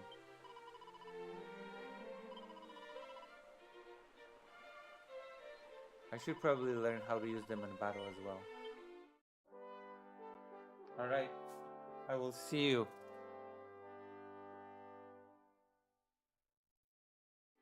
Feud chatting.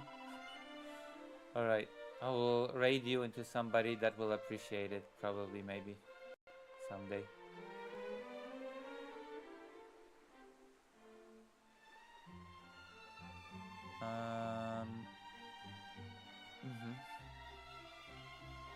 Resi, maybe. Okay, bye bye.